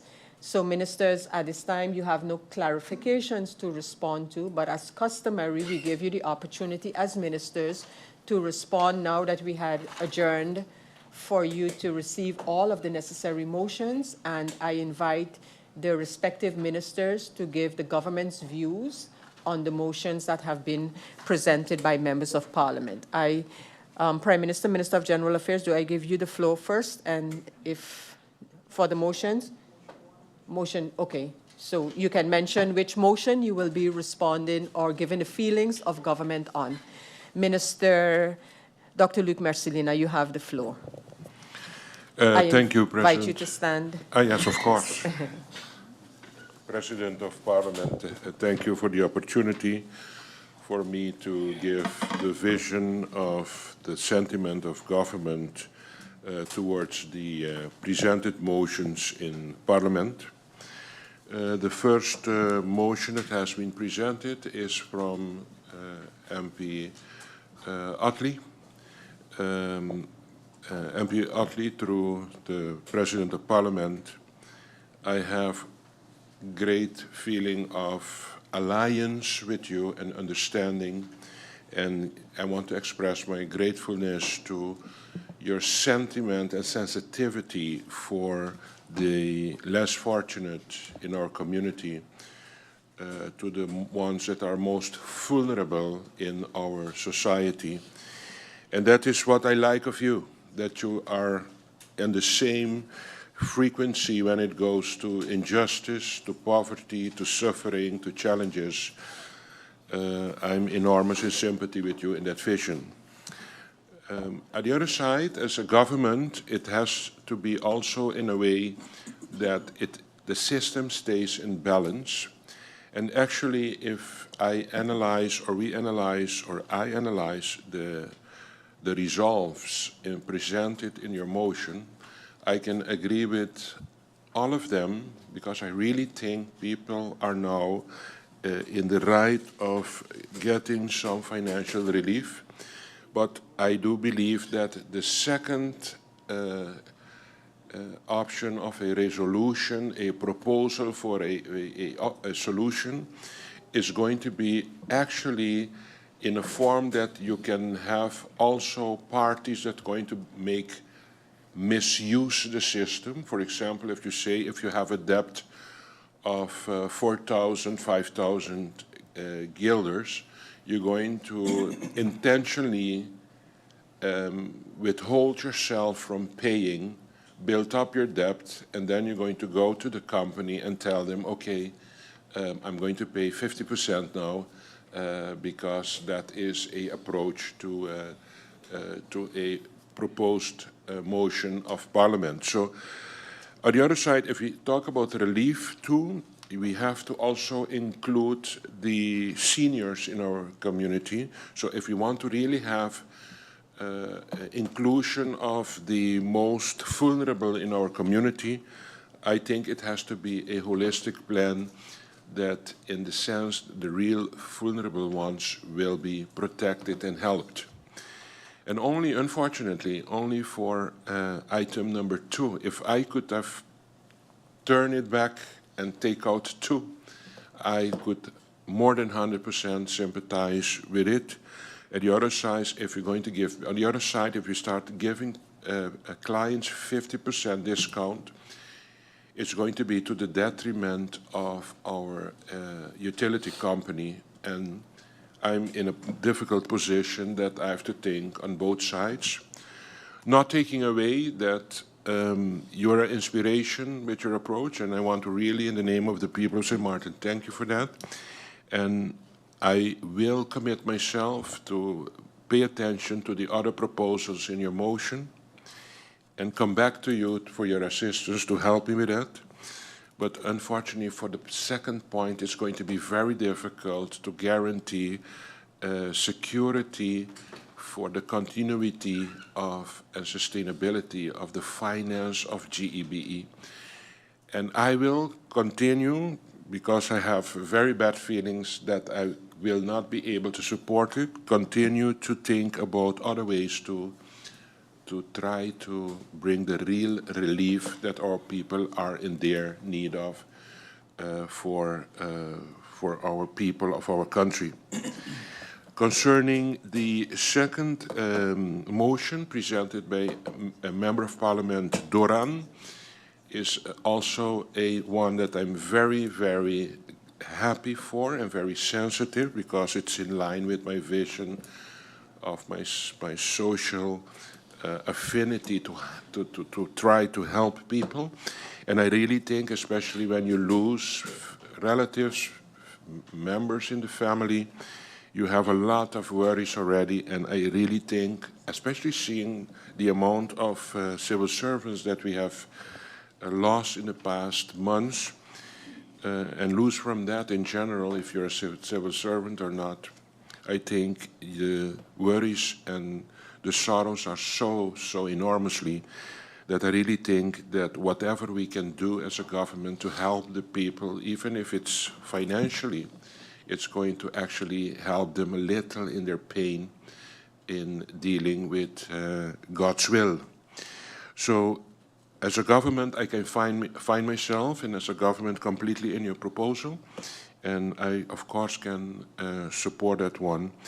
And by the way, you proposed also something that I'm working on, and I proposed it already to P&O Department of Government for us to look into seeing the option of presenting a package to the civil servants that they can actually contribute with a small fee every month to have actually this funeral costs covered too for them and their family. So I can sympathize enormously with your proposal in your motion. These are the two that I think I can speak for, and I think I will leave the other ones for my colleagues. Thank you, President. Thank you, Minister Dr. Luc Mercelina, for your expressions on the motion, on the motions thus far. By the way, the motions registered are in the following sequence. Motion number 1 is MP York's motion. Motion number 2 is MP Doran's motion. Motion number 3 is MP Otley's motion, and motion number 4 is MP Roseberg's motion. That's just the sequence that they are listed in. So I'll continue to look at the ministers, and I see Minister Patrice Gums ready to take the floor on the proposed motions by members of Parliament. Minister Gums. Yep, thank you, Madam Chair. I'll be reflecting on the motion proposed by MP York regarding the protection of, let me get the correct name, draft motion Mullet Bay and coastal protection. Let me just start by saying I think all the PFP talk today even drew the minister so far as to read the manifesto, because it actually is very much in line with what PFP is speaking about. And you know, in all seriousness, I will say we can, as government, definitely support this as a good motion, very much in line with what we're currently doing with E7 in the country packages, which speaks about how we actually make use of our land. I think one thing I also want to be very open about is be aware that there are existing permits for a lot of these areas that were approved quite a number of years ago. Also be aware that this also includes a lot of requests that regard private land. And I think as Minister, you know, this is misconception. I think MP La Cruz asking his question during Central Committee as well regarding if you have a permit, you can just build and get revoked. the reality is, there's a misconception that just because you own land, you can do whatever you want with land. That's not the case at all. I think it's something that we've been striving for as a COM, and particularly myself as the Minister of Romy, to find that balance between development and environment, and this very much falls in line with that. We are very busy with the zoning, and I think what I want to also preface is that with such a motion, a lot of unpopular decisions have to be made. So it's very comforting, actually, to say that I'm happy to know that when I come with my proposals to Parliament, the vast majority of Parliament, based on this motion, I will have your support for them as well. Regarding the protection of, in particular, Mullet Pond, I think it's a discussion that we've been having within Vromi as well as within the Council of Ministers regarding even the idea of looking at the question of purchasing Mullet Bay. What would that zoning look like? I think also, as started by my predecessor, the zoning of Little Key by the now MP Duran started under his mandate, and we are actually continuing that. And furthermore, we're actually looking at how do we even protect inland areas, and that's something that will be announced very shortly, by mid-month, as to our ideas for this. So very much the motion falls in line with what the ministry's vision is, the council's personal vision as well, and I think it's something that we can welcome as being very much feasible for us to undertake. Thank you, Madam Chair. Thank you, Minister Patrice Gomes. Any other minister on the motions? Minister MP Grisha Halligan-Martin. Thank you, Madam Chair Lady. Good evening once again. I will be speaking on motion 4 that was presented by MP Roseberg. The crime fund is one of a big topic, a hot topic. I think we spoke about it many times in the past, asked about it in many different ways. And this motion is proposing that at least that a policy is created to itemize what the funds will be allocated to. And some of the items were about evidence-based prevention programs, law enforcement and crime solving, community-based violence intervention, victim support and trauma services, reintegration and rehabilitation programs, data collection analysis, and innovation in pilot programs. This can help alleviate the overall government coffer as well. So maybe tapping into that and allocating these funds to these initiatives is a great proposal indeed, and we can see ourselves, the government will be able to maybe see ourselves executing this motion. Thank you, Madam Chair Lady. Thank you, Minister Grisha Halligan-Martin. Any other minister to speak to the motions? That not being the case, then members of Parliament, we have actually come to the end of the deliberations on this agenda point. Several motions were submitted, and I give briefly the floor to MP York at this time, because actually in our possession we have 2 motions by MP York, and I know one is to replace, the second one is to replace the first one, but I just would like to hear that from MP York. Thank you for the opportunity, Madam Chair. Yes, indeed, after caucusing with my colleagues this afternoon, the decision was made to retract the initial motion and replace it with the one that was published online this afternoon. So by virtue of that, the one that the Minister was speaking about, I would like to officially submit that. Thank you. Thank you, MP York. And we now firstly go over to voting on these motions, but not before I commend the initiators of the meeting for taking the opportunity to caucus with the colleague members of Parliament on the motions, and it is because of that that I believe most of the motions will get definitely a majority of support in the meeting. It's because of that caucusing and tweaking where it was requested, tweaking their own motions to make it acceptable to their colleagues as well, including myself. So I want to thank the members of Parliament who made use of that opportunity to do so. We also have recorded that there have been some commitments made by government and invitations based on proposals by members of parliament, invitations to meet and the like. We have, for example, a commitment by the Minister of Finance for in fact, this is the Minister of TIAT, for a brainstorm session on revenue generating measures. One, the Minister of Finance actually thanked MP La Cruz for some of his comments and made offer to have further deliberations with members of parliament on that.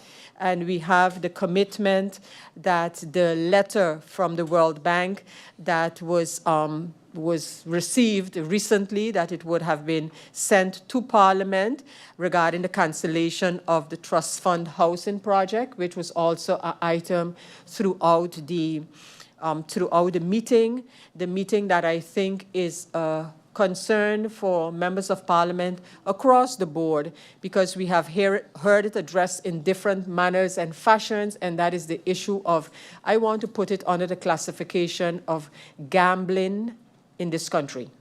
And we heard a lot about lottery booths and the frequency, et cetera, payment by these institutions. But I do think that it is a matter that I heard from government side and parliament side that needs to be addressed with urgency. And I believe that these commitments made by the government will be followed through.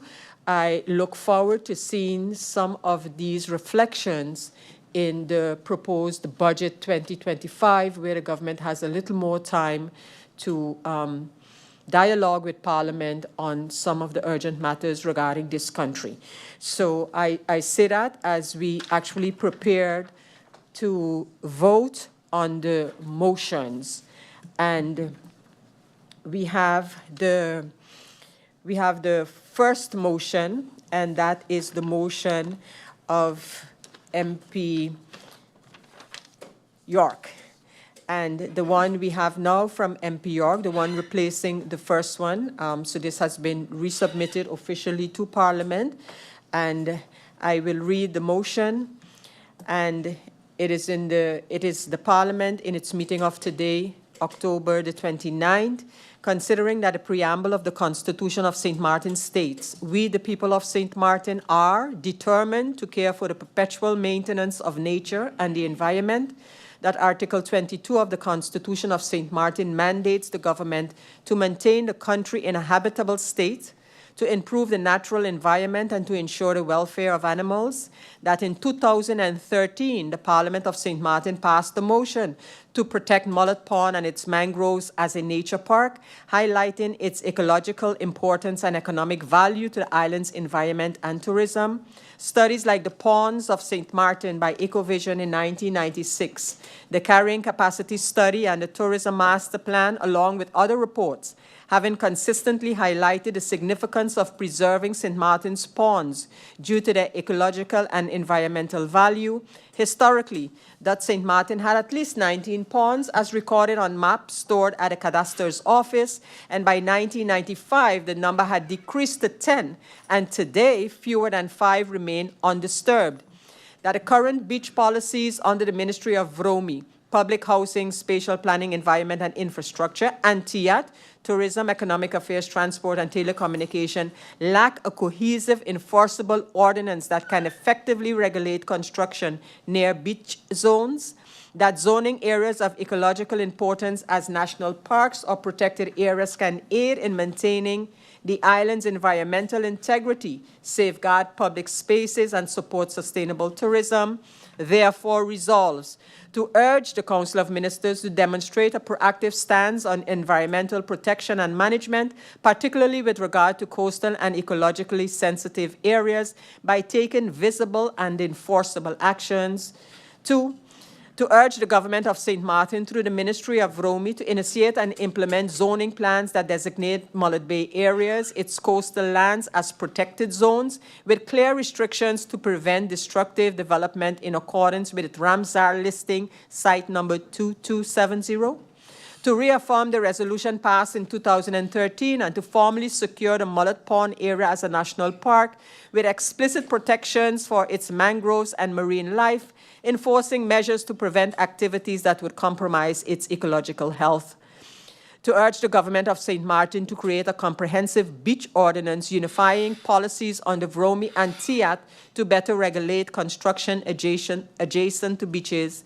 This ordinance should include but not be limited to the following provisions: restricting building heights and density near the beaches, mandating environmental impact assessments for any proposed development within a certain proximity to beach zones, mandating that public access to the beach maintains a width of minimum of 3 meters coupled with an accessible walkway, as well as protection of remaining pond areas, namely Welgelegen Pond, better known as Little Bay Pond, adjacent to the Bel Air Beach Hotel, Red Pond at Gibbs Bay, Great Salt Pond, and Fresh Pond, and to submit to Parliament within 30 days an action plan based on the conclusions, recommendations of the study, The Ponds of St. Martin, Sustainable Development and Management, and any subsequent official report that assesses the state of our ponds, and goes over to the order of the day.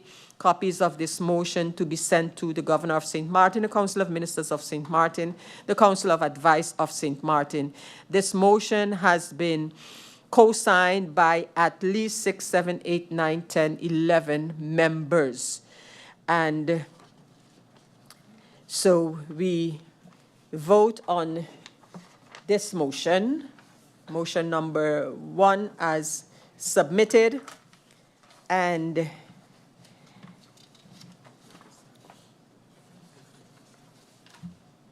is there the need or desire for hoofdelijke stemming? On this motion, I don't see that being the case. So this motion is accepted unanimously. Motion accepted.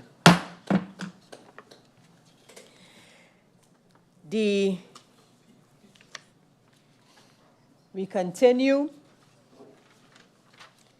with motion listed as number 2 of this meeting, and this is the motion as presented by MP Duran. And it is that the Parliament of St. Martin, in its public meeting of today, October the 29th, considering that civil servants have gone years without receiving a cost of living adjustment until this was applied during the last tenure, that the passing of a civil servant places a financial burden on their families, particularly in covering funeral costs, that the current funeral assistance for deceased civil servants, capped at 4,500 Antillean guilders, was established in 1995 and has not been adjusted to reflect the increased cost of funeral services over time, that this outdated amount does not sufficiently cover the total expense of a funeral in today's economy, leaving families with additional financial strain during a time of grief, that increasing this benefit represents a compassionate, supportive measure for the families of civil servants who have dedicated their careers to serving the people of St. Martin, resolves to call on the responsible minister to revise the current funeral assistance benefit for active civil servants who pass away while in service, increasing the amount to 9,000 Antillean guilders, to request the government to update the VSA policy regarding burial contributions, currently set also at 4,500 Netherlands Antillean guilders based on financial feasibility, and to request that the government explores the possibility of introducing a burial insurance.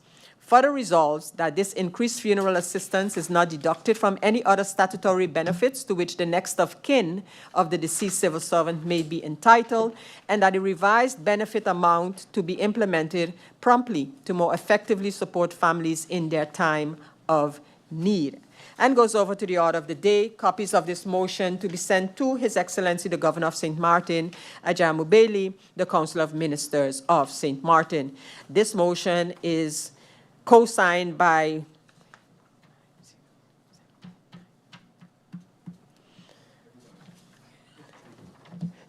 Let me make sure that that I gave the number like I did in the first one.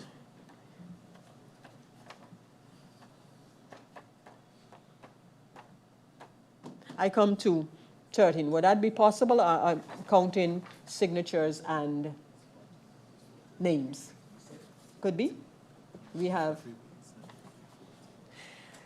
It is signed by a sufficient amount of members to be voted upon. As just to give a brief elucidation, motions are submitted, of course, and are required to be co-supported by at least 2 members. That can happen either by 2 additional members signing or expressing their support for the motion. But what we have seen here is that quite an amount of members present have signed the motion. And is there the need for hoofdelijke stemming on this motion? There is no need, there is no express need for hoofdelijke stemming. Motion number 2 of this meeting of today, October the 29th, is hereby unanimously accepted. This motion is hereby accepted.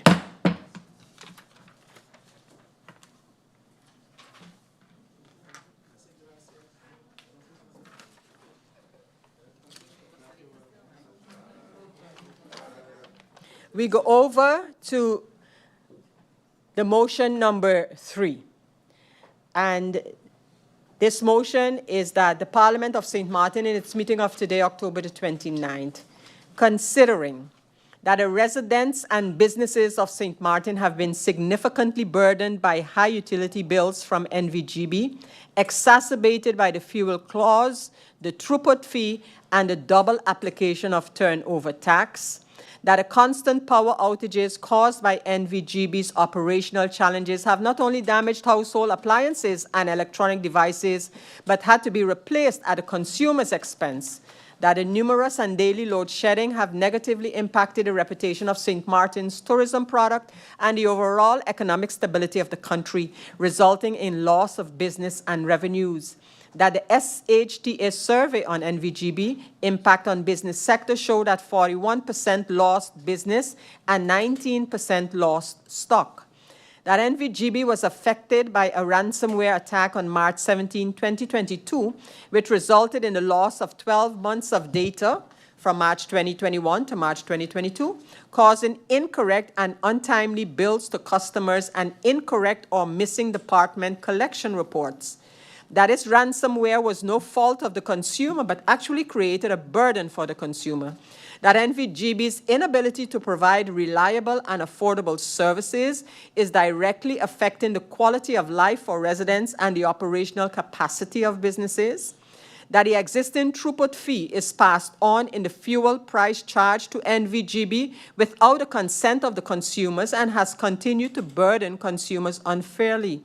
That immediate relief for residents and businesses from these exorbitant costs is needed to support economic recovery, restore public confidence, and alleviate financial hardship. That despite the government's continued position that the people of St. Martin will not be financially burdened with the investment needed for NVGB, it insists on amending the 2024 budget to invest 75.6 million guilders in taxpayers' money to finance 3 generators for NVGB, further burdening the people. That these 3 generators will take over 2 years to arrive in St. Martin and be operational. That a placement of 75.6 million guilders on the budget capital expenditures eliminates the housing project and K-Bay Phase 1 project and building of a high school, all affecting the people of St. Martin while asking them to carry the cost. And that NVGB is actually losing present and future revenue by chasing past due revenue. By GB disconnecting the average earner due to an extremely high past due, the consumer is now forced to stop making present payments due to being disconnected and are required to settle old bills in order to be reconnected. To call on the government of St. Martin to ensure resolves to call on the government of St. Martin to ensure that all TOT are not placed on invoices, as it is not common practice for businesses to transfer their TOT to the consumer. To provide financial relief to NVGB consumer by considering writing off 50% to a maximum of 5,000 guilders, taking into account the financial feasibility of such from all outstanding residential electricity bills, ensuring that the most vulnerable in society benefit the most from this measure and regain electricity, which is a basic human right. To request the Minister of Tourism, Economic Affairs, Traffic and Telecommunications, TIAT, as the minister responsible to set maximum tariffs to use the power invested in her by the concession ordinance, to decrease the tariff in the interest of the people immediately via a national decree containing general measures for residential bills, to request the Minister of Tourism, Economic Affairs, Traffic and Telecommunications, TIAT, as the minister responsible to set maximum tariffs to use the power invested in her by the concession ordinance to decrease the tariff in the interest of the people immediately via a national decree containing general measures for commercial bills for 3 months and report to Parliament and the public on change value within 2 weeks. To regularly engage with commercial customers to understand their needs and challenges better and use feedback to develop programs that can provide a more meaningful relief without compromising GB's financials permanently. To revise and simplify the calculation of NVGB's fuel clause to ensure it solely reflects the actual cost of fuel, thereby providing more transparent and fair billing practices to the people of St. Martin. To request NVGB to present up-to-date financial audits and yearly financial reports to shareholder. To ensure that renewable energy is not neglected, request GB to present their renewable energy plan within 3 months, whereby the relevant minister will be asked to return to present said to Parliament. This motion firstly goes over to the order of the day, and copies of this motion to be sent to the government of St. Martin, the Board of Directors of NVGEBE, the Ministry of Tourism, Economic Affairs, Traffic and Telecommunication, TIAT, and relevant stakeholders.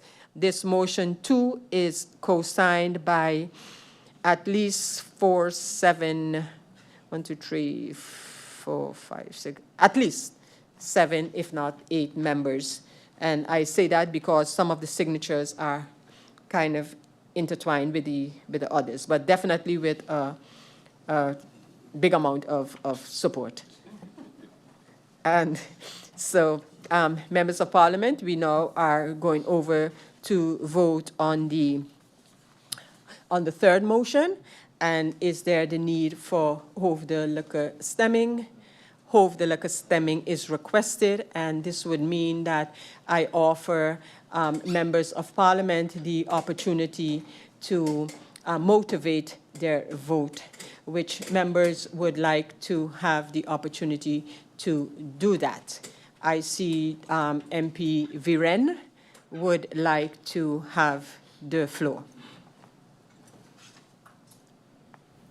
MP Viren Kotai, you have the floor. Thank you, Madam Chair. Good night to all, and thank you for everyone who has spent the day with us today. So just coming to this motion, Madam Chair, as much as I do want to support it, I do have one issue with us basically like offering a dream about the possibility of a relief of 5,000 guilders if it is financially feasible.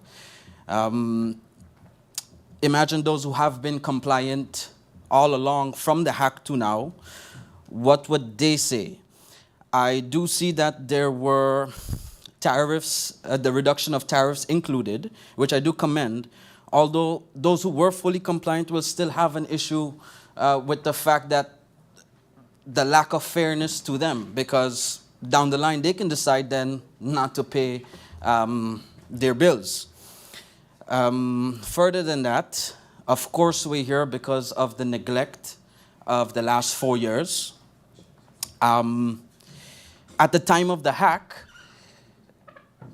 the government could have called on to our whole populace of St. Martin to gather their 6 months previous bills to form the average and to have them compliant moving further. But that's not even done, and that's what has got us over here. So I don't want to make it seem like I do not support any idea of relief, which I do. I do support everything on the motion besides the fact of offering the dream that there is a possibility of a relief of 5,000 guilders, because of course it's probably well known to most that GB might not be able to even foot that.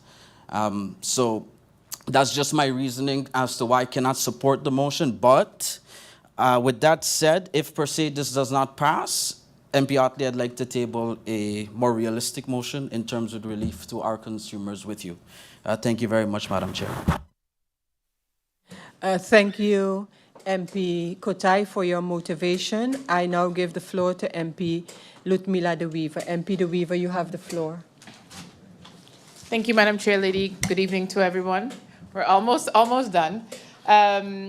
So this one was a very difficult motion because so much is included in it. And I see exactly where the MP was trying to go with it, which is why probably you're going to have, persons all over the place in terms of their support for this, which is they're entitled to, that's fine.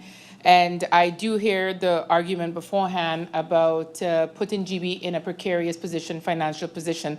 It's already there.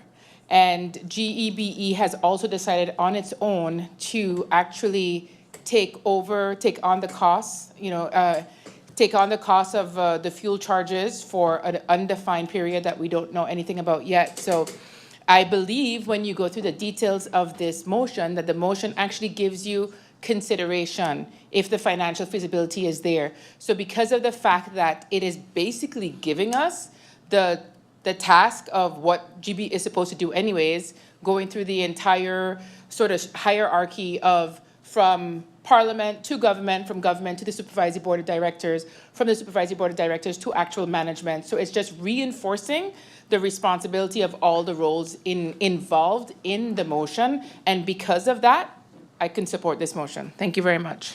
Thank you, MP Ludmila De Wever. Any other? Yes, we do have MP Otley who wishes to motivate his vote. MP Otley, you have the floor. Thank you, Madam Chair. Madam Chair, the resolutions and a motion mainly are based on the considerations. In the consideration, it clearly states that considering that GEBE is losing present revenue and potential future revenue by chasing past bills, what is happening is that persons, and I have messages here where people are telling me, my bill is 8,500, my bill is 12,000, my bill is et cetera, extreme high amounts. And they are asked to settle, pay half. There are persons living without electricity at this moment that can probably make monthly payments, but due to whose fault? Some is the consumer's fault, yes, have not been paying, but also when you're getting incorrect and inaccurate bills and late bills, and you get a lump sum of bills for the past 7, 8 months that says you owe 12,000, it puts people in a panic. And persons are ending up at the medical center for this. And by GEBE not allowing these persons to make monthly payments because they're disconnected, you're actually losing revenue as we speak. Madam Chair, the Ministry of TEAT, the Minister of TEAT, is already in the process of carrying out what is known as a Tariff 60 for seniors. As I stated before, GEBE has two categories, residents and commercial. So the Honorable Prime Minister was trying to say that we should include seniors, but seniors fall under residential. And as it was stated as well, when I was the Minister of VSR, you are in charge of water. We wanted to do a special rate for seniors, and it was advised that you cannot just single out the seniors as a discriminatory, which means that by doing a tariff deduction under the residential, it benefits everyone. And a tariff reduction can be done. It also says to take into consideration the company's financial feasibility, which means that say, hey, maybe the relief cannot be offered for the 3 months, but we can offer it for 1. But one thing I do know is that our people deserve some relief. One thing I do know that say 1, say 2, it was pointed out that the cost is passed on to the consumer. So, Madam Chair, this obviously have my support. I look forward to having the support of the other members of Parliament. But I can tell you this, as it pertains to the 5,000, the infamous 5,000 that everyone is trying to use, the 50% request is pertaining to the consideration of the past due bill, where GB is already asking persons to pay such, but they can't. And also the maximum of 5,000. So if you owe 16,000, we are not asking to write off 8, but it's a maximum of 5,000. Hence the reason that that is in there. Thank you, Madam Chair. Thank you, MP Otley. I now give the floor to MP Roseberg. Thank you, Madam Chair. Seeing that in this motion it clearly states, I read it a couple of times because it was a lot of text, maximum amount, previous MP mentioned maximum of 5,000. How I read it, that doesn't mean that that will be the maximum amount, but to that amount. And also the most important part for me, why I will be supporting this motion, is because it states taking into account the financial feasibility of such. So, seeing that I myself have been talking about relief as well, I do believe that at this point in time with this motion, it will be putting that extra needed attention on GB to come with a solution and to provide what is possible, seeing that a motion remains a wish. So now I believe with this motion, GB needs to come with answer in regards to what kind of relief is possible if such what has been brought forward in this motion cannot be executed. So I do not believe that any longer it can stay as such, and clear communication needs to take place in regards to what is feasible if such is not feasible, what has been presented in the motion. Therefore, I will be supporting this motion. Thank you, MP Roseberg. MP Doran. Thank you, Madam Chair Lady. Good evening to one and all. I just want to give a brief motivation. Madam Chair, as the Minister of Finance would say, reading is fundamental. When you look at one of the considerations or the resolves to revise and simplify the calculation of the fuel clause, which is something that everybody in here talk about for years and years and years. When you go back higher up, to provide a maximum relief of 5,000 guilders, taking into consideration the financial feasibility. So that means if it can't, it can't. But we at least as members of Parliament, as representatives, take into account what we can do in our capacity as members of Parliament to give relief to the people. Everybody in here talk about relief in the last campaign. I think if this was on August 18th, it would have unanimous support. So for me, Madam Chair, it's a no-brainer, and I think that it is high time for us to stop talking the talk and walk the walk and support initiatives like this so that we can bring real resolutions to the people. Because fact is, the people didn't call for the virus. Fact is, it was not the fault of the people that GB didn't have enough backup so that they can make sure the bills are in line. Fact is, it's not the fault of the people that the generators continue to fail and lack of attention over the last 2 decades, 1 decade, whatever you want to consider it, was not adhered to. So, Madam Chair, I will definitely be supporting this motion, and I think that it is a no-brainer. And even if you said you wasn't going to support it already, please reconsider, because it's definitely something that is good for the people. Thank you, Madam Chair. Thank you, MP Doran. I now give the floor to MP Irian. MP Irian, you have the floor. Thank you, Madam Chair. Good evening to all. Madam Chair, I heard the MP from the DP faction mentioning realistic, that the motions are realistic. And I said this before, so it's not something I'm saying no again. I mean, that happened said before. During the campaign, almost every member of Parliament that's here now and members from the different political organizations campaigned on relief from GB. And in particular, from the DP faction, there was even a point where it was stated, you could go back on the DP page, from one of the members that even said to not even do the concession from government. Government should cancel the concession, which is over 5 million guilders, right, to allow GB to give relief to the people. That's not on my page, that's on the DP's page. So when the member talks about being realistic for a mere 5,000 guilders, if it's feasible maximum for GB, it's very surprising to me. Madam Chair, in addition to that, a question was posed to the Prime Minister once a couple of weeks ago in a press briefing where I believe the member of the Daily Herald asked the Prime Minister, you campaigned on relief for the people. The response from the Prime Minister was, yes, I agree. And the relief that we're giving now is not increasing the cost, including the cost of the current generators. That's the relief. And when I heard that, I was like, how are you predicting that in advance? So when you were campaigning, you was predicting already about generators and the cost of generators? No. Now we have a true opportunity to give some relief. In addition to that, I really believe if you ask GB today, that they know they have to give some relief. Why? Because I said it already in the meeting with the Prime Minister. If you look at the bills from July and August, when we have where we've had the most load shedding, especially Cahill, Kobe, Dashwater, where we're out for at least 8 hours a day. If you look at the usage, it's more than the months before.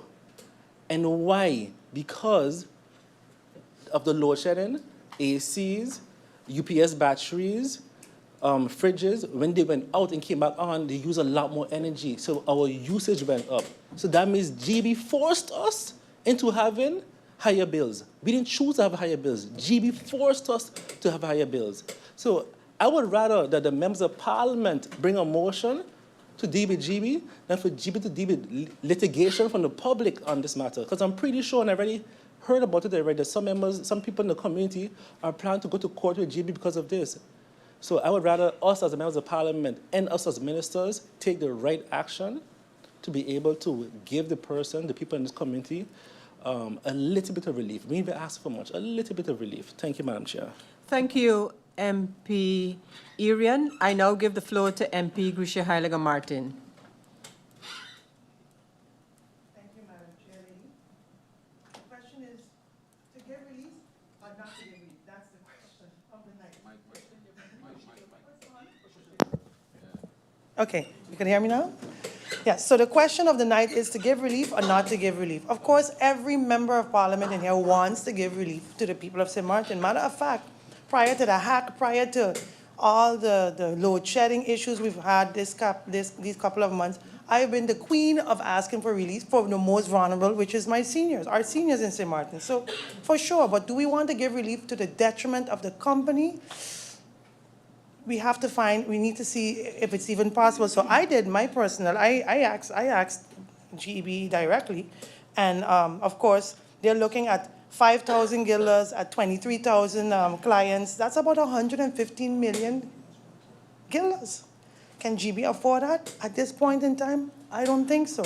But can I see myself as Minister of TIAT executing some of the things in this motion? Sure. But as we know, I want to, and it's something I actually loathe saying, to manage expectation, but at this point in time, I have to say that. I need to manage the expectations of the people of St. Martin. Can I execute a few of these things? Yes, and understand that a motion is a wish. So am I going to, can I see myself executing a few things here? Yes. Am I going to work on the fuel clause? Yes, I think I mentioned that earlier, that I will be doing that. So if I support it, it means I can support a few things on it, but not all of it, and not at the detriment of the company. So with that, Madam Chair Lady, I would support it, but I will manage the expectation of what I can, what can be pulled out from it. Thanks. Thank you, MP Grisha Heiliger Martin. I give the floor to MP Myers. Good evening, Madam Chair, and thank you. I was not going to motivate my vote, but I think it's very important that I do, considering just a few weeks ago, we were in here talking about a bailout for the folks from Enya, the 3,080 persons. And I thought it was important to vote to assist those 3,080 citizens to bail them out for what they have contributed to their pension. And here we are now, and I understand the dynamics. I understand the financial consequences that it may have for GB. I understand where GB is at this present moment as a a government-owned company. I also understand that government cannot give directives to the company because the management and board is responsible to the company and not the shareholder. But if there is any inkling that we as representatives can in any way say, give the people some kind of relief and help the people, then I am on board. I am on board with that. It is left to be seen what will happen after this motion is presented and approved or not, but it is left to be seen.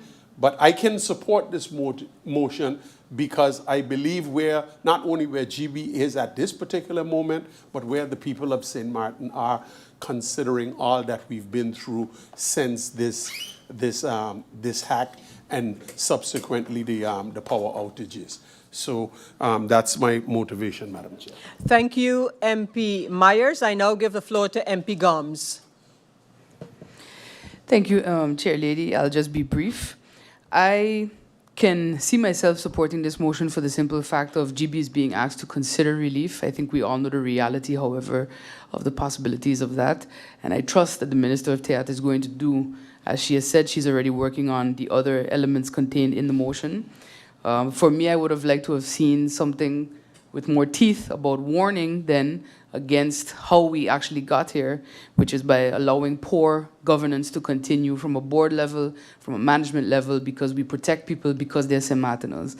And I've said it before on this floor, that at a certain point in time, that has to stop being the only qualification you look at, and you have to look at competence and ethical decision-making to be able to make sure that we don't end up in this situation with GB, Telem, etc., and all the other government-related entities. So with that, I will support the motion and await what happens after, as my previous speaker said. Thank you. Thank you, MP Melissa Gomes. Allow me to, we have MP York. MP York, you have the floor. Thank you, Madam Chair. Madam Chair, I wasn't planning on saying anything when it comes to motivating my vote, but after hearing some of this by my colleagues speak, I feel that it's needed. Madam Chair, you know, growing up, I always heard there's a difference between cannot and will not. Simple economics, you drop the cost, you raise compliance. And one of the main reasons why we find ourselves in this situation, like I said, without proper reflection of the past, yesterday's mistakes becomes tomorrow's promises. We're persistent in trying to go behind every single cent that is out there for GB to be able to collect, and by virtue of doing that, you miss the ball. And we have been missing the ball. And that's one of the reasons why GB finds itself in the financial crisis they are in today. You know, 6 holes are better than 10 halves, and bringing that relief, just as the previous speaker said, MP Myers, if we could bail out Enya for 90 million, why can't we? Matter of fact, I'll go even further. If we could bail out Enya for 90 million, if we could give tax breaks to millionaires, why can't we bail out the small man in this motion? For me, it's very simple. This motion, to me, is a great initiative, something that I think we all campaigned on, and now we have the chance to actually bring it to fruition. And I'm actually shocked that we hear motivating votes and it's not being cast unanimously. But I will for sure be supporting this motion, and I find it commendable by MP Otley, the extent he went with this motion and his resolves, because what I had in mind was something not even half of that. So it's very commendable, and I will be voting for the motion. Thank you. Thank you, MP York. Allow me to make use of the opportunity to also motivate my vote. And as popular as the motion sounds, I wish that I could see at least an inch of reality in this motion. The motion calls on government of St. Martin, amongst other things, to ensure that all TOT are not placed on invoices, as it is not common practice for businesses to transfer their TOT to the consumer. That is not an issue of not being common practice. It is not lawful, period. So why such a statement would appear in a motion of this nature, I do not understand. But the part which it really concerns is the second resolution of the motion, to provide financial relief to NVGB consumer by considering writing off, between brackets, 50% to a maximum of 5,000 Antillean guilders, taking into account the financial feasibility of such from all outstanding residential electricity bills, ensuring that the most vulnerable in society benefit the most from this measure and regain electricity, which is a basic human right. Mind you, this resolution or this motion is being asked, or it's been asked of me to support this motion. A member of parliament that for months, this government and the government before has been asking about the relief for seniors by the company GEBE, only to be told via the government time after time that that cannot be a structural part of the budget of GB, the senior relief program for approximately 500,000 guilders a year. And every time again, it is based on political coercion or not that this amount is included in the budget of GEBE. So imagine what this particular statement does. Sarah Westcott Williams decides she's not going to pay GEBE because I am not content with the manner in which GB is load shedding. So I rack up an outstanding bill of 6,000 guilders. GB does not disconnect Sarah Westcott Williams because, after all, her name is Sarah Westcott Williams. So when this goes into effect, what happens then? I claim my outstanding. But my cousin up the hill in Sucker Garden, actually up the hill in Sucker Garden, who looks for 100 guilders here, there, or elsewhere to pay her bill, she has no relief to get. Because after all, her small electricity bill has been paid as best as it can. That cannot be the intention when we say assist the most vulnerable in our community. So how could I support this when we're talking for every consumer?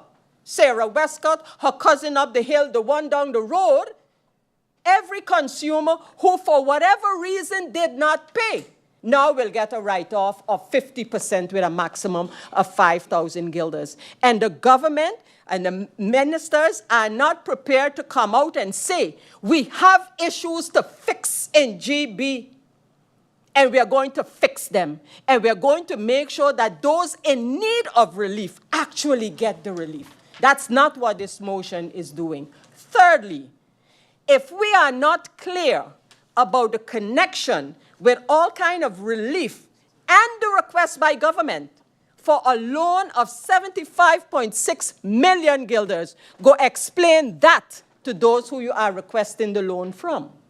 That's going to be the next result.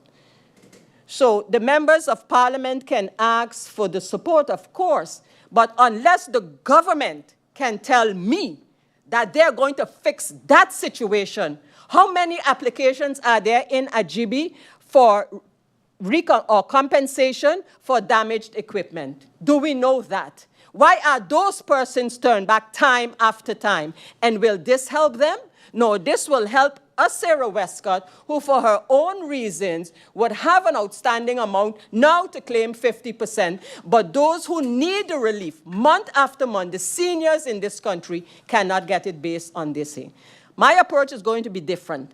Ministers of government, this member of parliament is going to give you approximately 2 weeks to return to parliament and explain how you are going to give relief to the people with respect to the electricity here on St. Martin, because you have requested a loan. Not that I'll support this motion for the reasons that I just mentioned. It does not reach the most vulnerable, because those are the persons who are afraid every time GB tell them disconnection date is tomorrow, next week. And then they're all over trying to muster the amount to pay their electricity bills. So I hope my motivation is clear. And while the intention of the motion is correct, some of the statements in it are just not correct in this motion. And I cannot support a motion in which the considerations are not correct and the resolutions are not realistic, unfortunately. So after having given that motivation, we now go over to the voting on the motion. But I do want to remind the members of government that I am expecting that report from you within the shortest period of time. We go over to the voting on the motion.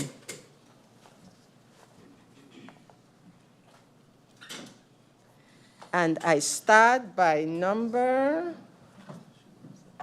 11. Number 11.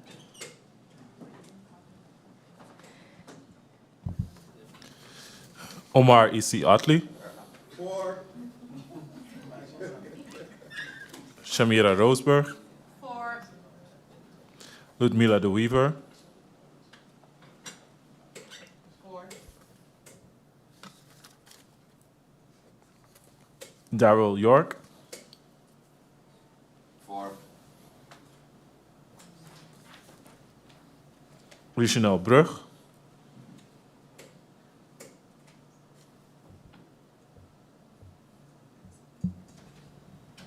For. Egbert Duran.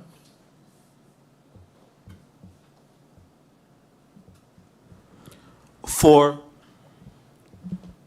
Melissa Gums.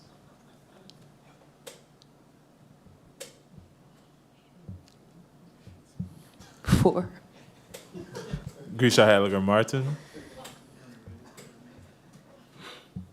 For. Artwell Irian. For. Firan Kutai. Against. Francisco La Cruz. For. Luke Marcelino. Against. Franklin Myers. For. Sarah Westcott Williams. Against.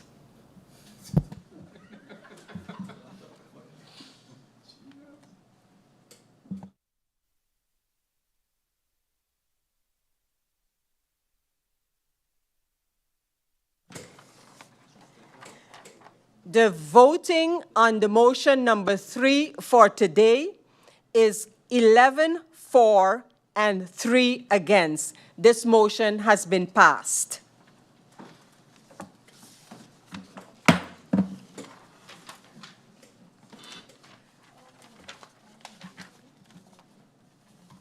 We now go over to motion number 4. The Parliament of St. Martin, in its meeting of today, October 29th, considering that St. Martin faces ongoing challenges with crime that negatively impacts public safety, economic stability, and the overall quality of life for its residents, and the recent escalation in crime rates, St. Martin requires a strategic and evidence-based approach to utilize the crime fund effectively as established by law. That Article 5 of the Regulation on Crime Prevention Funds Ordinance, Landsverordening houden de instelling van een criminaliteitsbestrijding fonds, states that St. Martin must develop a yearly crime prevention policy plan to ensure systematic and sustainable crime reduction efforts, and that this policy plan should be submitted yearly when submitting the budget by the Minister of Justice. This crime fund policy plan has not been finalized and submitted yearly with the budget in the past years as obligated by law. That operating the crime fund with absence of such a policy plan is in violation of the Crime Prevention Fund Ordinance, Landsverordening houden de instelling van een criminaliteitsbestrijdingsfonds, limits the government's ability to effectively address crime and undermines the strategic allocation of resources as requested by law. that Parliament has made several formal inquiries in addition to findings from several reports from the Audit Chamber in connection to the status and timeline of the policy plan's development, emphasizing the urgency to complete this policy so that such can be included in the 2025 budget submission. To urge the Minister of Justice to fulfill and comply with the requirements of Article 5 of the Regulation on Crime Prevention Funds, Landsverordening houdende instelling van een criminaliteitsbestrijdingsfonds, by undertaking the following actions. A. Develop and finalize a legally complaint crime prevention policy plan to be included in the 2025 budget submission, outlining clear crime reduction objectives, funding needs, and implementation strategies as required by law. B, to develop a comprehensive financial framework that details anticipated expenses, funding sources, and long-term financial commitments, ensuring alignment with the 2025 budget and the Crime Fund policy plan. 2, to call on the Minister of Justice to implement a structured crime fund policy framework grounded in best practices, ensuring crime funds are allocated to high-impact areas that address both immediate crime deterrence and long-term community resilience.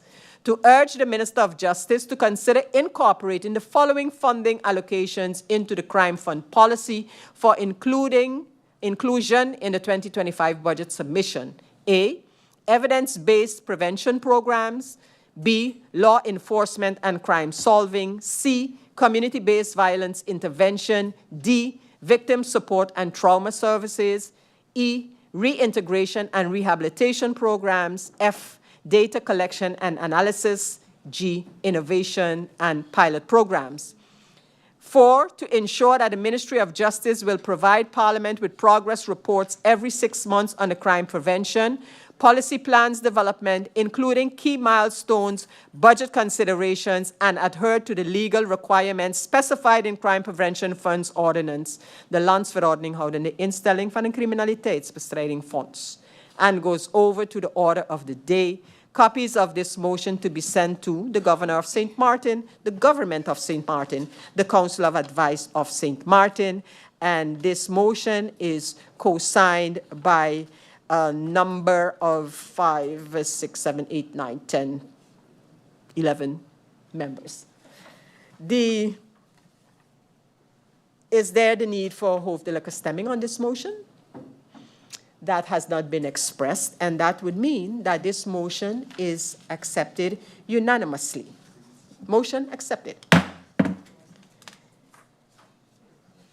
According to, we have had all the motions, so according to Article 57 of the Rules of Order, we now go over to the voting on the draft National Ordinance amending the National Ordinance Budget 2024, National Ordinance Budget Amendment 2024, number 181 in the Administration of Parliament for the parliamentary year 24-25. We first vote on Article 1 and its attachments. Article 2. Article 3. Intitulé, the title. Consideration, considerance. The draft in its entirety as modified by the Memorandum of Modification. Does any member request voting by roll call? Hoofdelijke stemming. There is no need for hoofdelijke stemming, and thus this draft law is accepted unanimously.